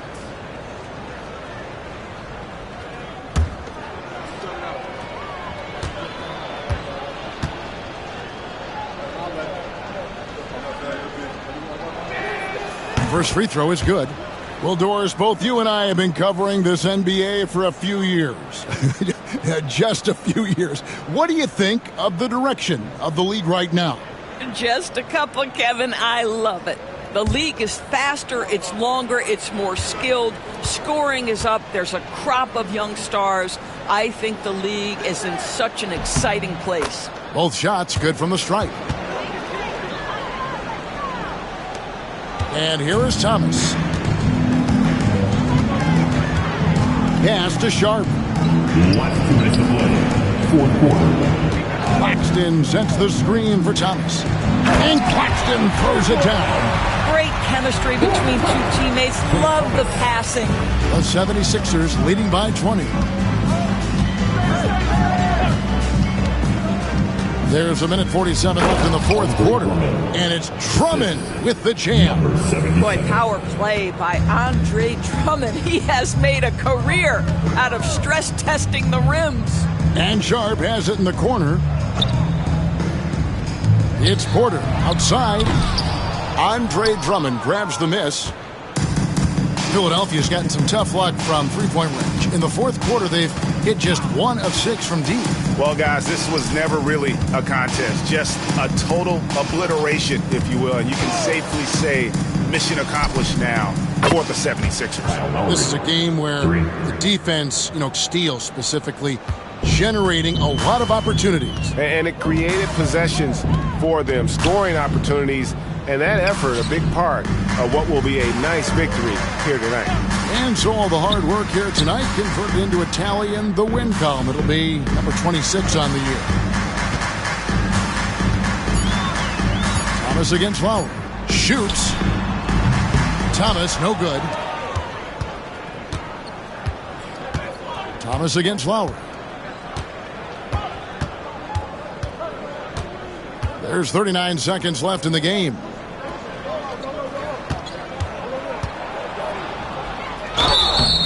And that'll be 2 free throws coming up. Officials on the call with the foul.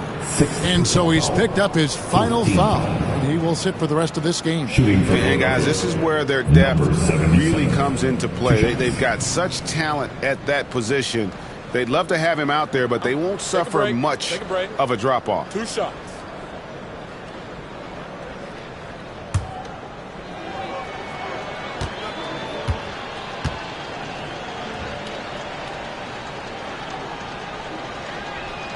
No good on the free throw. Edwards, he's checked in for the 76ers.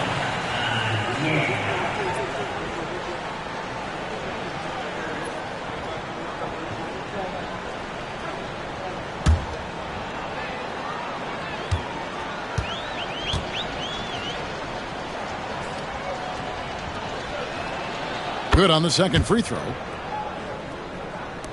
Brooklyn with the ball. 30 seconds left here in the fourth quarter. Pass to Watford. Inside. Here's Sharp. And he takes it in for the layup off a very nice feed. 19 seconds left in the fourth quarter. And so the 76ers can now just hold on to the ball.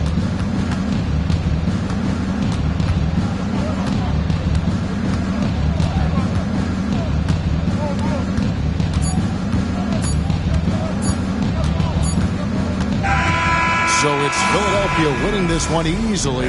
This crowd was stunned by the manner in which their team was dismantled. You know what? Shocking. I don't care what the matchup is. You never expect a road team to come in and just cruise to the kind of win they did tonight. It's time now to go courtside as we send you over to David Aldridge from the sideline. David, take it away. Thank you, Kevin. Joel, we've heard in the past some people questioning your level of fitness. What's your response? You know, I'm just going to keep on doing what I've been doing this year, and I've been healthy, and I haven't been injured, and I'm going to try to keep that. I'm trying to keep that way. So, well, whatever you're doing is working, man. So keep it up. Congratulations. Back to you, Kevin. All right, David. Thank you. Thank you for joining us. That'll do it for now. For Greg Anthony, Doris Burke, and David Aldridge, and the rest of our terrific crew, this is Kevin Harlan saying thanks for watching as we present our player of the game.